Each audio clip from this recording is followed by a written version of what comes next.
He argued that if Piker had said offensive things about a minority group other than Jews, Democrats wouldn't have hesitated to shun him. For al-Sayed to rally with Piker, he said, is as if George Bush had campaigned with David Duke instead of denouncing the KKK leader. Most significant, which by the way is an insane statement, right? Because it's just like objectively untrue. It's just, you know, comparing me in any way, shape, or form to David Duke is psychotic. Despite the controversy or because of it, millions of people turned to Piker for their news. As evidence of his draw, al-Sayed's campaign told me that they received more signups by far for their rally with Piker than any of their other events. Yeah. Jacobin defended you on top of the New Republic piece. Hell yeah. Dems claim to want a Hassan Piker, then try to cancel him. Now, I do think, like I said already, there's not really a lot of motion on this stuff. Like back in the day, this could have been a much more serious incident, right? This would actually have some impact. Nowadays, the impact actually backfires on the organizations, especially because most people understand, one, Israel is a 90-10 issue at this point, favoring us, and two, people hate cancel culture, and three, perhaps most importantly, people understand that you're quote mining and you're cynically trying to present someone as like an irrational person because you disagree with the morality. You disagree with the argument, and you can't actually have that argument. You can't actually have a conversation on moral grounds, on moral terms, because Israel's indefensible. So you just try to do this shit smearing, and it doesn't work. The tent already includes Piker. Usama Andrabi, a spokesperson for the progressive group Justice Democrats, told me when asked about Third Way's response to Piker, I think the question is actually whether our tent should continue to be big enough for a very vocal minority of corporatists and right-wing hawks who are still trying to keep this party under the grips of corporate interests and war hawk lobbies like AIPAC. Yeah. That's it. And it's really interesting. Bulwark did an article on this, and like Third Way, like Bulwark is, obviously a right-wing operation, but, even they are basically saying to Third Way, you have to all the way off. It's very interesting to see.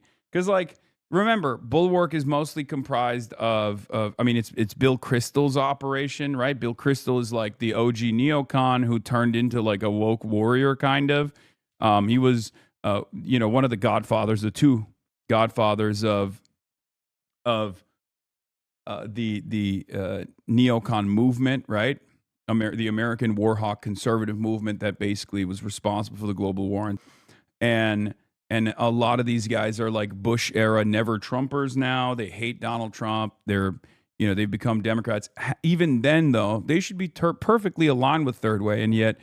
For some reason, they're actually criticizing Third Way. Why are you saying donate blood? There's always a guy. I'll be talking about something random, and like there will be a guy in here that'll be like, tell people to donate blood. Donate blood. Okay, guys, donate blood, please. It's just so random, always. Anyway, but basically what happened, what is this shit smear blowback? This is Hassan Piker, curious TikToker, recently found out. What is this? I mean, okay, we don't have to look at every single video out there. Anyway, listen. So Bulwark wrote this article, right? This is like now, I don't know, day 10 of not talking about Iran for, Third Way style, far right, corporatist Democrats that want to, turn back the clock and make sure that the Democratic Party still represents the exact same politics that caused the Democrats to lose to Donald Trump in 2024.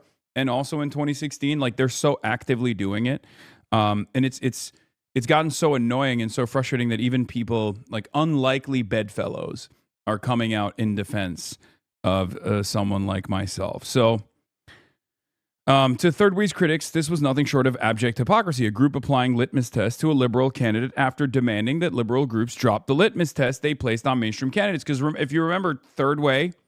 And also, the abundist movement, they got together, they congregated, they did this whole thing a couple months prior.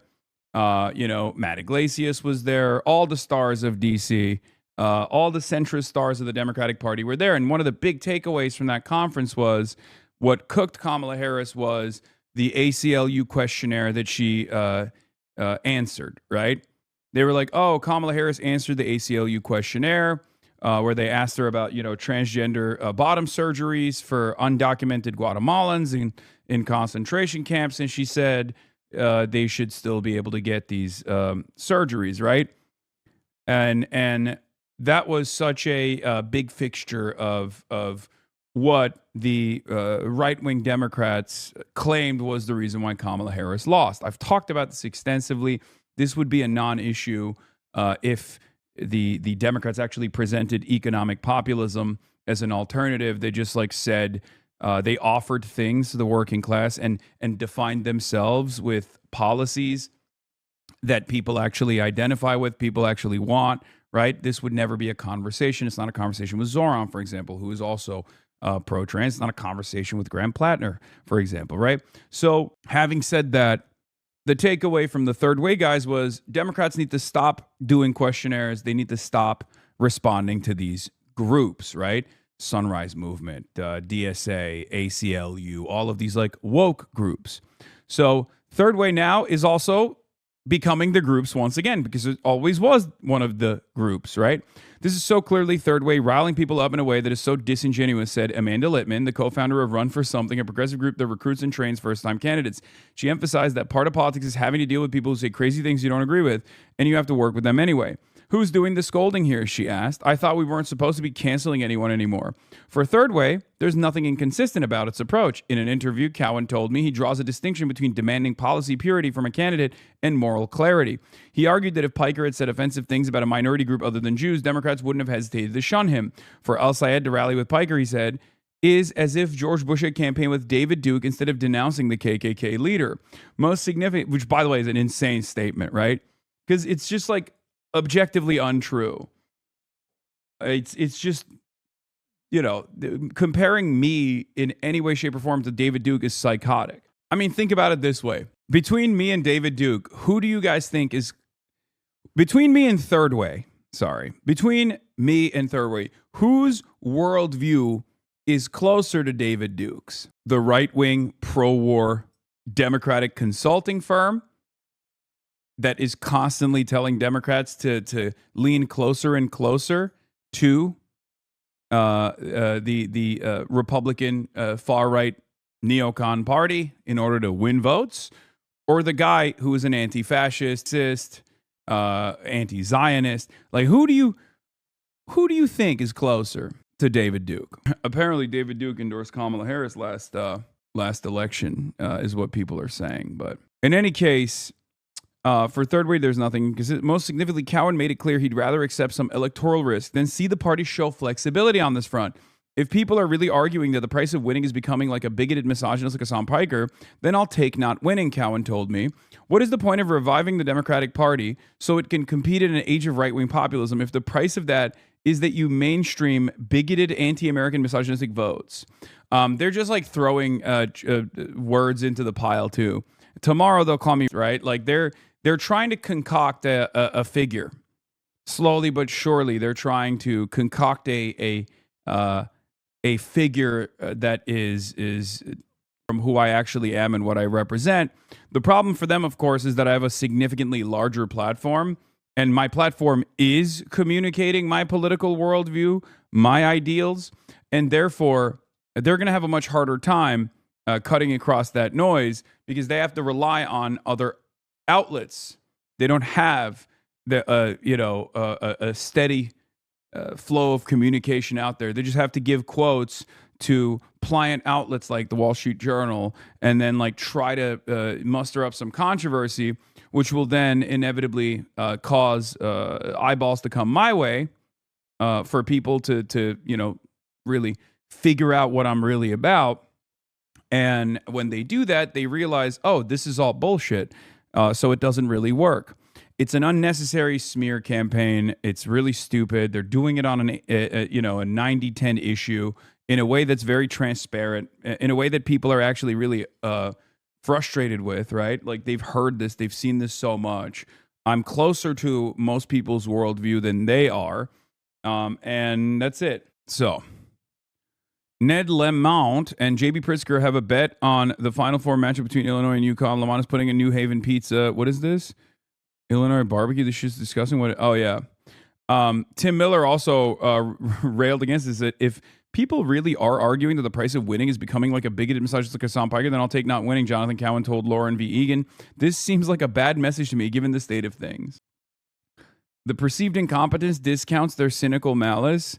If you think of this as third way miscalculating, you're mistaken. They know what they're doing. Trump is serving up a clear and popular anti-war pro-social services campaign for Democrats on a silver platter, and they will do anything they can to avoid that. Yeah, because Democrats actually do, no matter how like corpo, no matter how centrist Democrats are, they actually do oftentimes present themselves as anti-Trump, right? Or they at least try to find a way to present themselves as anti-Trump. So if Donald Trump is like viciously and super vulgar in his imperialism, right? Democrats have to be against that. And therefore, they have to lean into being anti-war. Third Way hates that. They don't want that. They want to make sure that Democrats are still in line with billionaires, in line with corporations. They want to make sure that the Democratic Party and the way that Democrats communicate on these issues do not, stray away or shy away from what they want, which is to keep the business as usual Kamala Harris style politics, right? It's a politics that has been a failure. It's been a failure on the politics front. It's obviously failed twice to Donald Trump, but it's also a failure to the people, right? And I'm not alone in this. This is something that I keep repeating over and over again.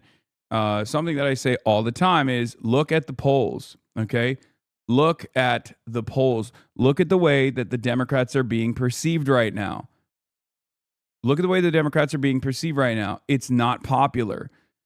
Here is Harry Emden talking about congressional Dems numbers with Democrats is atrociously awful, even worse among all voters. Most Dems think the party has the wrong priorities. Okay? This is a massive, massive issue. It wouldn't be an issue if the Democrats actually were responsive to the needs of the people, right? And I said, we're here because corpo-centrist pro-Israel Dems believe that Trump's unpopularity will be enough to give them marginal electoral victories without having to push for material changes that address the working class needs. People want real fighters. They want real change. This is at the heart of the conversation that we've been having for the last week, right? This is the major issue. People might try to misdirect. People might try to take your attention away. They might claim that it's actually about, anti-Semitism or whatever fucking smear campaign that they're leaning into. But this, keep your eyes on the ball, okay? This is exactly the problem, okay? The guys that have caused this issue, the people that have taken control over the Democratic Party since the Clinton era, the third way neoliberals, they know that they're losing their grip.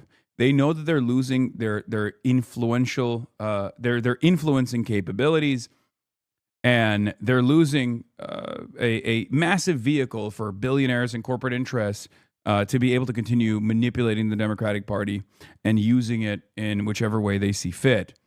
And they're desperately swinging wildly, but because of their overall inability to read the room, because of their total lack of understanding of where people are right now, they've chosen to do this on the issue of Israel, which is a 90-10 issue.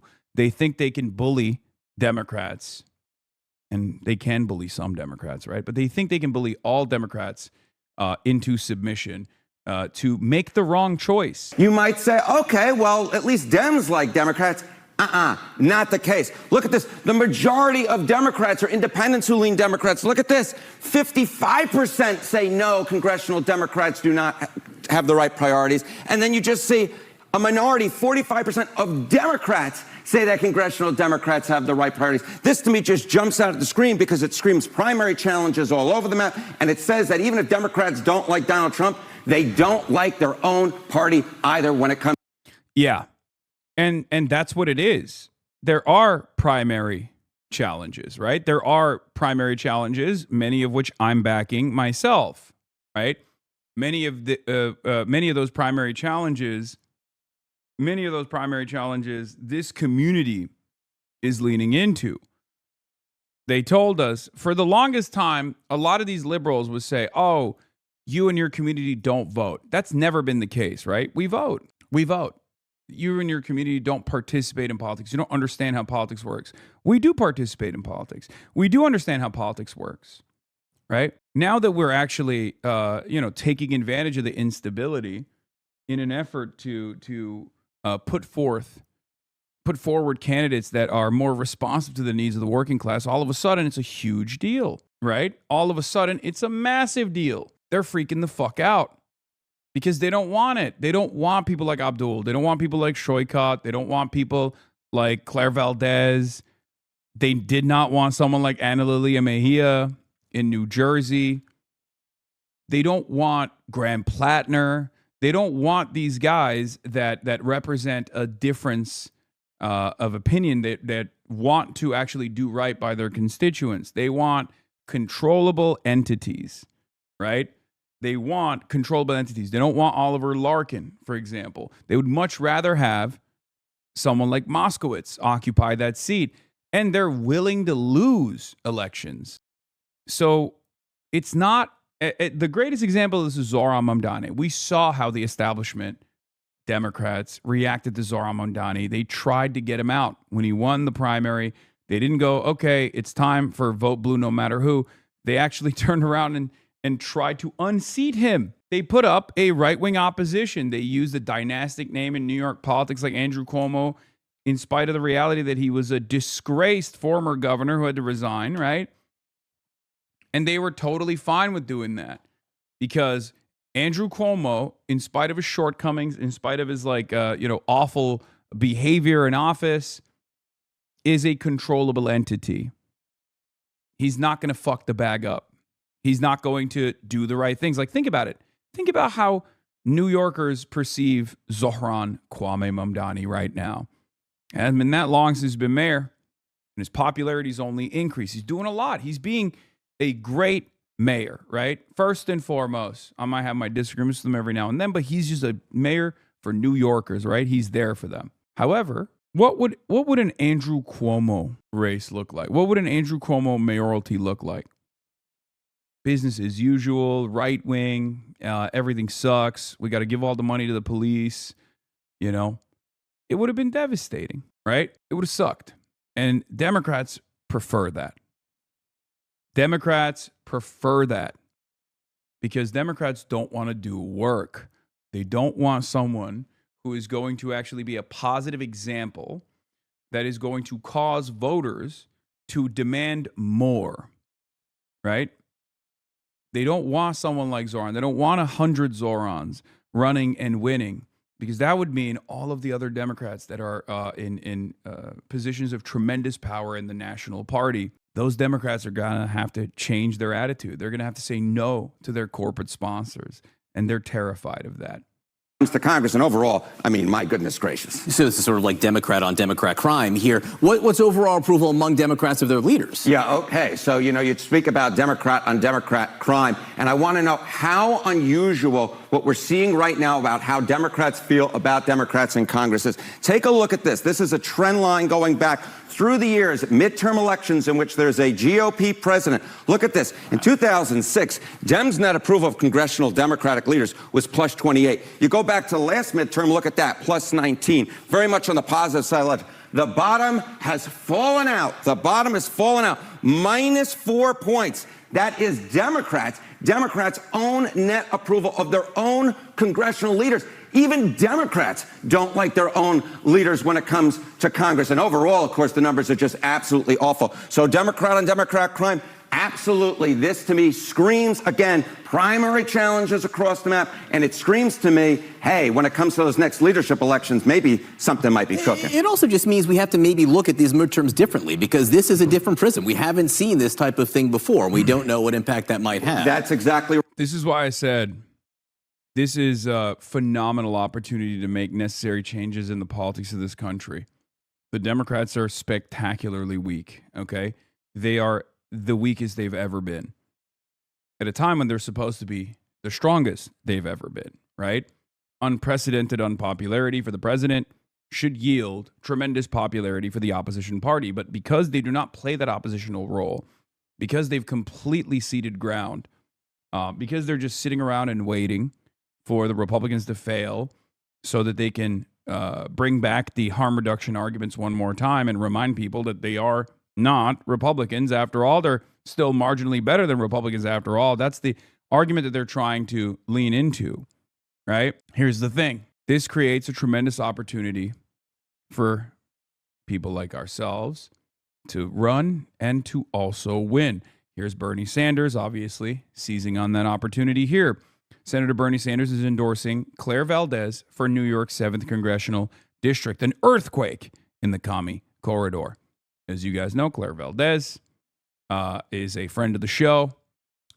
We are, she's part of the DSA slate, and I've already interviewed her. You can go back and watch that interview if you'd like. And we'll see. We'll see what happens. But I think her chances are pretty good right now. Right, and there are a lot of folks who've been looking at the generic congressional ballot and wondering why Democrats don't have a larger lead. Yeah, chaos is everywhere on Earth. The situation is excellent. Chaos is everywhere under the sun. The situation is excellent. Okay? Here's what Claire said. 11,200 plus people funded this campaign. No corporate cash, no APAC, no real estate, no AI or crypto. I'm humbled and energized by all of you. Together, we'll prevail on June 23rd and build the movement to take on the oligarchs and deliver the dignity working people deserve. That's what Claire said. So, yeah. And this is a big reason why, I would think. Okay, so there's Hakeem Jeffries in the House. Chuck Schumer is the Senate Minority Leader. What might this mean for Chuck Schumer? What are some of the predictions about whether he can stay as the Democratic leader? Chuck Schumer has been the Senate leader for the Democrats for a long period of time, before I even came to CNN, and I'm not quite sure that he will stay it. Take a look at where the people who are putting their money where their mouth is. Chance Schumer wins the next Dem Senate leader election. Back on December 1, look at this. It was 2 and 3 according to the Cash prediction market. This person is not a fan of yours, but still defends you? But if you care about Democratic politics, you should be deeply concerned about the smear campaign that's being perpetrated against him right now. Because for the past week, mainstream news sources and politicians have been saying that Hassan is a Muslim, vicious anti-Semite who hates America. And the only purpose of that narrative is to try to cut the left flank of the Democratic Party off at the knees, such that there is no power and influence that the left flank can have in upcoming elections, particularly in the midterms. The purpose of attacking Hassan is not just about Hassan himself, it's about people like him who would dare challenge Democrat heterodox thinking, who would dare challenge the U.S.'s relationship with Israel, who would dare challenge our blockade of Cuba, who would dare to think about a world that could exist rather than the one that does. And I need you to hear me when I say this. I am not caping for Hassan Piker. I am not caping for Hassan Piker. I'm not making excuses for him. I recognize that people don't like him. I sort of mostly feel agnostic about him, like he's fine. He has Honestly, most of the negative things people feel about him are not valid at all. However you feel about Hassan Piker is valid. Just leave that out next time, because if he's in the narrative that he's not an objectively good figure, it's just, yeah, there's so much like hatred because I've always been like a vector for all things left politics for so many years that a lot of people that are ostensibly on the left also don't realize that they're leaning into it when they do that kind of thing. And it's a self-defeating thing. Like, you're probably a lot closer, especially if you're outside of the confines of like neoliberalism and whatever the centrist establishment Democrats represent. You're probably a lot closer to my worldview than you have been led to believe. And you end up unironically engaging in that same kind of sectarian infighting because you saw something that you got baited into believing by a person who actually despises your worldview and your politics, despises our worldview and our politics. In many circumstances, it's exactly the same as what the third way is doing right now. You know, people are so aggressive in their hate for you that people feel the need to uselessly qualify their statements or just general support for what you do. Exactly. I mean, there are years and years and years of this kind of like endless barrage of hatred that I've received. And that's precisely the reason why a lot of people sometimes fall mercy to these sorts of smear campaigns. And even if they're like directly aligned with my worldview, they'll turn around and say, oh, I don't really understand.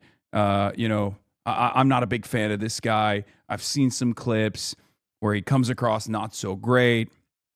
This is funny. Hassan Piker is the left's Candace Owens. The press treats him like a rock star. He's actually not the left's Candace Owens, a major difference being that nobody on the right listens to or courts the favor of Candace Owens. Yeah. I don't care. This is not really about Hassan Piker. Instead, it is about the way that the Democratic Party marginalized.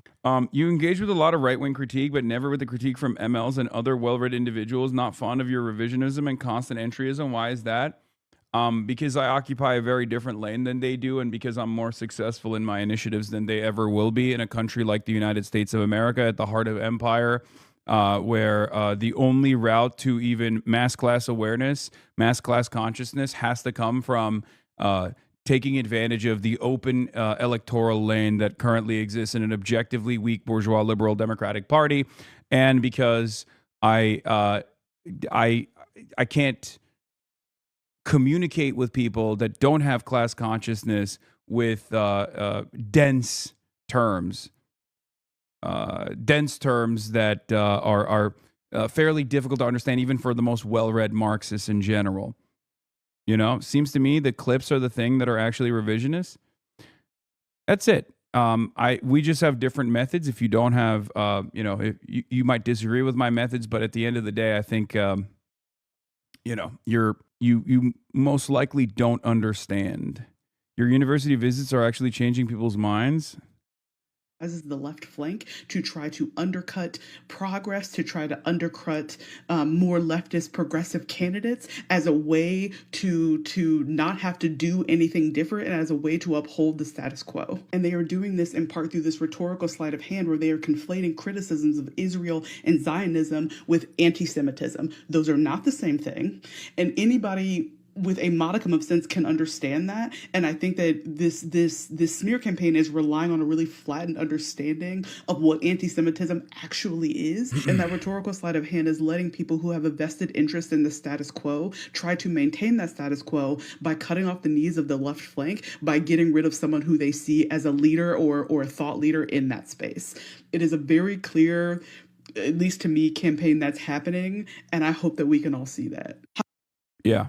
I'm glad that this person saw it. What is this? Okay, that kind of evolved. In person, he is very well put together. That was a very nice opportunity.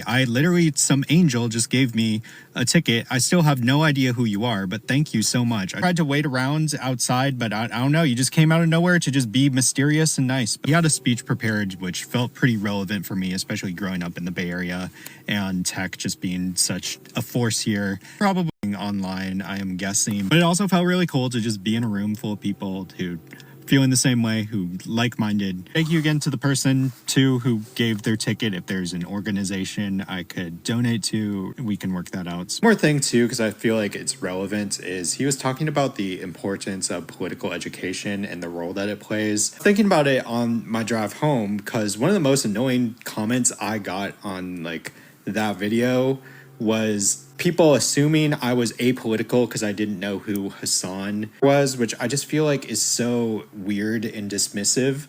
But to that extent, one thing I said in that video is a lot of my political education either came directly through people or also just actual education, like ethnic studies. So I do want to use that as an opportunity to plug the importance of ethnic studies.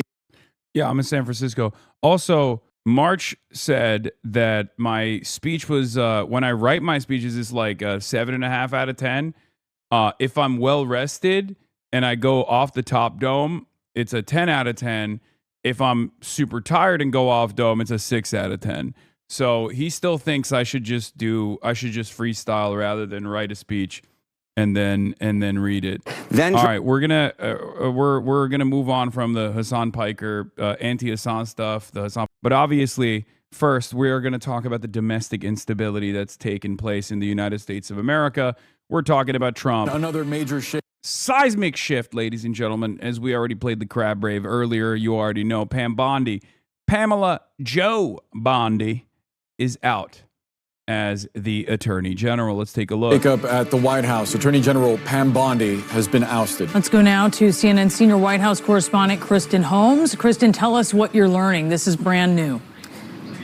Yeah, things are very fluid. They're moving very quickly, but I am told that Pam Bondi has been officially fired. She's out of her role. Now, where she goes next, that is a question mark. I was told in the meeting or in the conversation President Trump had with Bondi yesterday, he floated the idea of a judgeship as a potential landing place for Bondi. And in the interim period, while they are figuring out who is going to take over as Attorney General, Deputy Attorney General Todd Blanche will step into that role. So he will be serving in the interim. Pam Bondi, though, is out. We had already reported that she was in Florida. We have been talking about for the last several hours how in the last week, President Trump had been calling allies, asking about firing her, who should replace her. It doesn't seem as though they have someone. Perhaps the Dow is below 50K. And that might have played a role in the Pam Bondi ouster. Who knows? Turns out, if you place a lot of emphasis on the Dow, and then your president decides to blow up the energy markets, you might be the first to go. So I suspect that this is the next step. By the way, Trump weighs replacing Intel chief Tulsi Gabbard after she shielded Joe Kent, who undercut Trump's Iran war rationale. Someone's got to fall on a sword for every single thing that Donald Trump is messing up right now. I don't know who it will be for the economy. Someone's going to have to go for that too eventually. But it's clear that for the immigration stuff, the immigration panic, the anger and resentment that people felt, and the protest that they initiated, where they successfully purged ICE Gestapo thugs from Minneapolis, led the Trump administration to take the initiative and release a pressure valve. The first one was Greg Bovine Bovino, the manlet himself, and the second was Kirstie Noem, Secretary of the Department of Homeland Security. Pam Bondi is the sacrificial lamb for the Epstein files, because the Epstein files is yet another pressure point for the admin. A lot of people are frustrated. About the Epstein files and the lack of revelation and the rollout of the Epstein files, the lack of transparency. Shouts out to Ro Khanna and Thomas Massie for leading that charge. They did a phenomenal job. I mean, these sorts of things don't just happen, right? Sometimes it's good for politicians to lean into the public pressure. Sometimes if the politicians don't do that, the people will create that public pressure, as they did in Minneapolis, right? Central Committee, thank you for the raid. Michael from Taiwan. Michael refusing to call it Chinese Taipei. Thank you for the raid. Hope you had a good stream. But as I was saying, Pam Bondi's disastrous performance in front of Congress, in front of that congressional hearing, I think that all but secured her demise. Trump saw that, and he thought, that's it, you're done. Now, she's in a horrible predicament regardless, because there's no one in that position that can successfully defend the Trump administration's lack of interest in identifying Jeffrey Epstein co-conspirators. Trump himself is obviously heavily involved with Jeffrey Epstein. So she's almost in the same situation that Israel defenders are when they have to defend the indefensible, right? So that's precisely what happened here. Donald Trump made her fall on the sword, a pressure valve. There's two other areas that Donald Trump has to release pressure on as well to make it seem like he's actually responsive to the needs of the public. One of them is going to be the war in Iran, and the other is going to be on inflation. So I don't know exactly how he's going to retaliate on that front, how he's going to release another pressure valve on that front as well. But Pam Bondi will be remembered as the Attorney General who watched videos and saw images of powerful men kids and decided to protect the men is true. What? I know you hate spam, me too, but do you have any experience with Nick Land discussions or any beef? I have one, outing him out. He retweeted, zero experience, law. Sorry interrupting your explanation of what you're doing. But yeah, you have more experience, question mark? I am just no one, lol, Nick Land, ah, haha. Any experience with having beef with Nick Land? What? I have one at the moment. Please tell me, let's work together. Okay, I don't know what that is, but good luck to you, chatter. More power to you. Specific in mind, we know that they have floated the idea of Lee Zeldin among other people. Zeldin is currently leading the EPA, but I am told that is not a done deal. President Trump, interestingly, did issue a very flattering for President Trump's statement about Bondi last night, saying Attorney General Pam Bondi is a wonderful person and she is doing a good job. The reason that I note that is that because when we saw Kristi Noem being fired, there was none of that kind of generosity of spirit when it came to President Trump. Now, just a reminder, Bondi has a very close relationship with Susie Wiles, the chief of staff. They're both political operatives in Florida. They kind of came up together, so they have a long-lasting relationship. But President Trump had grown increasingly frustrated about a number of issues. One, didn't believe that some of the cases against his adversaries or political adversaries were being brought fast enough. He didn't believe that she had handled the Epstein files well, among other things. So we do know they had this conversation yesterday in which essentially President Trump told her that she was not long for this world, that he would eventually be replacing her. What we know now is that she has been officially fired. And again, Todd Blanche will step into that role as the Deputy Attorney General into an acting Attorney General role. And Kristen, this now marks the second cabinet position that Trump has fired and now has sought a replacement for within the last month. What can you tell us about Blanche himself, his relationship to Trump? Obviously, he's going to be in the acting role until a new attorney general is put in place. Well, look, Blanche and President Trump are incredibly close. He served as his personal attorney before taking this role as the deputy attorney. I mean, yeah, Todd Blanche and Pam Bondi are both former defense attorneys for the president, a spectacular conflict of interest for any administration. And for Donald Trump, it's just another Tuesday, right? I mean, there is such an overwhelming force of corruption in this country, in this administration, that is so transparent, so in your face, that I think most people have given up. Most people have given up on even addressing it, right? Where they're like, yeah, what are you going to do? I mean, it's unbelievable. I talked about it quite extensively in the beginning where I was like, this is ridiculous. This is the attorney general is a former defense attorney for Donald Trump. That's totally. Deputy Attorney General Todd Blanche is also a former defense attorney for Donald Trump. And then I brought that back up when we were talking about the Ghislaine Maxwell situation where former defense attorney for Donald Trump, current Deputy Attorney General Todd Blanche, went and had a private closed-door meeting with Ghislaine Maxwell, the principal co-conspirator to the Epstein files, the only remaining alive person, basically the skeleton key for unlocking the secrets of the entire Epstein saga. Right? Totally ridiculous. And they even, they transported her to a much nicer facility after that conversation took place. Like that was already an indication of where things were going to head. Of course they're going to do that, right? Of course the administration is going to do that, especially because there's no pushback. There's not enough pushback, rather.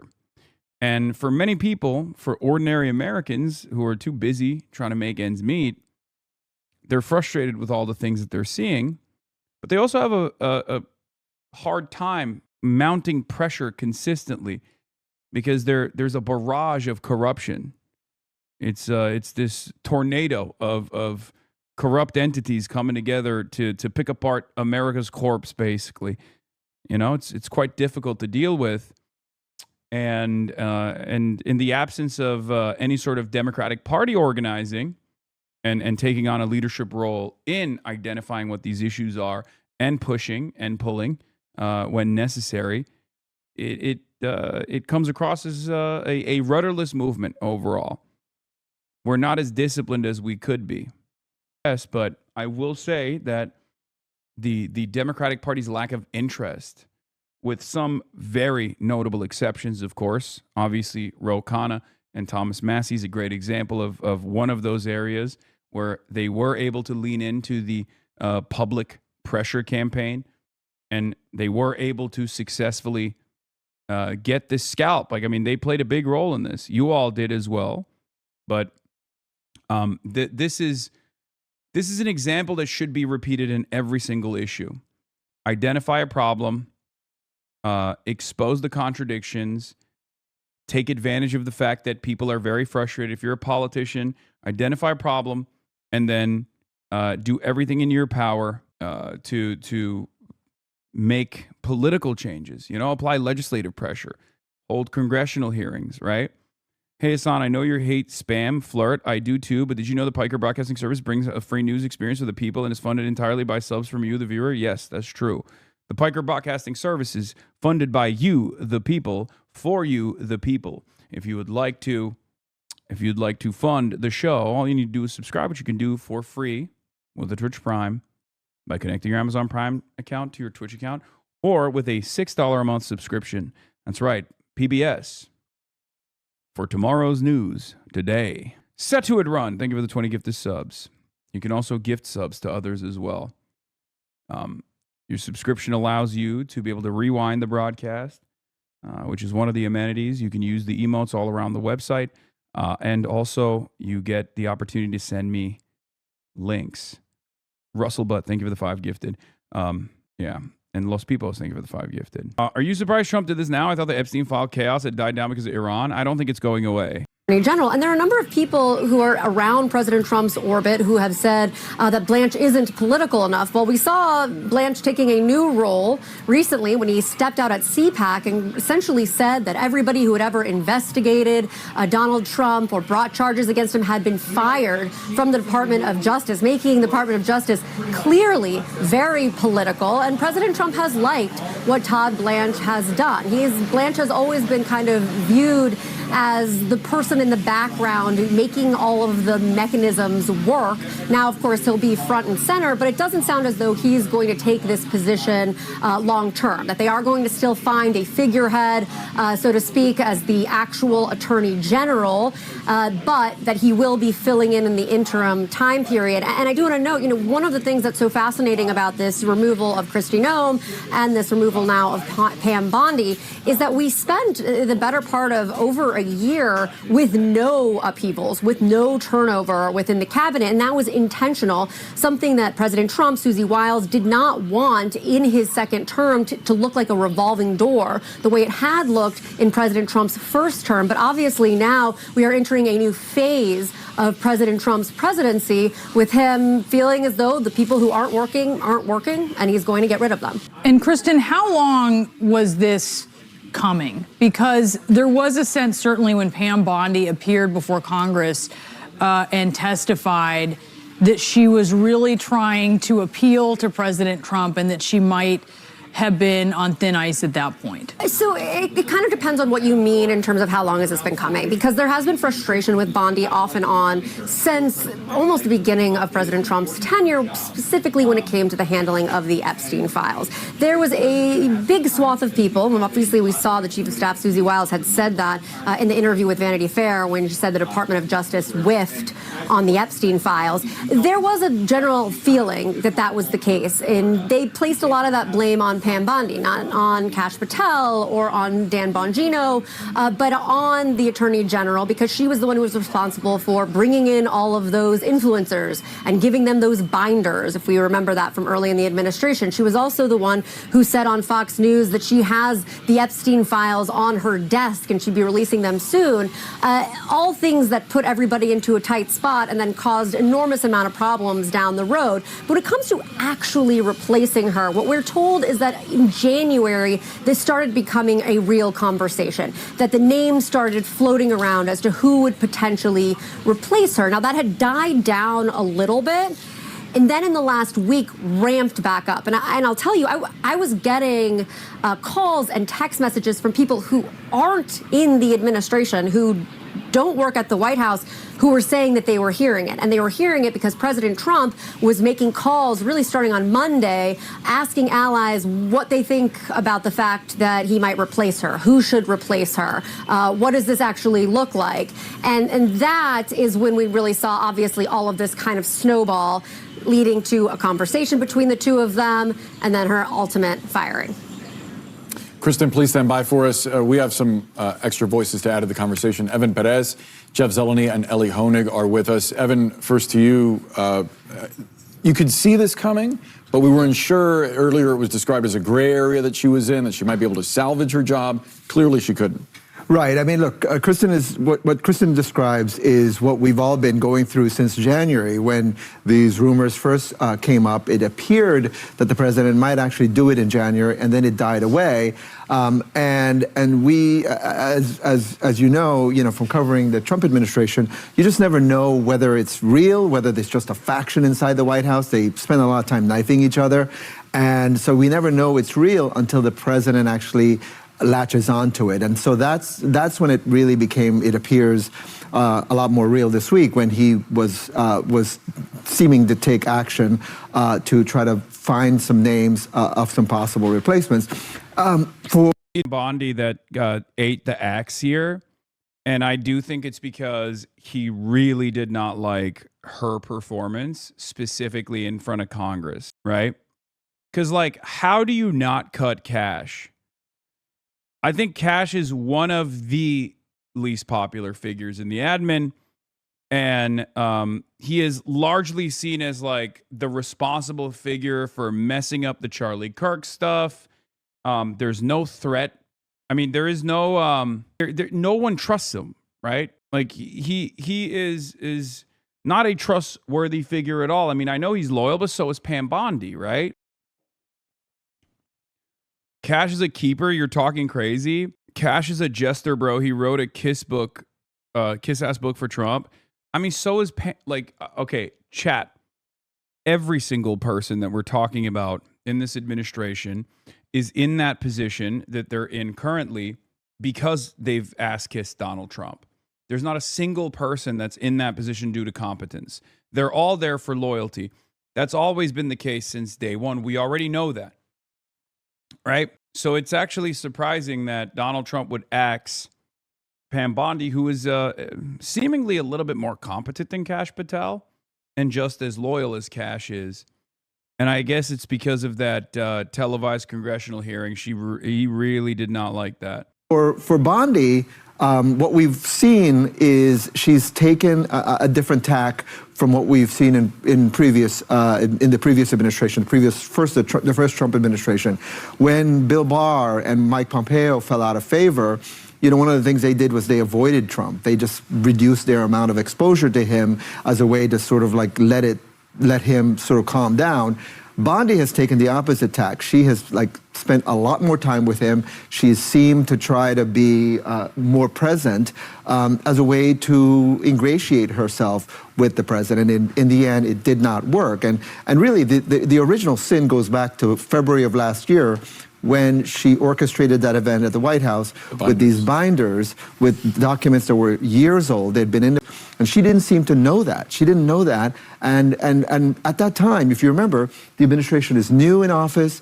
There is really no constituency. There was nobody demanding the Epstein files. And she created this event out of nowhere. No one really was expecting that. And so they have not been able to live down that moment since. And the damage to the president because of that, I think, has been incalculable because, MAGA base has not let it go. She wasn't the president's first choice for this job. Let's remember, it was Matt Gaetz who could not be confirmed. That was not going to fly. And now I wonder, Jeff, how tough it is going to be to confirm someone to replace her, considering. What do the MAGA folks think about these types of things, these firings? Do they just believe that Trump is always right and he must have had a great reason to fire her? Yes. But I also don't. These past couple of days, we have perhaps been too focused on, hold on. these past couple of days, we have perhaps focused too much on situation monitoring and not enough on how the Trump, the MAGA movement is like coping with this stuff. I mean, they're a cult, so they're obviously going to always agree with Donald Trump first and foremost. But obviously, this is any kind of initiative that Trump takes, any kind of move that Trump makes like this, he's doing it with the base in mind. I do wonder how they communicate. I do wonder how they defend this kind of stuff. I guess for them, it's like, oh yeah, thank God he got rid of the perfidious Pam Bondi. She was the one who was rat fucking the admin. Maybe she was the reason why we couldn't get the Epstein files, out on time in a timely manner. I don't know. I don't know. You have to, I guess, like for some, to develop a better appreciation, develop a better understanding, we got to do hogwatch, right? We haven't really done enough hogwatch as of late, because I've been too busy, covering the actual news and also simultaneously having to deal with hogs in our own ranks, right? The ostensibly left flank hogs, the centrist right-wing Democrats. So I don't know what the Asmin Goy team is saying. There are a number of senators. She and Kash Patel were put in their positions with promises of not going to retaliate or use DOJ or the FBI to go after President Trump's enemies. And yet we've seen that is exactly what it has been used for.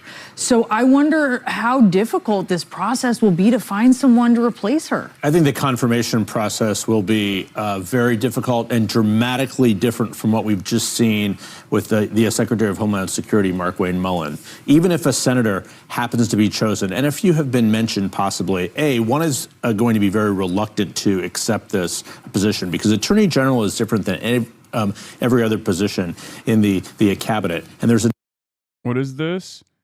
MAGA mom has been saying she wants Bondi fired to atone for Epstein. Boomer MAGA will be all over the moon with this. Interesting. I guess for them, they see this as a much needed respite.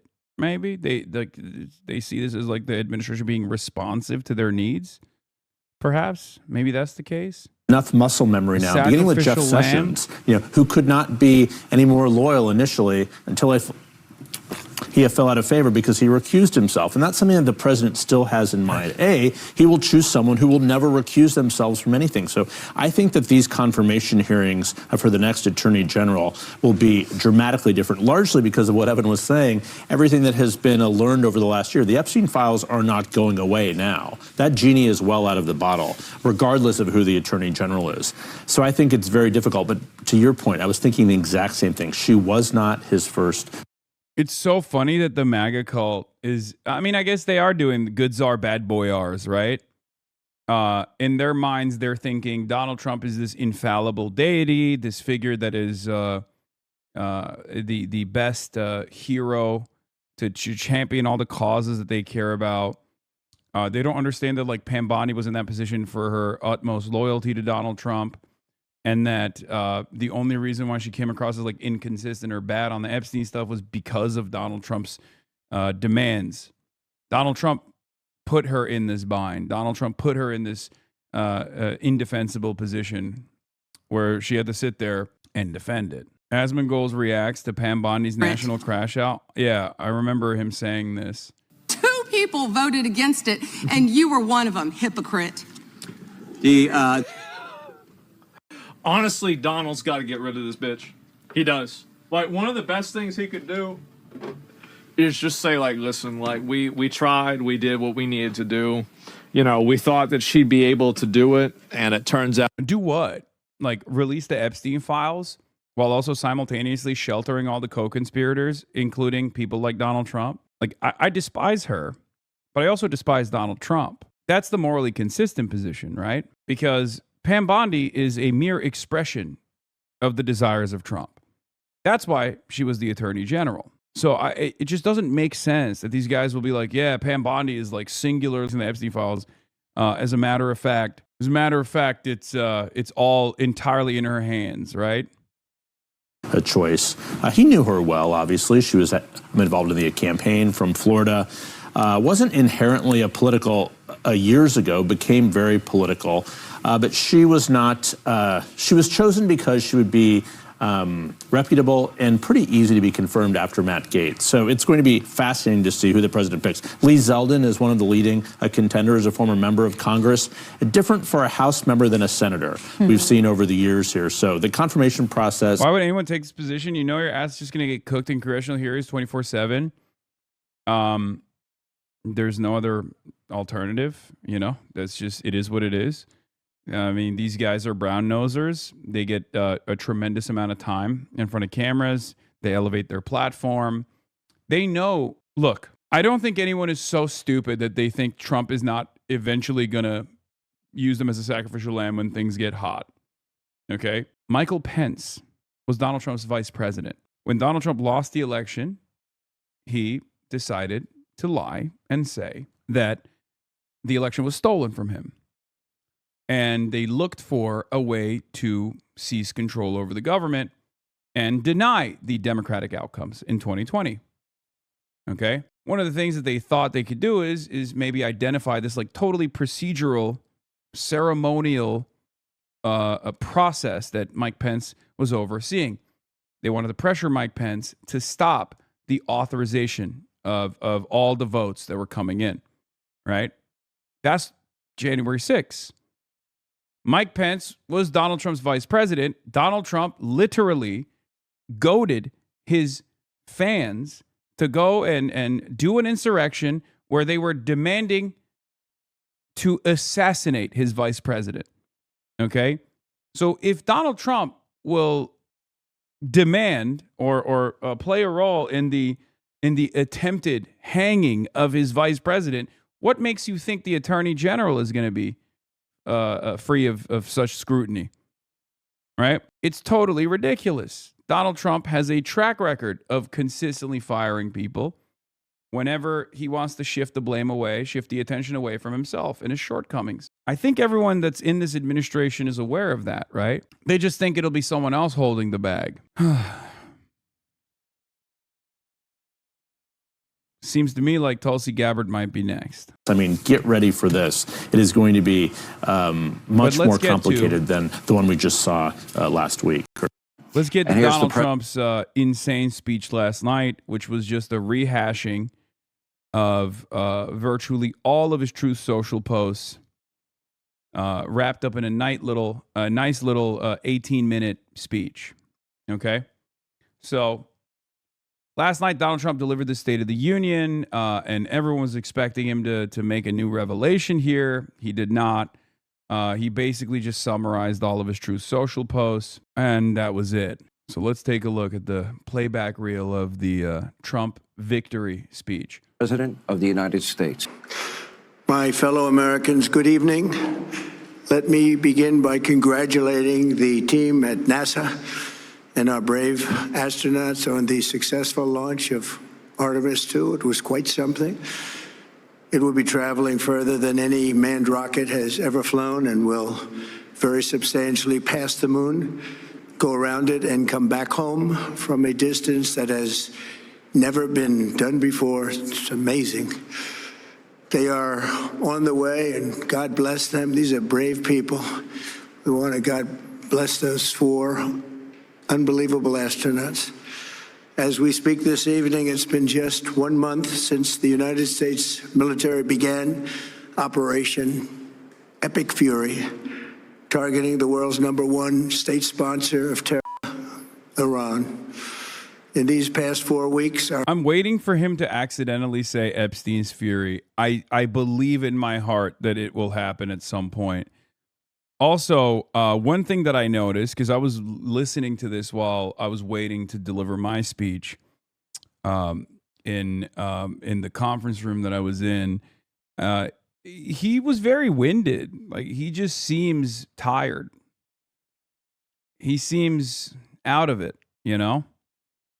Labored breaths. He's angry. It's late. It's late for him. Kind of feels like he just doesn't want to do this at all. Armed forces have delivered swift, decisive, overwhelming victories on the battlefield. Victories like few people have ever seen before. Tonight, Iran's Navy is gone. Their air force is in ruins. Their leaders, most of them terrorist regime they led, are now dead. Their command and control of the Islamic Revolutionary Guard Corps is being decimated as we speak. Their ability to launch missiles and drones is dramatically curtailed, and their weapons factories and rocket launchers are being blown to pieces. Very few of them left. Never in the history of warfare has an enemy suffered such clear and devastating large-scale losses in a matter of weeks. Our enemies are losing, in America, as it has been for 5 years under my presidency, is winning, and now winning bigger than ever before. Before discussing this current situation, I also want to thank our troops for the masterful job they did in taking the country of Venezuela in a matter of minutes. That hit was quick, lethal, violent, and respected by everyone all over the world. After rebuilding our military during my first term, we have by far the strongest military anywhere in the world. And now we're... Yeah, so strong, and yet we cannot defend our allies.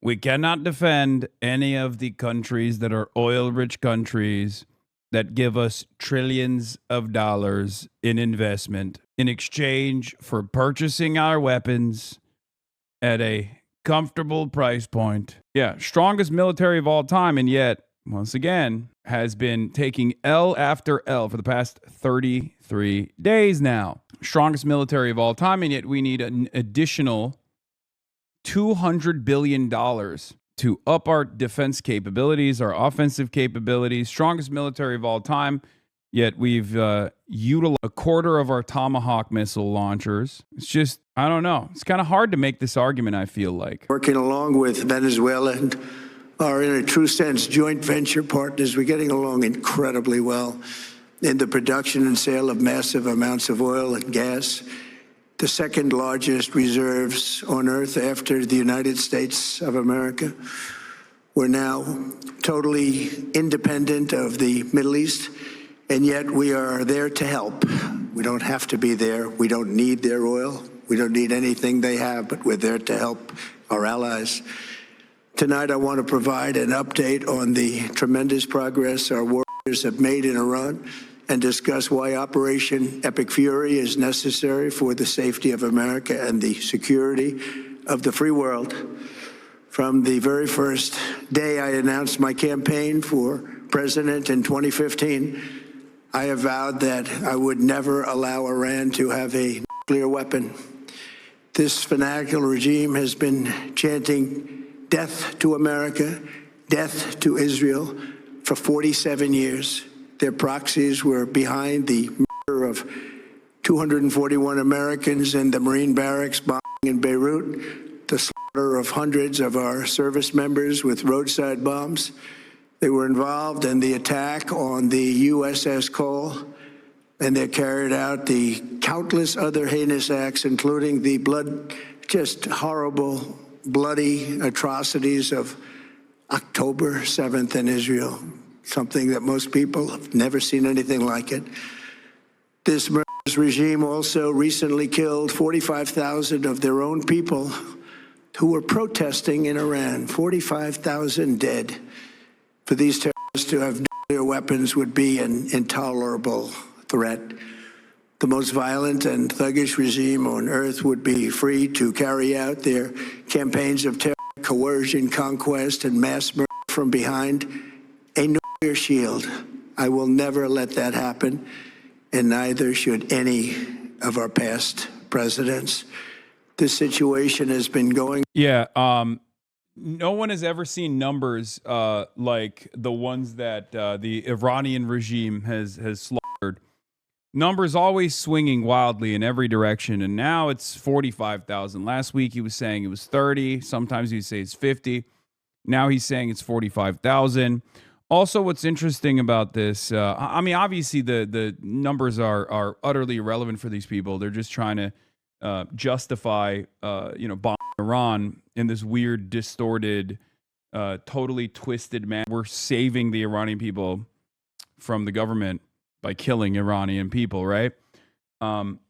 But every other part of this story, which is supposed to be a justification for why they're bombing Iran, is also ridiculous. Father of the roadside bomb, Qasem Soleimani, it's bullshit.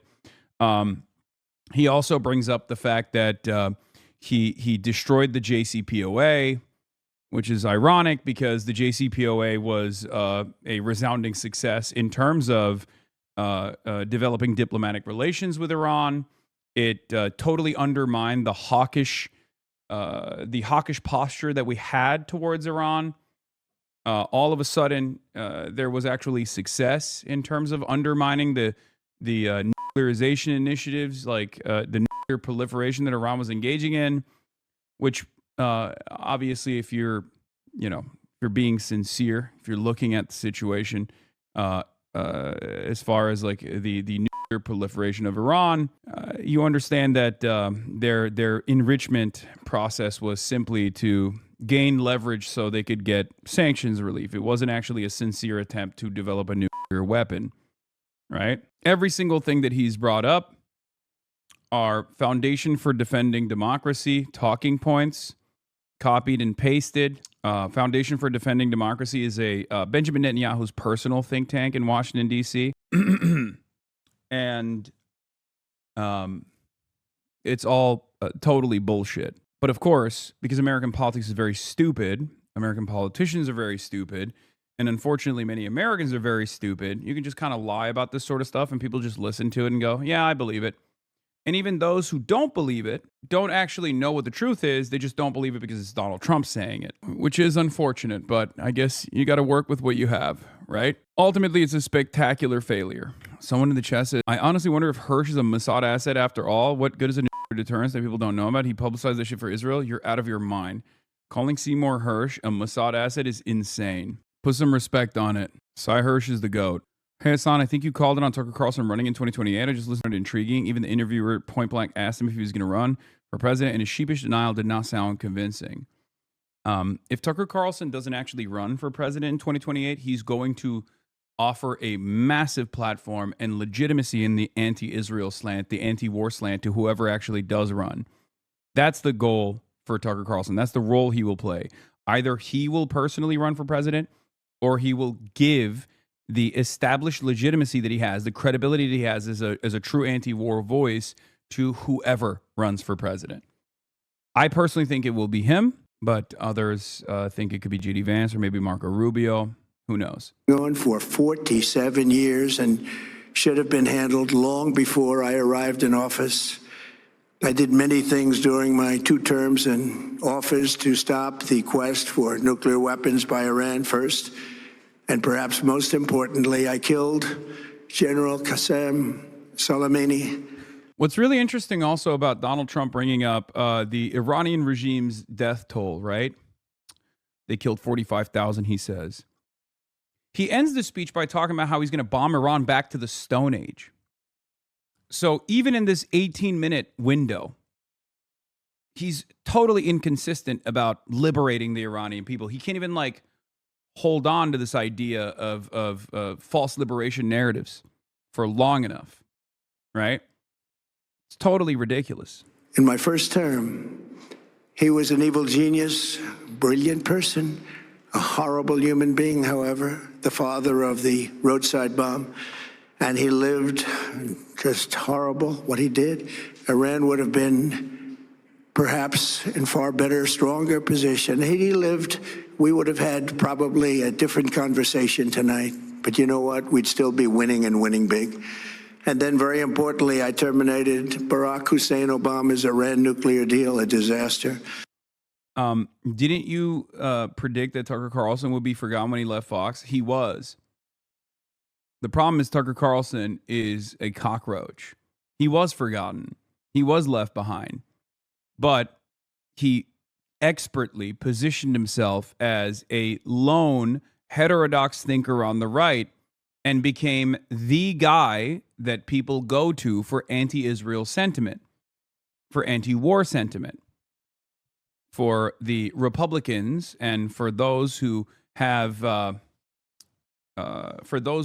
enmity towards migrants and believe in white nationalist rhetoric and white nationalist ideals that were also true isolationists. Okay? So for the longest time, he was actually forgotten, but then he carved out a space for himself and totally leaned into the popular momentum around anti-Israel sentiment, anti-war sentiment, and he was able to win back that audience slowly but surely. He also was able to successfully use his previous influence and previous credibility as an insider to secure a bunch of high-profile interviews where he dismantled the unconvincing pro-Israel arguments from some of the most rabid ultra-Zionists we've ever seen, Mike Huckabee, Ted Cruz. All of those things build on this momentum. So he was able to carve back influence. Now, I don't know how influential Tucker Carlson still is amongst the right. Okay? I don't know, because when you look at the MAGA cult, it's not like they have any, it's not like the MAGA cult personally have any negative feelings about going to war with Iran. The MAGA cult has been 100% on board, right? So I don't know if Tucker Carlson is actually convincing Republican voters necessarily. I think it's more damaging than that. I think Tucker Carlson's new audience is actually not comprised of right-wingers, but of independents, centrists, and liberals. I think he's changed his lane quite a bit. A lot of normies who don't actually bracket themselves into any ideological lane, who say stuff like, I'm apolitical, they watch Tucker Carlson. They like Tucker Carlson. They see him as an honest voice. This is very dangerous. And it would not exist if, for example, the Democratic Party was the party that people went to for a true anti-war perspective. No one would pay attention to Tucker Carlson if the Democratic Party wasn't spending every single day attacking people like myself, anti-war voices on the left.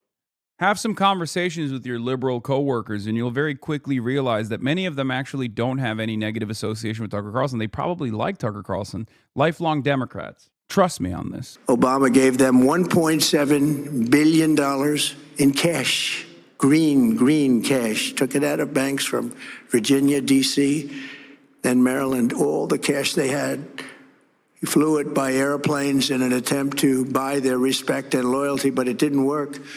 They laughed at our president and went on with their mission to have a nuclear bomb.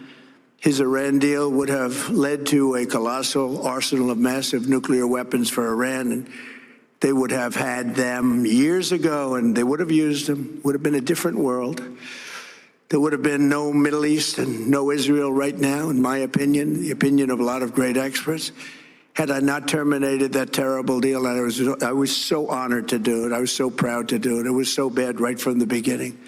Essentially, I did what no other president was willing to do. They made mistakes, and I am correcting them. My first preference was always the path of diplomacy, yet the regime continued their relentless quest for nuclear weapons and rejected every attempt at an agreement. For this reason, in June, I ordered a strike on Iran's key nuclear facilities, an Operation Midnight Hammer. Nobody's ever seen anything like it. Those beautiful B-2 bombers performed magnificently. We totally obliterated those nuclear sites. The regime then sought to rebuild their nuclear program at a totally different location, making clear they had no intention of abandoning their pursuit of nuclear weapons. They were also rapidly building a vast stockpile of conventional ballistic missiles and would soon have had missiles that could reach the American homeland, Europe, and all of this stuff is fake. I mean, it's for an administration that's led by a guy who successfully convinced people that he was going to be a different, not neocon style Republican, who convincingly told all of his voters, his entire base, that Republicans and Democrats both had lied about WMDs to go to war with Iraq and how big of a defeat that was. He's doing that over and over again.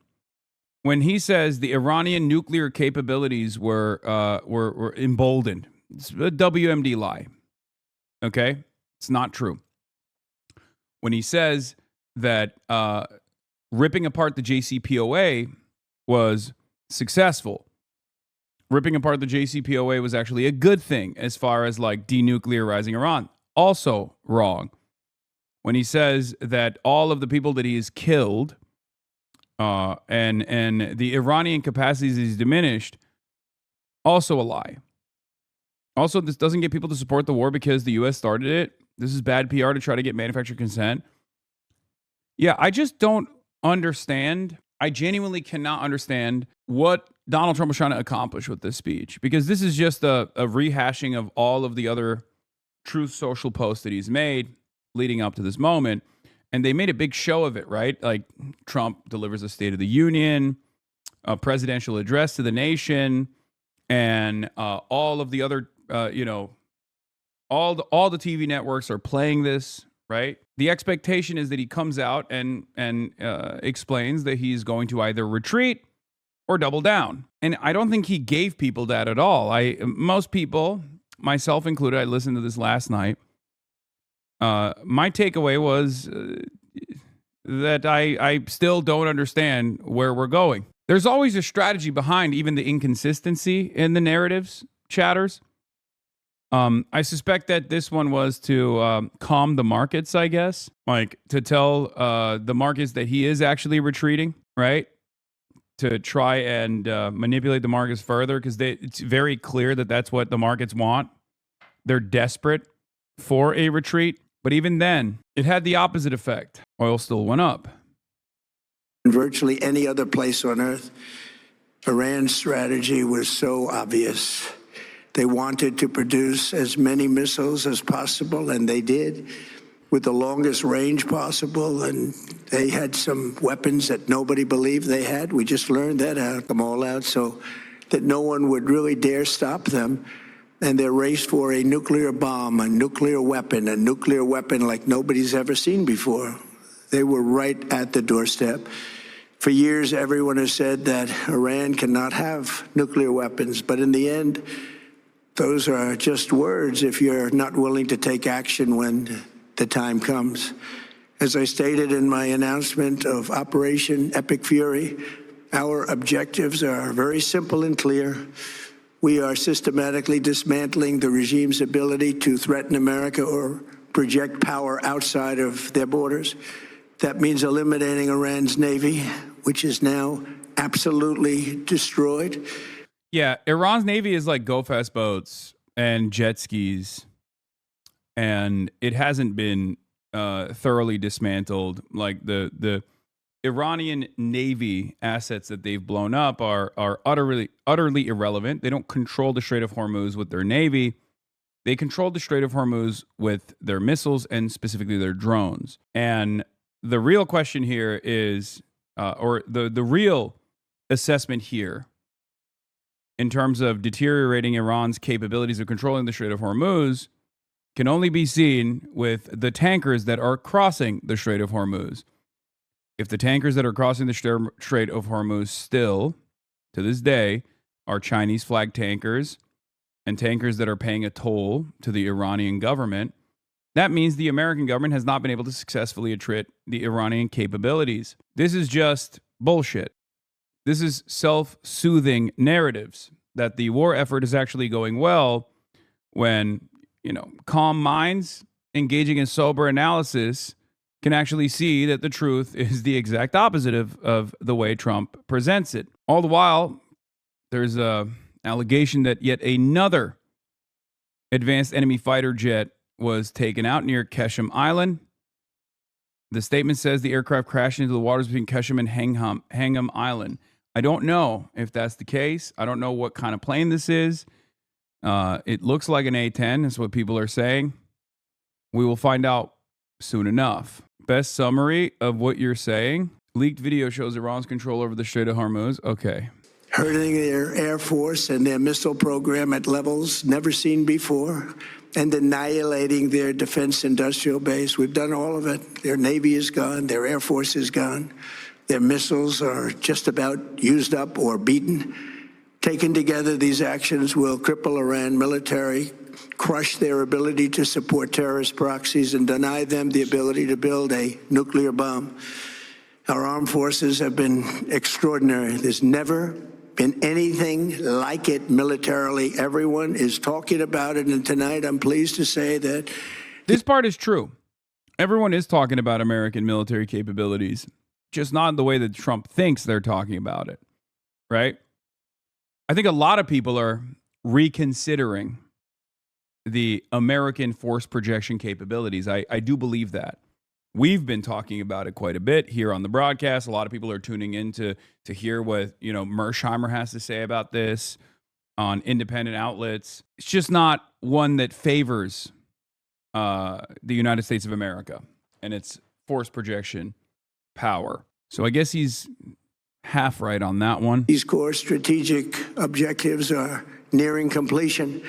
As we celebrate this progress, we think especially of the 13 American warriors who have laid down their lives in this fight to prevent our children from ever having to face a nuclear Iran. Twice this past month, I have traveled to Dover Air Force Base, and it's been something. I wanted to be with those heroes as they return to American soil, and I was with them and their families, their parents, their wives, their husbands. We salute them, and now we must honor them by... They died in the most honorable way possible, for the most honorable goal. They died for Israel, my beautiful, my pretty, my sweet Israel, the most important country on the planet. Completing the mission for which they gave their lives, and every single one of the people, their loved ones said, please, sir, please finish the job, every one of them. And we are going to finish the job, and we're going to finish it very fast. We're getting very close. I want to thank Israel, Saudi Arabia, Qatar. Can you clarify the money Obama gave to Iran? Wasn't it frozen funds? Yes. As the hegemonic superpower, the United States of America has the capabilities of freezing assets when Iran, as a sovereign state, trades with another sovereign state. That is what it was. When Donald Trump is talking about Barack Obama sending pallets of cash to Iran, what he's actually saying is one of the outcomes of the JCPOA was to unfreeze some of the Iranian assets for stolen oil, or for sold oil. Iran sold oil to some countries. Joe Biden had done something similar as well, which is to unfreeze some of the stolen Iranian assets for oil that was sold to other countries. The UAE, Kuwait, and Bahrain, they've been great, and we will not let them get hurt or fail in any way, shape, or form. Many Americans have been concerned to see the recent rise in gasoline prices here at home. This short-term increase has been entirely the result of the Iranian regime launching deranged terror attacks against commercial oil tankers and neighboring countries that have nothing to do with the conflict. This is yet more proof that Iran can never be trusted with nuclear weapons. They will use them, and they will use them quickly. It would lead to decades of extortion, economic pain, and instability worse than we can ever imagine. The United States has never been better prepared economically to confront this threat. You all know that. We built the strongest economy in history. We're going through it right now, the strongest in history. In 1 year, we've taken a dead and crippled country. I hate to say that, but we were a dead and crippled country. I don't think you hate saying America was crippled under Joe Brandon or under Obama. I mean, that's kind of what you did twice. It's your number one thing that you say. Also, the economy is the hottest from the standpoint of heat. I mean, totally. Everyone's feeling it. Everyone's feeling how great it is. After the last administration, and made it the hottest country anywhere in the world by far, with no inflation, record-setting investments coming into the United States, over $18 trillion. and the highest stock market ever, with 53 all-time record highs in just 1 year. It all positioned us to get rid of a cancer that has long simmered. It's known as the nuclear Iran, and they didn't know what was coming. They've never imagined it. Remember, because of our Drill Baby Drill program, America has plenty of gas. We have so much gas. Under my leadership, we are #1 producer of oil and gas on the planet, without even discussing the millions of barrels that we're getting from Venezuela. Because of the Trump administration's policies, we produce more oil and gas than Saudi Arabia and Russia combined. Think of that, Saudi Arabia and Russia combined. And that number will soon be substantially higher than that. There's no country like us anywhere in the world, and we're in great shape for the future. The United States imports almost no oil through the Hormuz Strait and won't be taking any in the future. We don't need it. We haven't needed it, and we don't need it. We've beaten and completely decimated Iran. They are decimated, both militarily and economically and in every other way. And the countries of the world that do receive oil through the Hormuz Strait must take care of that passage. They must cherish it. They must grab it and cherish it. They can do it easily. We will be helpful, but they should take the lead in protecting the oil that they so desperately depend on.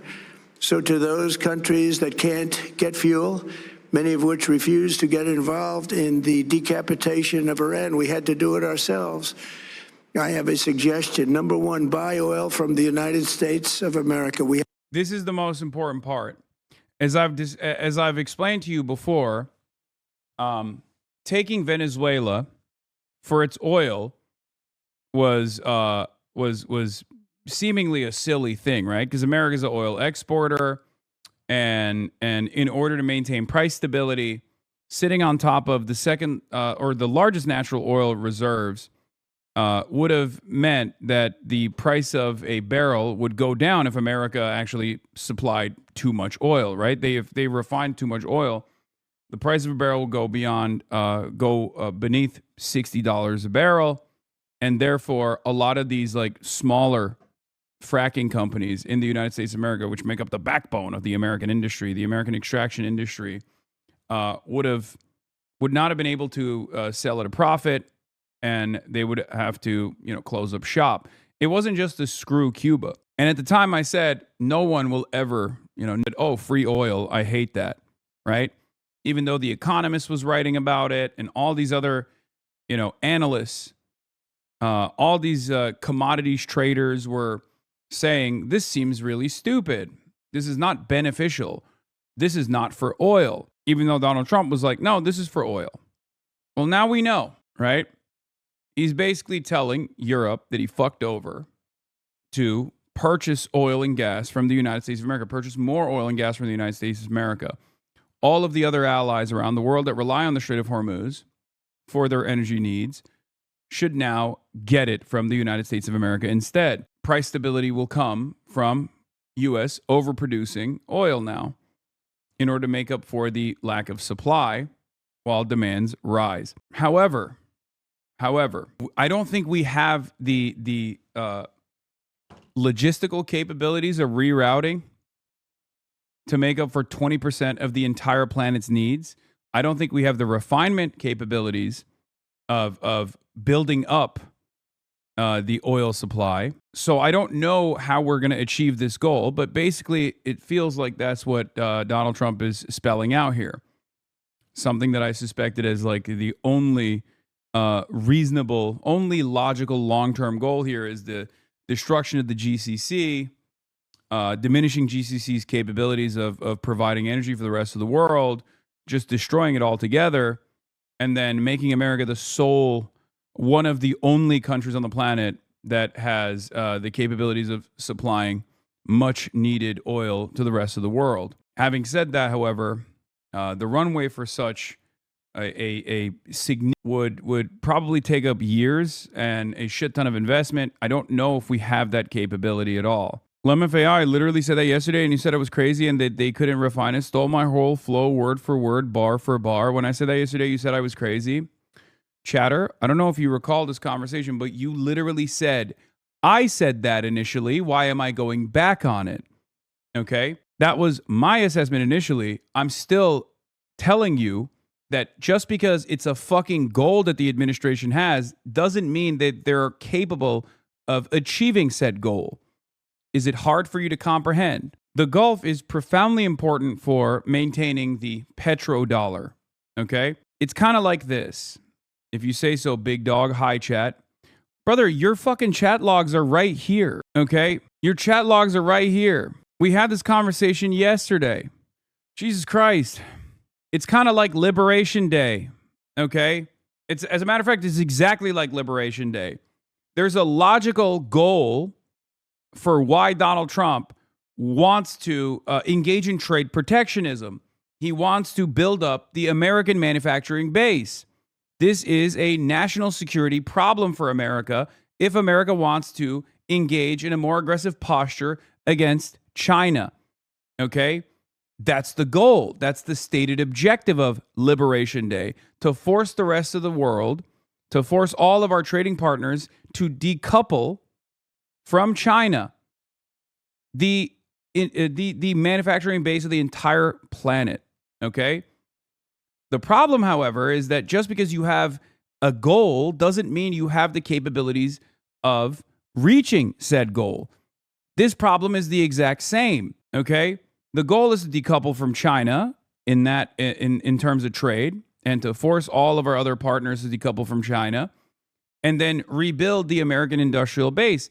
But we don't have the capacity to have an industrial base at all. We don't have the initiative. We don't have the capacity. We don't have a command economy. We don't have any central planning beyond subsidies that we offer. So just because he sets a target for himself doesn't mean he's going to achieve it. And he hasn't been able to achieve that at all. Okay? And the same thing is happening here. He might want to gain leverage over China, as China still controls the refinement of all of the rare earth minerals that are necessary for our defense production, necessary for all production, as a matter of fact. All the components that we still use in our industrial output is still at some point all the rare earth minerals that are refined are still coming from China. They have a complete monopoly over it, and we want to have some kind of leverage against China, because if China were to implement export controls, if let's say we went to war with China and China said, all right, we're adding export controls to all of our rare earth minerals, the magnets that you need to build your bombs. All of a sudden, you can't build bombs. What are you going to do? How are you going to fight China with no bombs? We've already depleted our munitions, right? So in a situation like that, America has to have some kind of leverage against China to ensure that China doesn't do that. And that leverage would be oil. But right now, China has developed its own relations with the Gulf states. China has its own direct relations with the Gulf states. So the American bargain here, the American gamble here is maybe to think, all right, we just destroy the Gulf in its entirety. We reduce their capabilities and we shut off the oil and gas faucet in the Gulf by way of Israel so that we are the sole providers of oil and gas to the rest of the world. Okay? The problem is we run into the same issue. Do we have the capabilities to make up for the lack of supply, especially in the short term, without imminent global collapse? I don't think so. I don't think we do. That's my argument. Just because they have an agenda, just because they have a goal, doesn't mean they have the capabilities of achieving said goal. Do you understand? I've been trying to explain this for the past month. We have plenty. We have so much. And number two, build up some delayed courage. Should have done it before. Should have done it with us, as we asked. Go to the strait and just take it, protect it, use it for yourselves. Iran has been essentially decimated. The hard part is done, so it should be easy. And in any event, when this conflict is over, the strait will open up naturally. It'll just open up naturally. They're going to want to be able to sell oil because that's all they have to try and rebuild. It will resume the flowing, and the gas prices will rapidly come back down. Stock prices will rapidly go back up. They haven't come down very much, frankly. They came down a little bit, but they've had some very good days over the last couple of days. We've done actually much better than I thought, but we had to take that little journey to Iran to get rid of this horrible threat. With our historic tax cuts, where people are just now talking about receiving larger refunds than they ever thought possible. They are getting so much more money than they thought. That's from the great big beautiful bill. Our economy is strong and improving by the day, and it will soon be roaring back like never before. It will top the levels that it was a month ago. I've made clear from the beginning of Operation Epic Fury that we will continue until our objectives are. Yeah, there's this other problem here as well, because countries no longer have to think about whether or not they create energy independence for themselves by way of renewables, which are, once again, produced almost entirely the systems necessary. So all of the other components necessary to build a robust energy grid that focuses on renewable energy come from China, right?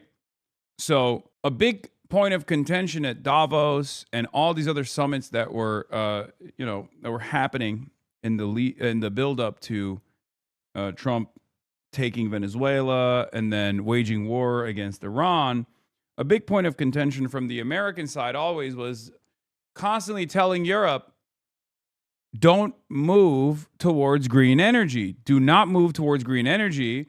You will not be able to develop energy dominance that way. You're just going to increase your reliance on China this way. It's very stupid, right? That only works if there's stability. That only works if there's no disruptions in the oil and gas side of things. If there's no disruption in the delivery of oil and gas to Europe and to the Asian markets.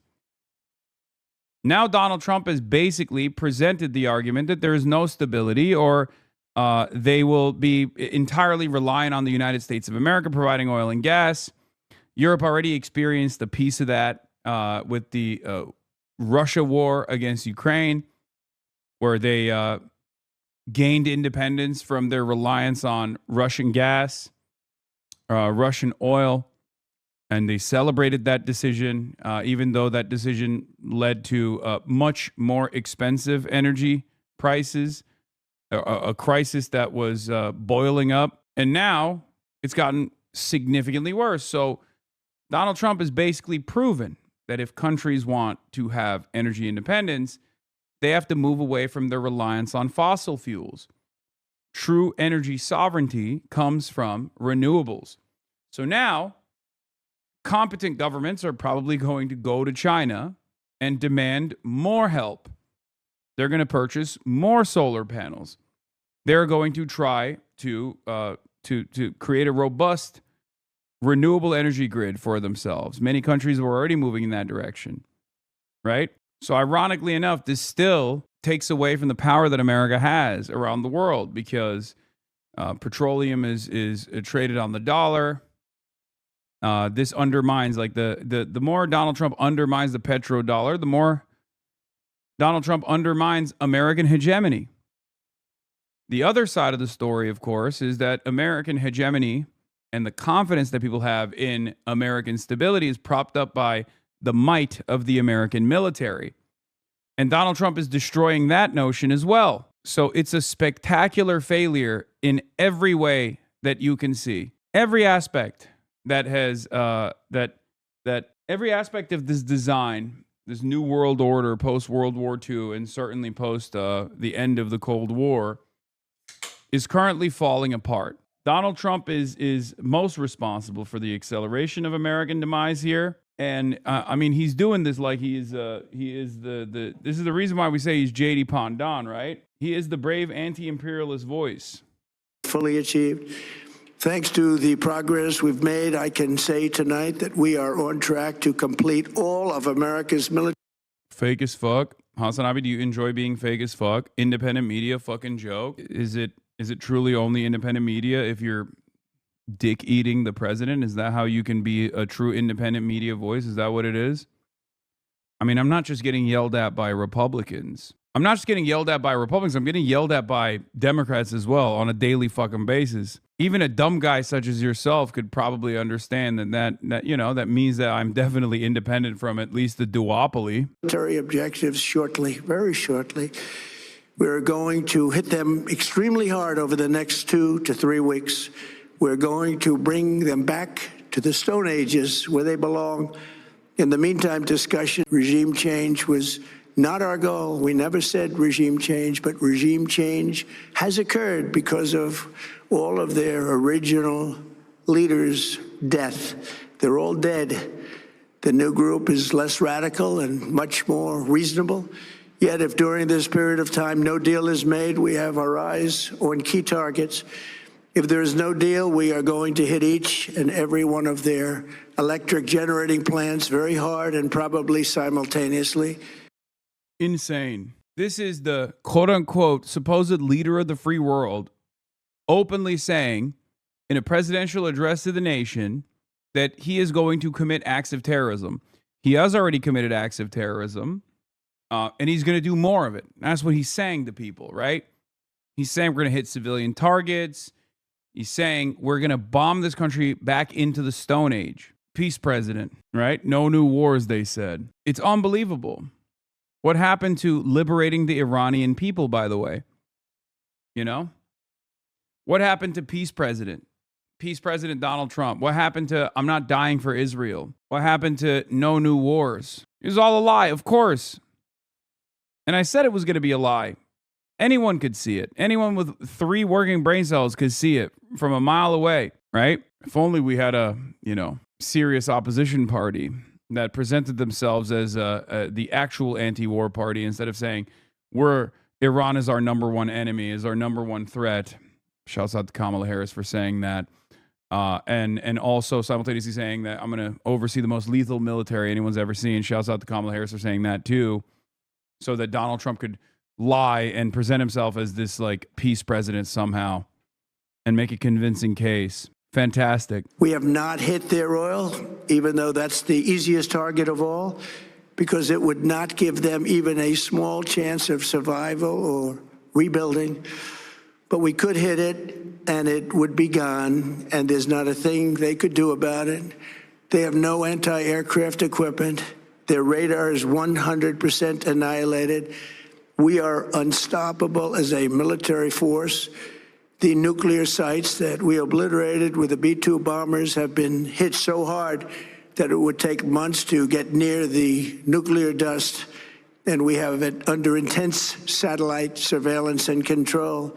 If we see them make a move, even a move for it, we'll hit them with missiles very hard again. We have all the cards, they have none. It's very important that we keep this conflict in perspective. American involvement in World War I lasted 1 year. Yeah, this part's really funny. This is where he tries to say, this is technically not a war because it's short, right? Comparing your current military incursion, your current war to World War I, World War II, Vietnam, Korea, Afghanistan, fantastic. Anyway, yeah, he ends the speech basically by saying we have to do something about the Iran nuclear capabilities, and then saying that he's going to bomb Iran back into the Stone Age, which again, and then openly says he's going to target civilian infrastructure, things of that nature, which they've started doing already. They blew up I mean, this is a war crime. They blew up a bridge. Trump posts video of the strike on Iran's biggest bridge and tells Iran to make a deal before it's too late. A highway bridge linking Iran's capital, Tehran, to the western city of Karaj was hit by airstrikes on Thursday, Fars News reported, adding that early indications suggest several people were injured. The biggest bridge in Iran comes tumbling down, never to be used again. Much more to follow. It is time for Iran to make a deal before it's too late. And there's nothing left of what still could become a great country. This is a war crime. That's it. That's what it is. And the reason why they're doing this is because this is the Gaza method, right? When you can't achieve your military objectives, your stated military objectives, and in Gaza, Israel didn't actually have a real stated military objective beyond ethnic cleansing, you just start hitting civilian targets. You just start murdering people. You just start slaughtering people, destroying all the civil society organizations. You destroy schools. You blow up the energy infrastructure. You make the land uninhabitable, right? That's what they're doing. It's a classic war crime, okay? It's precisely what's going on. You know that this war cannot be won, right? You can't achieve any of your objectives here. So now you're just indiscriminately targeting the civilian infrastructure across all of the major cities in Iran. This is the Israel method. It's the America method as well. And that's precisely what they're doing.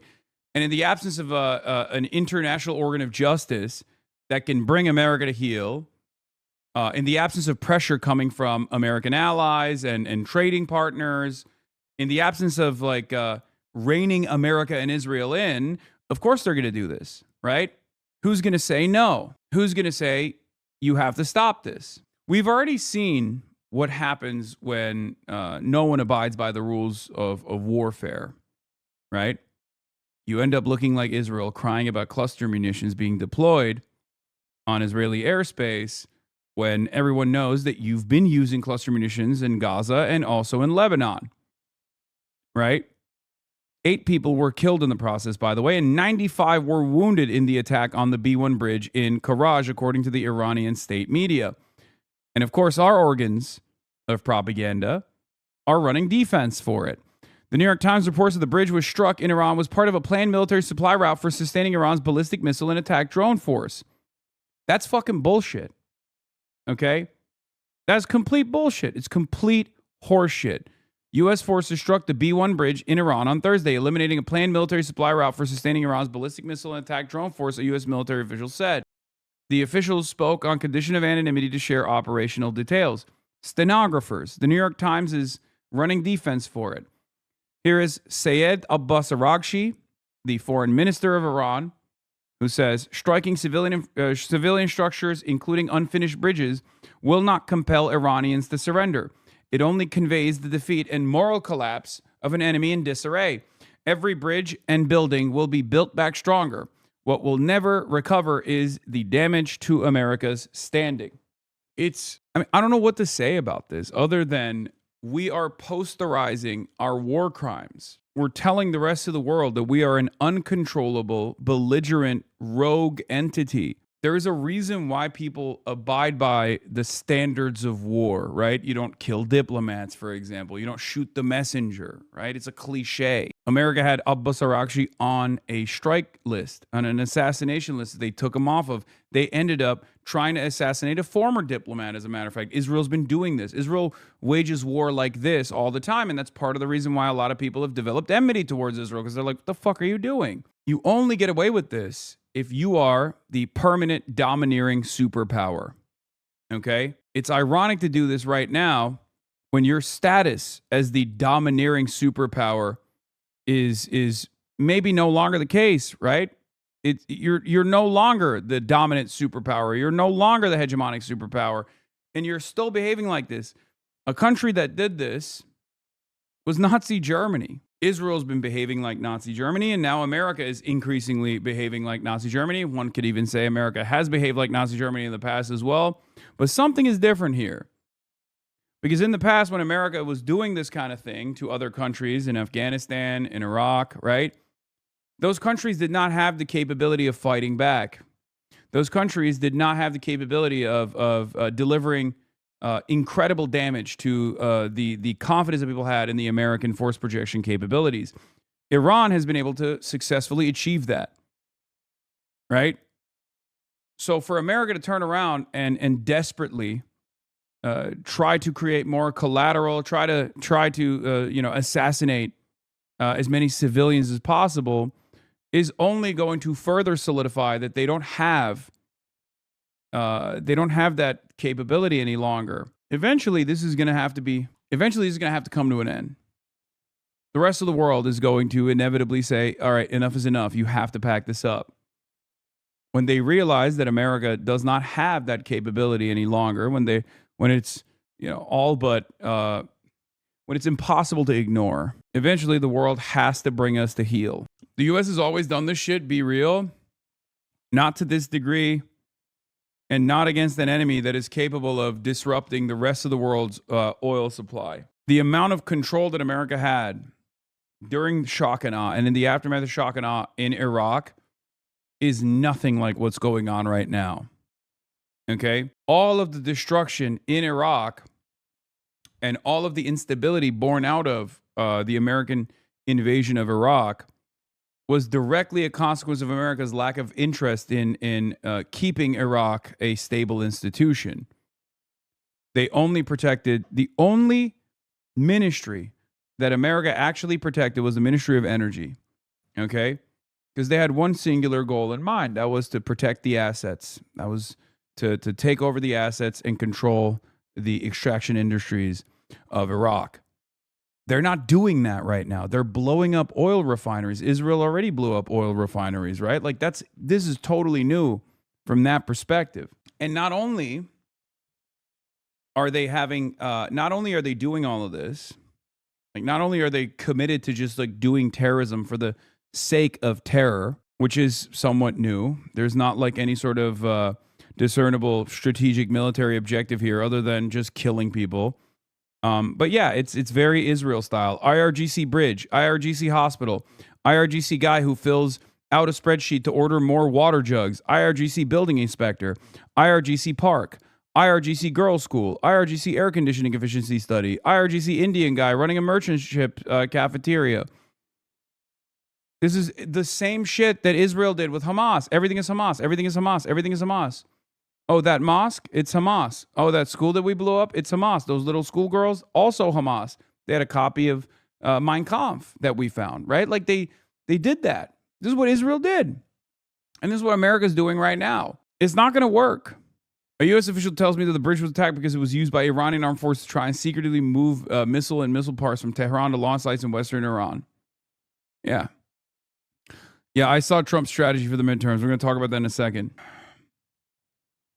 What the fuck? Anyway, Galabaf wrote this. He says, listen up. Back when I was 18 years old, I grabbed my rifle and ran straight into the fight to defend the soil of my beloved, unbreakable Iran, the only home I ever knew. My own brother Hassan, he laid it all on the line in that same fight for our homeland. He never came home. To this day, I still ache to wrap my arms around him one more time. That kind of pain never leaves a man. And he wasn't the only one. I lost brothers who weren't blood, but were family just the same. Men who fought like lions and became part of me forever. But that's what we do.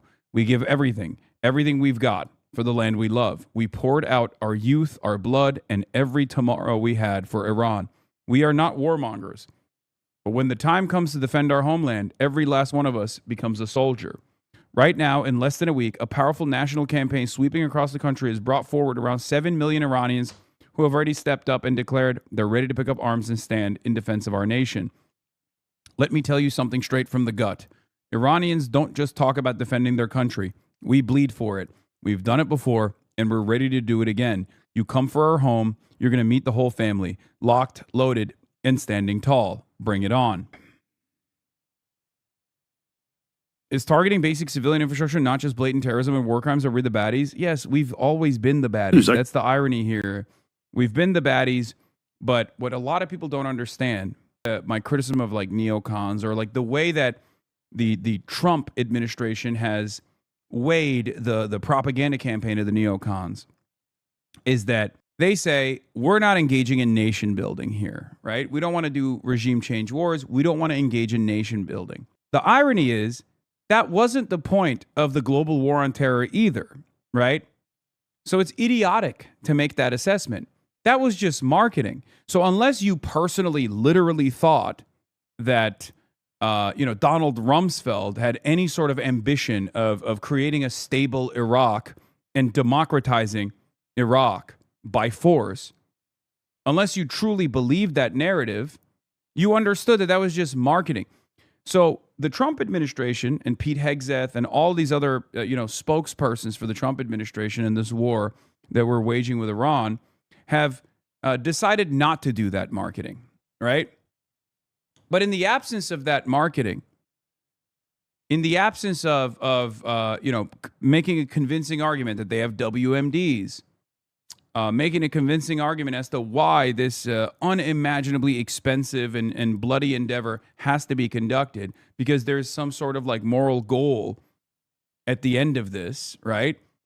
People are just going to realize that you are just a tyrant. You're a bloodthirsty bully. And that's what's really interesting about how the Trump administration is conducting itself. They operate like they genuinely believe that the neocons wanted to liberalize Iraq and didn't simply want their oil or simply want to dominate them, right? My point is, there is a purpose for claiming that you're spreading democracy when you don't really have that ambition. So when you drop that part and come across as sincere about your goals, about your objectives, as Trump is doing, right? Saying the quiet part out loud. Sure, some people will look at that and go, yeah, that makes sense to me. I like killing Iranians. I think it's cool that we're blowing up their bridges. I think it's cool that we're, doing terrorism, right? I don't care about winning hearts and minds. It's different. I like it, right? But when you say the quiet part out loud, a lot more people are going to hear what you're saying and go, I don't like that. That sounds insane. That sounds like you're doing terrorism. And that's where we're at right now. For many Americans, it was easier to understand that Israel was behaving like a terrorist country because Israel, they thought, was a foreign country. The final piece of that puzzle is for Americans to recognize that we might be the terrorist country as well. Because we are. 7 months and 5 days. World War II lasted for 3 years, 8 months, and 25 days. The Korean War lasted for 3 years, 1 month, and 2 days. The Vietnam War lasted for 19 years, 5 months, and 29 days. Iraq went on for 8 years, 8 months, and 28 days. We are in this military operation, so powerful, so brilliant, against one of the most powerful countries for 32 days. And the country has been eviscerated and essentially is really no longer a threat. They were the bully of the Middle East, but they're the bully no longer. This is a true investment in your children and your grandchildren. The whole world is watching, and they can't leave the power, strength, and brilliance. They just can't believe what they're seeing. They leave it to your imagination, but they can't believe what they're seeing. The brilliance of the United States military. Yeah, no, that's what everyone is saying. They're like, how brilliant. How fucking brilliant, dude. Philip Lemoyne says, once again, it's hilarious how the U.S. bombed civilian infrastructure with the obvious goal of pressuring the Iranian leadership into making a deal, but the supporters of the stupidity instantly go into defense mode and twist themselves into a pretzel to argue that it was motivated by military necessity, only for Trump to come out and basically tweet, you better make a deal soon before your country has been turned into a wasteland. I mean, he's saying it. Like, this is Osama bin Laden shit, right? That's it. When you can't achieve your military goals by waging regular warfare, you do the Israel method and you go the death and destruction route. You don't even consider what comes after that. You don't consider what you're doing to the international rule-based order, which has favored your dominance in perpetuity, right? Like, this is another part of the process that I think a lot of these guys don't understand. If you wanted to be a warmonger and if you wanted to be the hegemonic superpower, then liberals are right. You have to sell that. You have to sell that to other people. When you say the quiet part out loud and you say, no, this is empire shit, we're villains, and you don't try to massage the narrative, you don't try to tell people why you're doing this, why there's a good reason for why you're blowing up fucking bridges and shit, right? Eventually, there's going to be so much enmity that people actually take up arms. European leadership went through appeasement with Nazi Germany, if we recall, right? There was a period where Europe was like, okay, maybe we'll just give them what they want and they'll stop, right? But it got to a point where it was undeniable that Nazi Germany's expansionist ambitions were going to take over the entirety of the European continent. And that's when they decided, all right, we have to do a coalition of the willing. We have to put an end to this. We have to militarily stop this.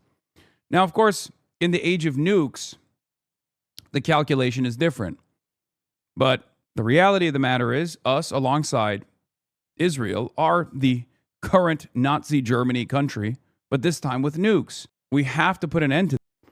These guys genuinely don't believe that the U.S. benefits from U.S.-led world order, though. The right sees it as constraining and a waste of time and money, even though it benefits them. Same reason why they hate soft power initiatives, even though they objectively make empire more stable and effective.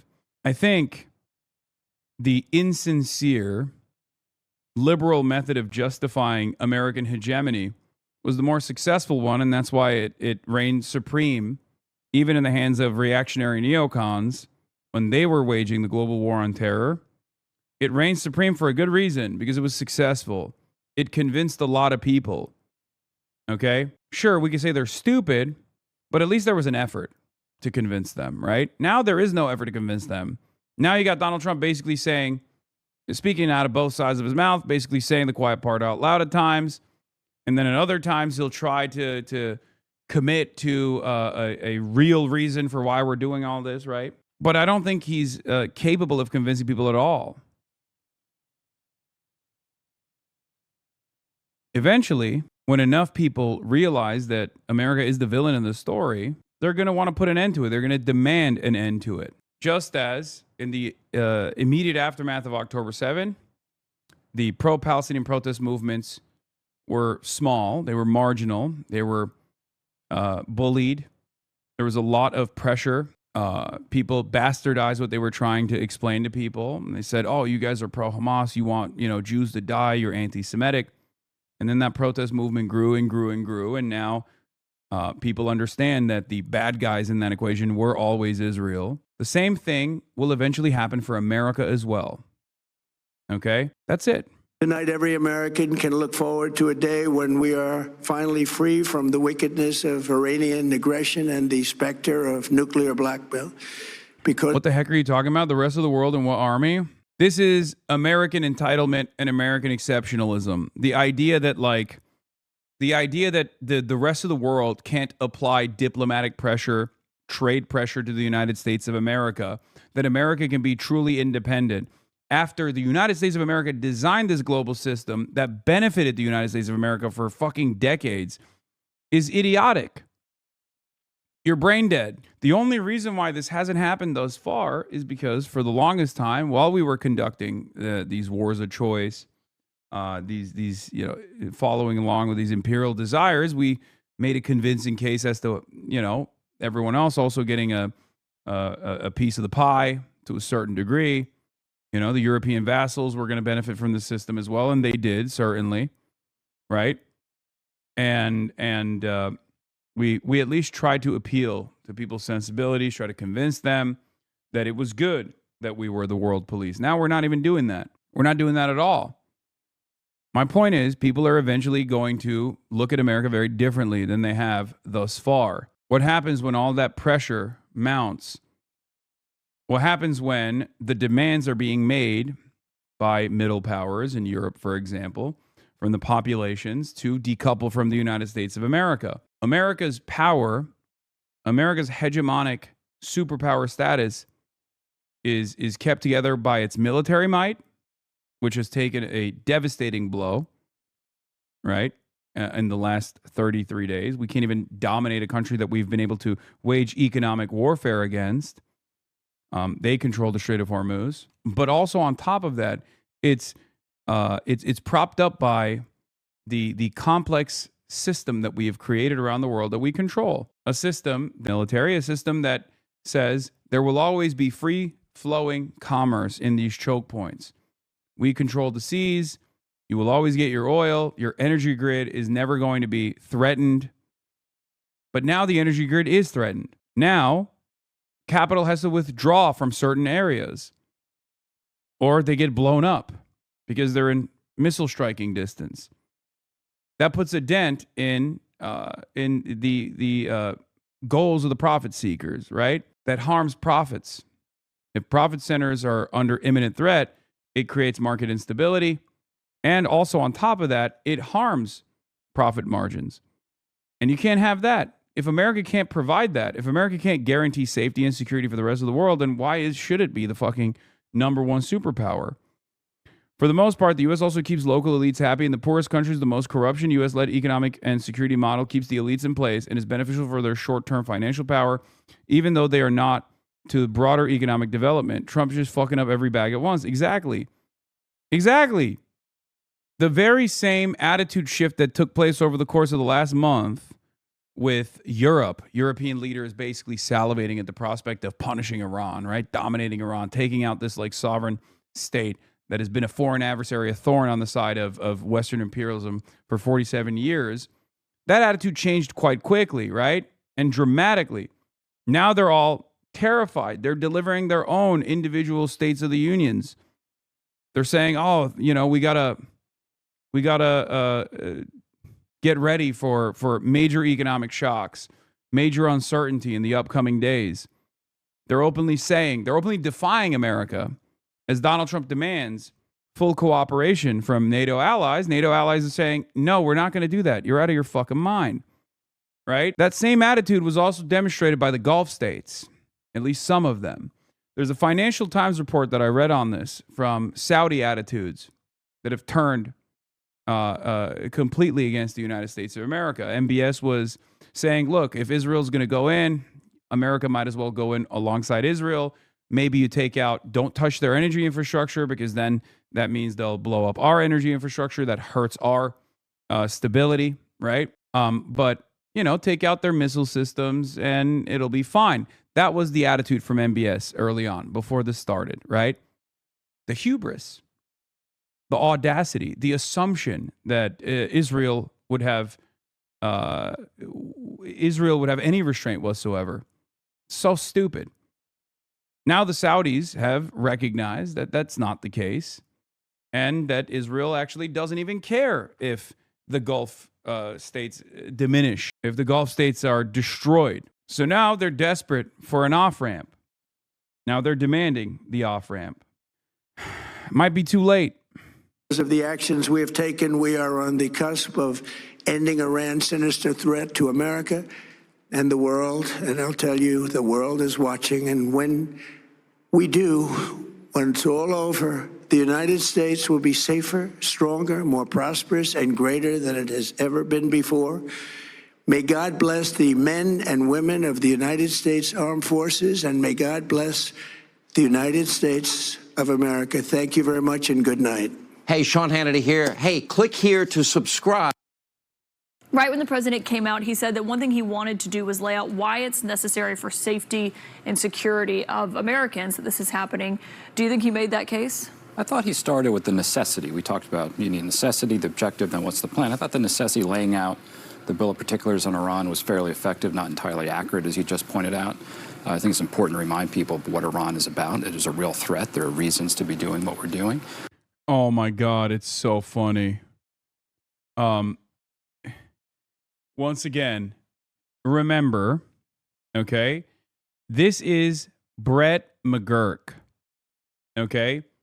Brett McGurk was the architect of the Biden-Israel saga, one of the top genocidaires, okay? Brett McGurk also happens to commend Donald Trump's Iran quagmire. He demanded it. He said it would be good. He celebrated the 12-day war. Now, I don't know if he'll continue to celebrate it. I don't know what he's going to say here, but the reason why I'm bringing all of this up is because I need you to understand this is exactly what he wanted. You'll see and hear from a lot of people that have spent their entire careers operating as mouthpieces for the Israeli state, communicating the Israeli state's desires to do exactly this, what we're doing right now, turn around and act as though there was a process, a procedural failure, or a tactical failure, because now that they got their wishes, they realize that they're biting off a lot more than they can chew. So anyone that is not popping champagne at this very moment, after spending the last decade, multiple decades, demanding this exact same thing happen, demanding that we blow up Iran, claiming that it will be so easy, is just lying. So let's hear what Brett McGurk had to say. The reason why it's important to understand, the role that Brett McGurk played is so that you understand American foreign policy and our interest in leaning into Israel and our interest in letting Israel lead our MENA policy is a uniparty principle, okay?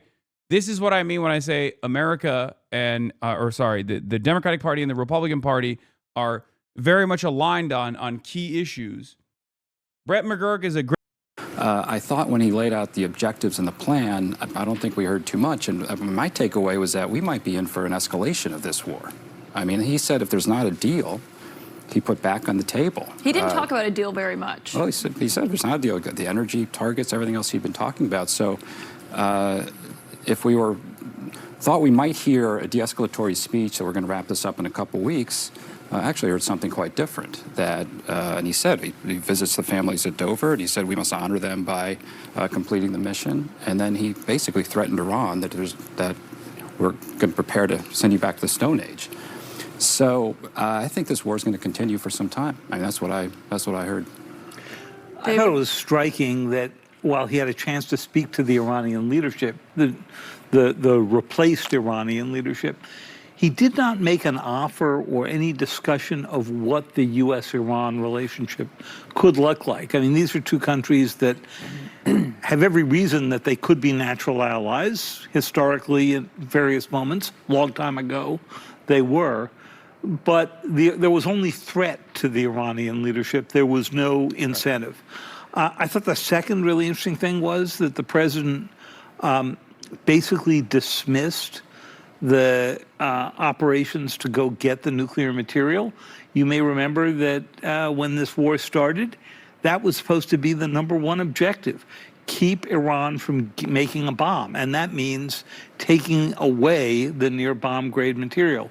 This time he said it would take months for them to get near the nuclear dust. I mean, just last Monday, a little over a week ago, I asked the president about getting that enriched uranium, and he said that it would be very easy for the United States to go in and get it. The other thing here is the Strait of Hormuz. The president seemed to back up and confirm reporting there that he's not interested in the United States having control of it or having that settled if the United States does end this war.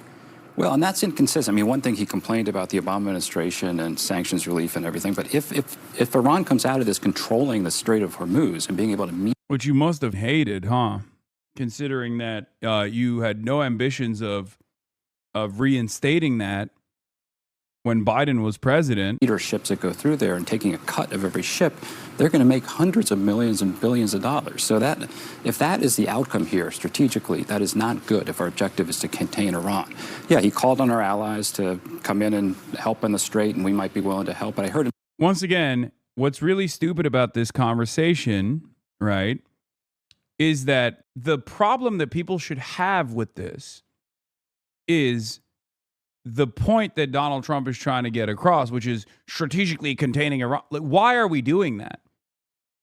For 47 years, we did not strategically contain Iran. We did actually wage a lot of economic warfare with Iran, and you know, that was still devastating for Iranian development. They were able to struggle through it regardless. But like, the argument that liberals present here is, well, the goals make sense. You know, I'm glad that the Ayatollah's dead.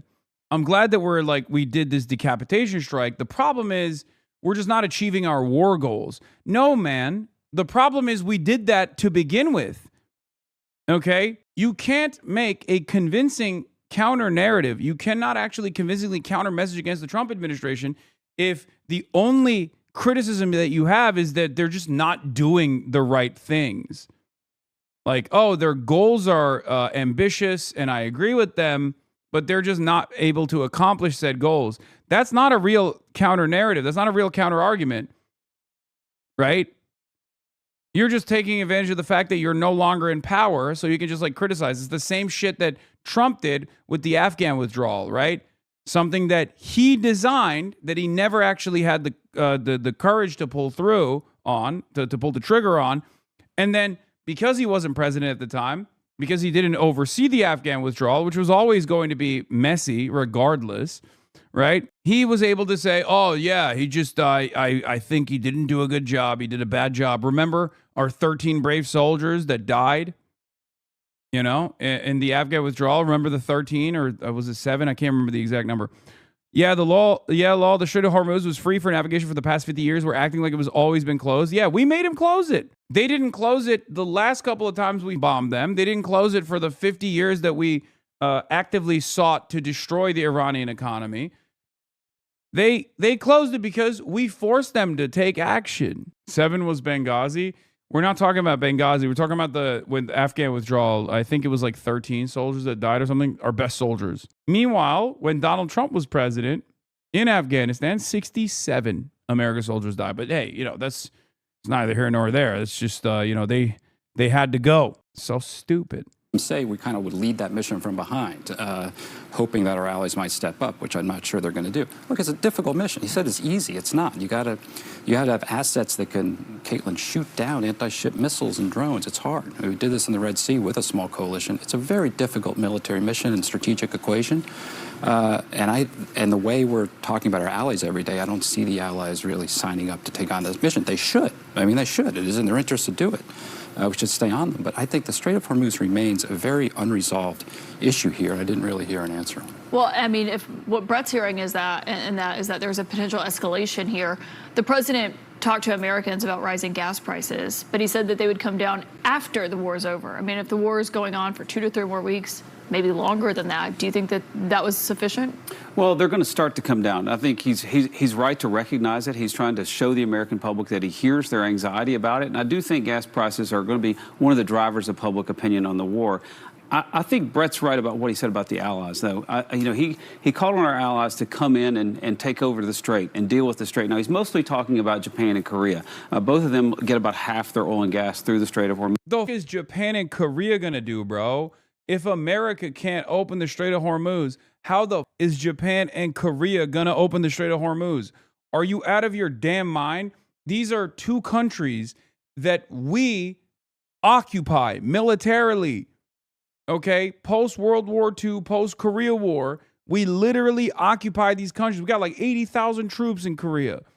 Japan's constitution, which we wrote, dictates that they can never have a standing army. You got an easier go opening up the Strait of Hormuz by dealing with the DPRK, North Korea, before you get South Korea to open it. How the fuck are they going to open it? They have such little control over their own destiny that America was able to literally first send THAAD missiles to South Korea, right, in 2016, which was a spectacular problem for South Korea. China got really mad about that, lost billions of dollars in trade from China in the process. And then America literally was like, hey, we're taking these THAAD missiles back. We have to send them to Israel. Sorry. And South Korea was like, we can't do anything about it because we're South Korea. We have no autonomy. We have no control over our own lives. We have no control over our own destiny. And now you're over here being like, oh, yeah, South Korea and Japan, 2 countries that we have basically militarily occupied for decades, are going to be able to go and like open the Strait of Hormuz when we can't do it. It's so insane. U.S. still has wartime operational control in Korea. This is meaningless. Exactly. It's so stupid. It's such a stupid argument. But of course, it's the dumbass Republican that's like saying that. Meanwhile, it seems that another American plane has been shot down, as I showed you earlier. We don't know. The drop site has not independently verified the claim. Also, Secretary of War Pete Hegseth asked the Army Chief of Staff General Randy George to step down and take immediate retirement. Sources familiar with the decision told CBS News. Uh-oh. Not good. Hegseth has asked the Chief of Staff to the Army Chief to step down.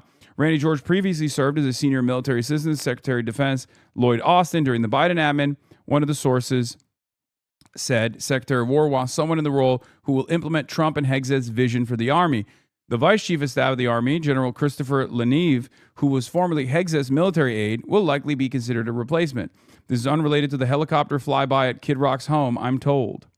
Okay, so it's definitely related to the fucking flyby. It's probably not even the war objectives.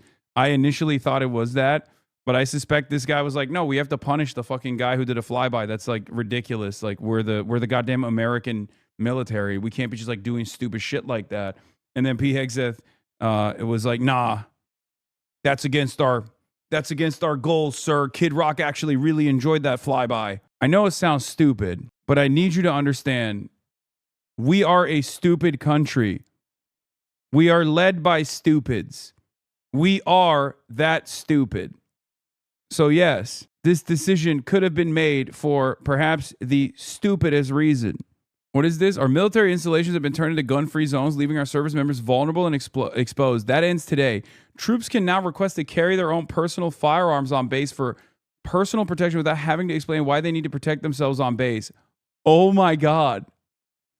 Oh, that's awesome. I'm not going to say anything because these are the moments where I say something like sarcastically and then they get clipped out of context. I'm just not going to say anything. Yeah, good luck to the American military. Wow, that seems like a cool thing. Deciding to play on New Game Plus difficulty, I see. Interesting. Very, very interesting. Cool. That's cool. Yeah, no, I can't think of I can't think of a better place to just like have a bunch of guys armed to the fucking gills, dude. Our great republic was founded on a simple yet bold idea. Our rights as citizens are not granted to us by government, but instead by God. 250 years ago, the Revolutionary War was fought to secure our God-given rights. The Second Amendment to our Constitution enshrines the right of all citizens to carry weapons to protect themselves. See, this is one of those things, right, that Pete Hegseth is too stupid to recognize was a rule for perhaps a good reason. Okay? Anyone who has ever spent any time as military police will be the first to tell you that this is a major mistake. Okay? Our boys get rowdy. They already have a lot of issues with rapes and murders on these bases without people running around with weapons. Okay? They have unconventional ways of getting those goals across. Okay? So if you just give them all guns, I feel like it's going to be a very different dynamic. It's very interesting that these dumbasses legitimately think like, oh, it was the libtard pussies that made it so that, you know, our brave boys don't have their fucking personal firearms at their hip on these military bases, and not because you don't want those guys to have access to their personal weapons outside of moments where they are you know, tasked with using them. Okay, cool. Their families, what do you say? And their fellow countrymen. The War Department's uniformed service members are trained at the highest and unwavering standards. These warfighters, entrusted with the safety of our nation, are no less entitled to exercise their God-given right to keep and bear arms than any other American. Our warfighters defend the right of others to carry. They should be able to carry themselves. Recent events like what happened at Fort Stewart, Holloman Air Force Base, or Pensacola Naval Air Station have made clear that some threats are closer to home than we would like. In these instances, minutes are a lifetime, and our service members have the courage and training to make those precious short minutes count. Before today, it was virtually impossible. Most people probably don't know this. It was virtually impossible for War Department personnel to get permission to carry and store their own personal weapons aligned with the state laws where we operate our installations. I mean, effectively, our bases across the country were gun-free zones, unless you're training or unless you are a military police. I wonder if there was a good reason for that. Because, like, when I think of like American military bases having such a rule, my assumption is there's probably a good reason for that, you know? Given a bunch of 18-year-olds that are, you know, going through some crazy emotions and constantly getting yelled at, constantly bullying one another, an unlimited amount of access to weapons kind of doesn't feel like the right thing to do. Yeah, okay, cool. You couldn't bring your own firearm for your own personal protection on to post. Well, that's no longer. Yeah, for what reason? Like, there's got to be a reason, right, Pete? You didn't think about that? You didn't think that there was a reason for that? In your mind, you thought it's because our generals were pussies? Is that what you thought was going on? They're libtards. They want to do gun control because it's woke and gay. That's cool. Okay. The memo I'm signing today directs installation commanders to allow requests for personal protection to carry a privately owned firearm, with the presumption that it is necessary for personal protection. If on a military base, brother, who are you protecting yourself against other than your fucking drill sergeant? Like, how is he not understanding the words that are coming out of his mouth? Like, what this implies? Protection from who? You're on a fucking military base, you idiot. Protection from who? I guess they do legitimately believe that, like, an armed society is a polite society. I guess they do actually feel like, you need to constantly be armed. Because, I mean, I always thought, it's a lie. Like, Republicans do understand that obviously you have to have gun-free zones because, like, more guns does not automatically translate to more safety. And part of the reason why I said that, and part of the reason why I believe that, it was because the NRA convention is a gun-free zone, right? Trump rallies are gun-free zones. It's not like Donald Trump is doing rallies where everyone can bring fucking weapons, right? So clearly, they kind of understand that you have to have areas where there's no guns, because more guns means less safety.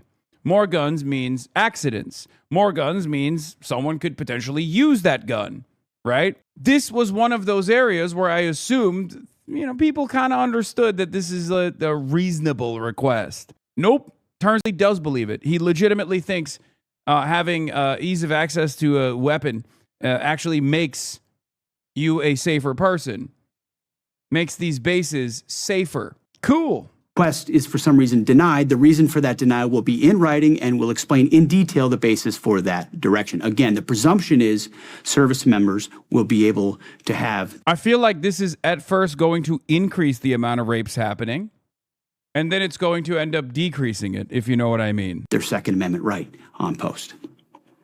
Not all enemies are foreign, nor are they all outside our borders. Some are. What are you saying? Not all enemies? Dude, it's a military base. You're saying the enemy is within. You're saying that the enemy is other guys at the base. What the fuck? What a strange thing to say. Domestic. Confirming your God-given right to self-protection is what I'm signing into action today, and I'm proud to do so. I just don't think I don't think any commanding officer is gonna allow this to happen. I just don't think so. It would be really funny. It would be very funny to see how this plays out. I just don't think it's going to happen. Yeah, the real enemy is amongst our ranks, is next to us. Cool, man. That seems good. Russia sends another oil tanker to Cuba and Trump will say nothing. Putin continuously plays in Trump's face. If you can't see something stinks there at this point, it's because you don't want to. Okay. I don't think this is a bad thing at all. I think this is a good thing. I don't know why Tennessee Holler is criticizing this. Anyway, let's get back to CNN. But he's also talking about Europe. And I think the heads of state of our NATO allies need to have heard this message pretty loud and clear.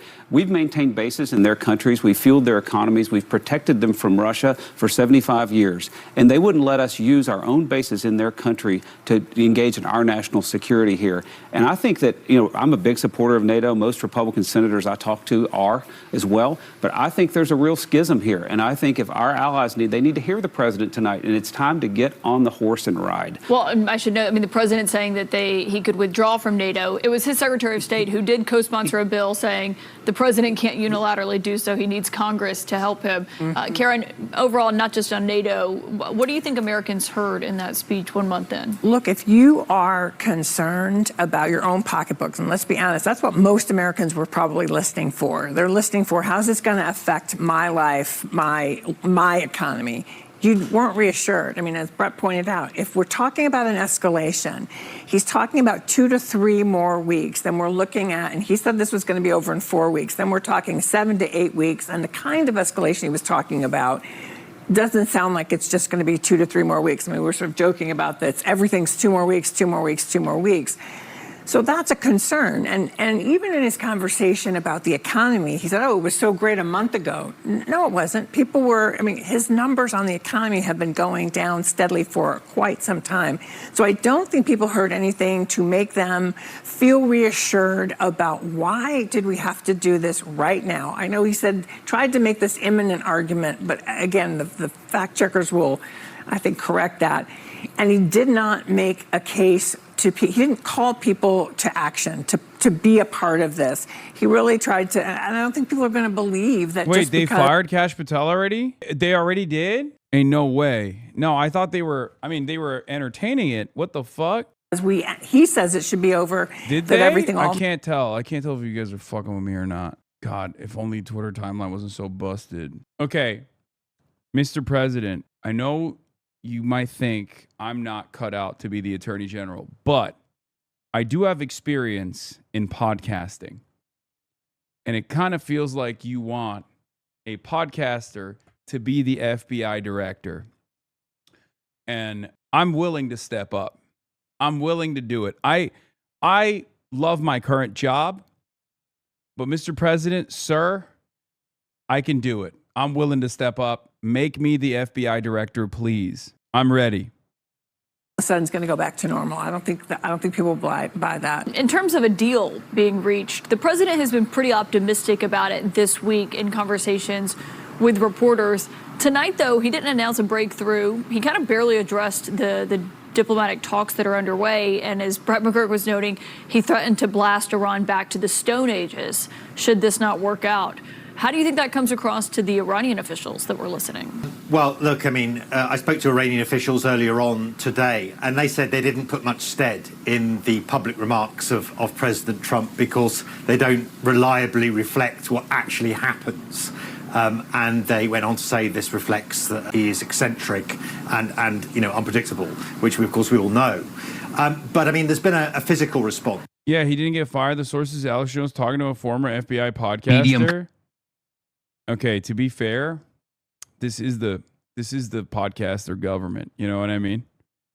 Yeah, I don't think it's happening. Or at least I wouldn't be surprised if it does happen, because like I said, he's Mr. Off-Ramp. He's Mr. Pressure Valve.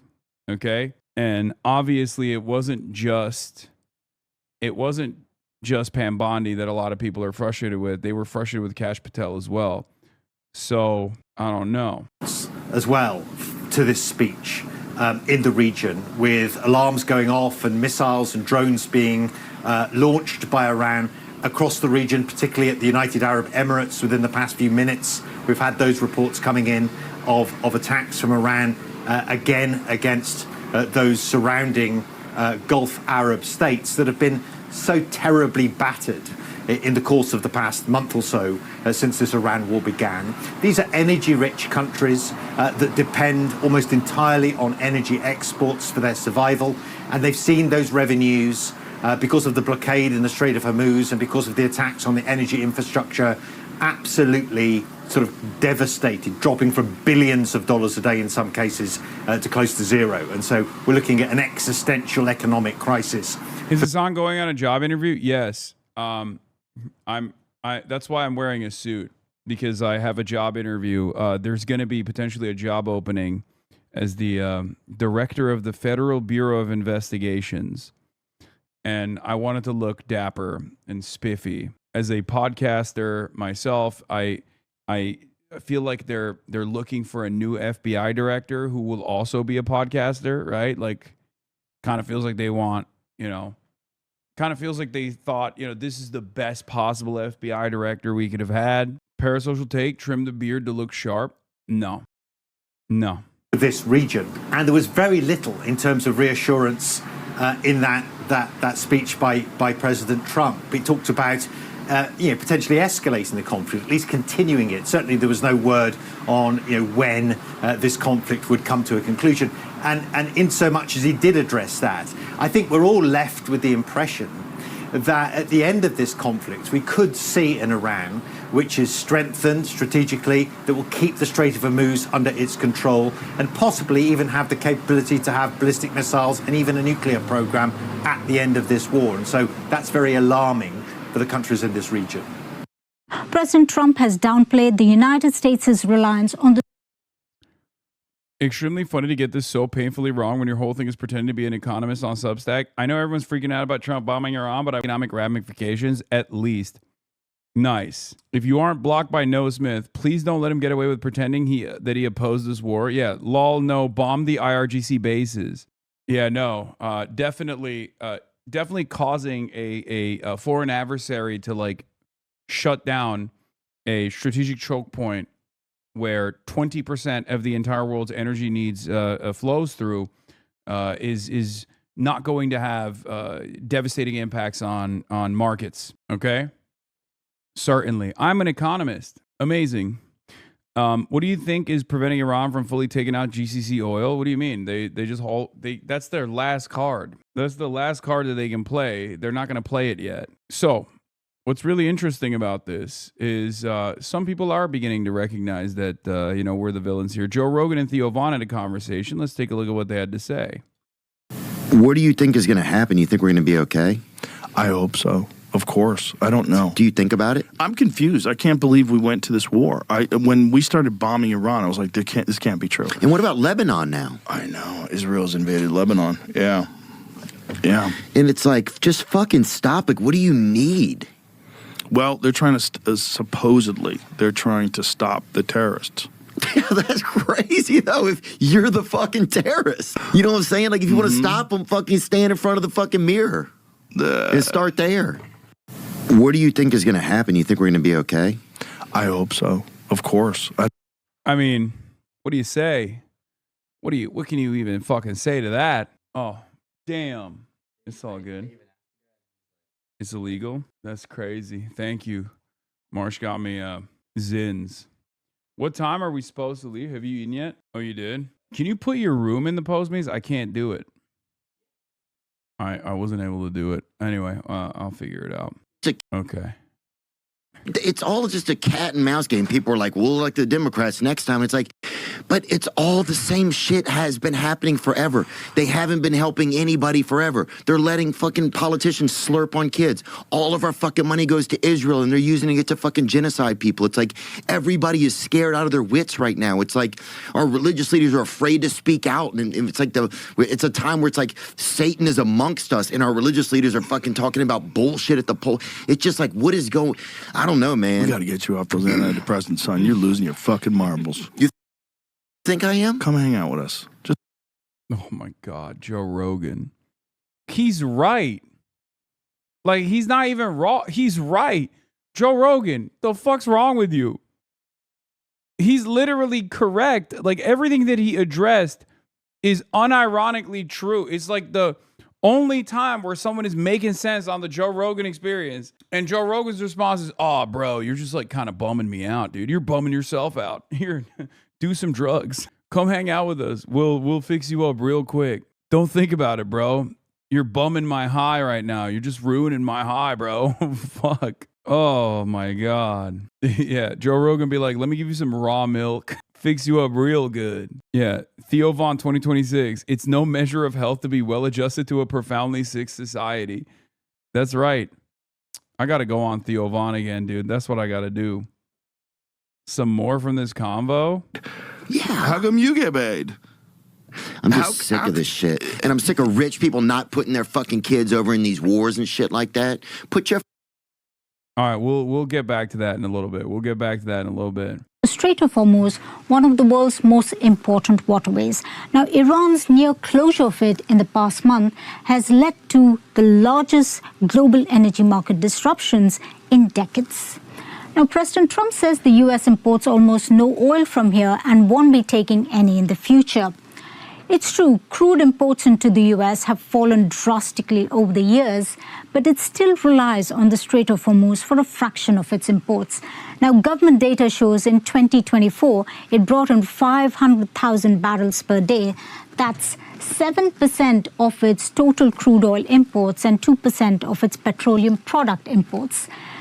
The way President Trump also sees it, the U.S. is the world's largest producer of oil and gas, and it's insulated with what's happening thousands of kilometers away. And yet, people are paying more at the pumps. because gas prices are more than $1 a litre, the highest since 2022. Now, the US and Israel's war on Iran has also left the rest of the world feeling the pain of supply chain disruptions and rising. I think you should go on Tucker. I think you can move him left. First of all, that's never going to happen. He's not going to move left. Don't be ridiculous. And secondly, Tucker Carlson will not have me on. I don't know why. I have my suspicions, but anyway, let's continue. Prices. Hours into President Trump's speech, we've had oil prices jump and we've had Asian stocks slump. Now, the UK and dozens of countries have held talks on reopening the Strait of Hormuz. Remember, much of the oil and gas produced in the region is headed to Asia, but some part of it also up from the Suez Canal into Europe. About 2,000 ships are stranded because of Iran's partial blockade in retaliation to US and Israeli strikes. Now, before the conflict, tankers carried 20 million barrels of oil, or 20% of global energy consumption, passed through this strait every single day. But in the past month, very few ships have made this passage in coordination with Tehran. A huge fireball blazes across the night skies over Isfahan after a US strike on a military base there. The city in the center of the country, home to one of its 3 key nuclear sites too. President Trump promised to hit even harder these next few weeks, and he's following through. Here, the Pasteur Institute, a prestigious research and public health center in Tehran, blown to smithereens. Yeah, this was disgusting. I mean, there is no like military goal here. You're just trying to destroy civil life. You're trying to destroy civil society. It's the Israel method, right? That's all this is. It's, what can you even fucking say? What is the equivalent here? Hitting MIT? It's like no, it's not even hitting MIT. It's like hitting a building where they're not only doing, I think they're also doing the production there too, right? If I'm not mistaken. But yeah, I mean, they're just bombing they're bombing academic institutions where like people are developing medicines. Yeah, it'd be like hitting Johns Hopkins University. And you have to remember, has had to develop medicine internally because of the sanctions, not dissimilar to Cuba. Like, not only have we shut off, to the best of our ability through these sanctions, Iran being able to get medicine, get pharmaceutical products from other countries, we've disrupted that process. We're now destroying their indigenous facilities for developing the medicine on their own. It's just pure terrorism. I don't know how else to describe it. That's what it is. During this attack, we can say that almost all departments were damaged. The malaria unit, the cell bank, clinical research, biotechnology, and support sections like IT, engineering, administration, and office buildings. All of these have been completely affected, and rebuilding them will take years. Most importantly, the historic building that was constructed with international support 104 years ago, older than many scientific institutions in the world, has been completely damaged, and that the original Pasteur Institute no longer exists. The tallest bridge in the Middle East, which connects the capital with the western city of Karaj, folding in on itself after an airstrike, with the US president promising on Truth Social that much more would follow unless Iran made a deal fast. Further bombast after his address to the nation on Wednesday night. We're going to hit them extremely hard over the next 2 to 3 weeks. We're going to bring them back to the Stone Ages where they belong. Iran's hardline leadership, those who are left, have responded just as their predecessors did, with unending defiance. The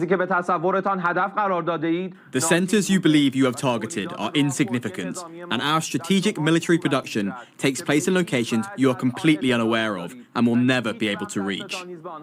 Iran's parliamentary speaker, thought to be the US administration's current interlocutor in Iran, not mincing his words on X.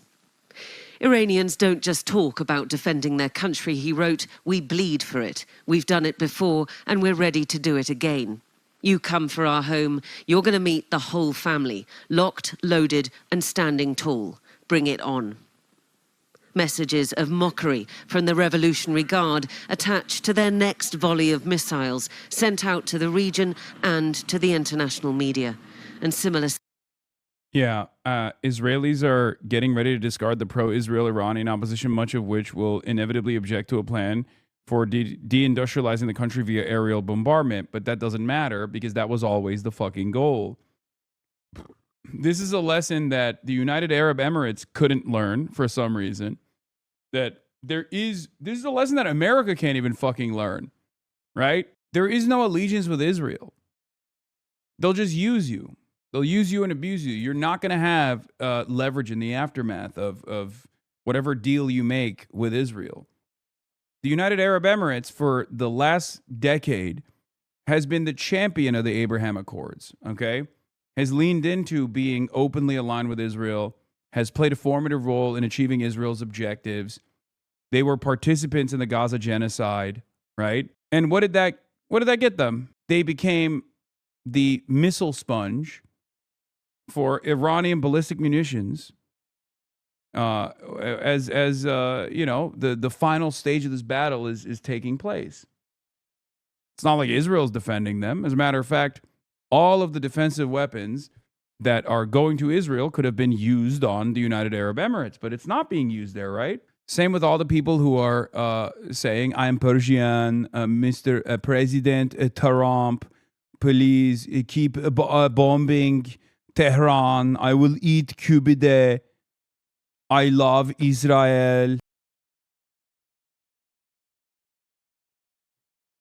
It's unbelievable these guys, through a sophisticated influence peddling operation with like Iranian International, right, which was backed by the Gulf states themselves, genuinely believed in this idea that American Israel would be a liberatory force, like that they had any interest in liberating the Iranian people. Like, it's so fucking stupid. Many of those people, as I told you, that were initially dancing and initially demanding that America and Israel bomb Iran would soon learn that hard lesson, that Israel's goals were never to liberate Iran. Israel's goals were always to destroy Iran. And they very quickly revealed that. I mean, it was like, what, day 3 when Israel blew up the oil refineries near Tehran, engaging in chemical warfare.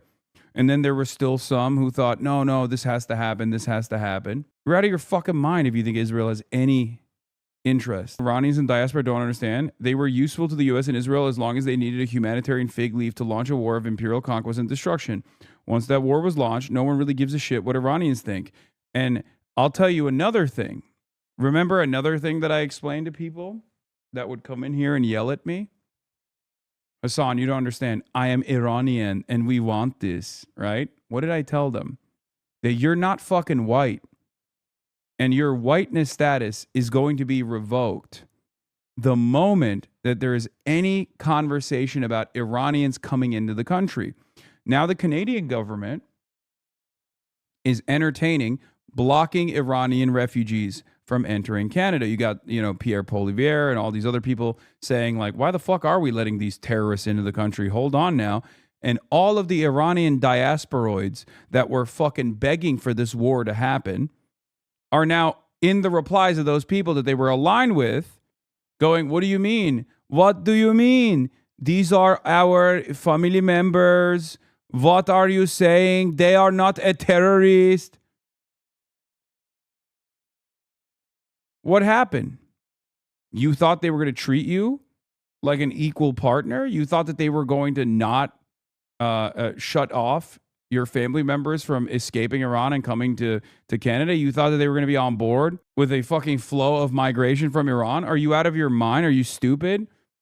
The only country that gets that amenity is Israel, and you are not Israeli, okay? That's it. And I told you that this was going to happen, and it's already happening. Yeah. And it's not like these administrations in the West have like they haven't hidden this ambition, right? I mean, they did this with the Venezuelans. The Venezuelans were like, oh, thank God Trump is actually destabilizing Venezuela. Thank God there's a regime change in Venezuela. All the while, Donald Trump was straight up saying, like, Venezuelans are rapists, bloodthirsty monsters, and we have to take all the Venezuelan refugees, revoke their TPS, and then ship them to fucking CCOT. And there were still Venezuelan diasporoids who were like, no, this is good. This is good. He cares about us. It's so unbelievably stupid. Liberation will never come from bombs, and liberation will never come from American bombs or Israeli bombs, especially, okay? You're just a pawn at that point. Venezuela is not a done business. This will turn into an issue, just you watch. I mean, we'll see. We'll see where it goes. Yeah, does this mean a free Iran? Yeah, they're liberating Iran back to the Stone Age. An admission, a demand for war crimes, for more terrorism. I saw something more insidious stated outright by Westoid misogynist Nazis. They say they want to destroy Iran so that millions of women can be forced into the core for their consumption, like Iraqi, Filipino, Latina, Slavic, etc. women who have been destabilized and displaced. The words they used were much worse, obviously. Yeah, I mean, there's that too. There's a bunch of rapist neo-Nazis who are like, yeah, they'll come here and then we'll rape their women. Pathetic. Disgusting. But at the end of the day, if you think that, these people had your liberation in mind, you're fucking delusional. Liberation can only come from within, okay? And it is honestly a setback that your liberation movement ever relied on external forces such as the United States or Israel to begin with, because that hardens the base of support for the IRGC. It gives them just cause to stamp out any sort of protest movement as, outside instability, because to a certain degree, it is outside instability. And here we are. What was the China egg analogy? That was really good. I forgot. The Chinese egg metaphor. What was it? Does anyone remember? An egg cracked from the outside is food. Cracked from within is life. Exactly. Your impression from February is monster plowed with your weirdly disfigured penis. But like, that's again not the main character. You're in many ways like you are a freak show, a curiosity, something that will be forgotten, something to be fascinated with, but never. That's so dumb. Yes, Piker Broadcasting Service for all of your needs. All your needs will be met, especially if your needs are like weird sexual analogies, weirdly descriptive sexual analogies. The more civilian infrastructure we destroy in Iran, the more we set back their economy. The more determined Iran will be to extract the maximum possible toll from oil passing through what is now their strait. That toll will be paid by the U.S. and the rest of the world through a higher cost of living. So just be aware that every video of a bridge being blown up, a pharmaceutical plant being destroyed, a medical clinic flattened is a video of something you are going to pay to rebuild. And yes, it is also illegal and immoral to bomb civilian infrastructure, but we really do not care. Mark Dubowitz from FDD, another, the guys that are perhaps most responsible internally as a think tank that the American government is just like copy-paste verbatim repeating their talking points on why they're waging war with Iran, okay? Where the fuck is it? There's clear evidence now that the U.S. and Israel are expanding strikes to economic assets that sustain the IRGC and the regime's war machine. The administration should make clear that these are military-linked or dual-use targets, revenue streams, logistic nodes. They're literally saying, you have to lie. Foundation for Defending Democracy saying, hey, you're doing terrorism. Can you please at least try to justify why you're doing terrorism? Because it's getting, it's gonna backfire. Amazing. Sentiments from other officials too. Trump has definitely fallen into talking nonsense. The speech he gave last night, which was supposed to be the most important speech a president could deliver in the middle of a war, ended up being ridiculed worldwide. Financial markets ridiculed, and again, oil prices went up, and stock markets fell once more. And for all the images that Donald Trump sees of massive destruction wrought by the US and Israel's war machines, there are the Iranian people who he at one point said that he was setting out to save. out having picnics on the 13th day of the Persian New Year, a day when it's considered unlucky to stay inside.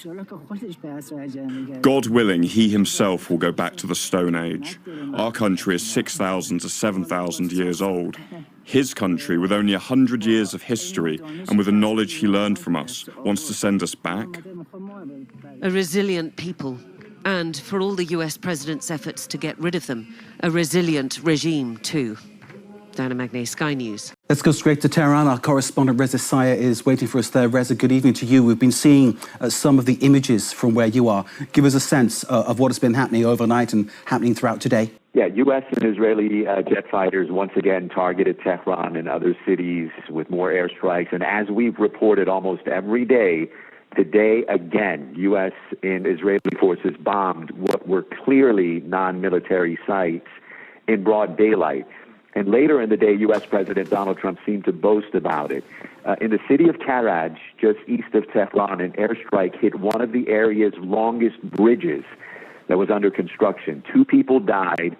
Pictures showed a huge slab of the bridge had fallen off after the strike.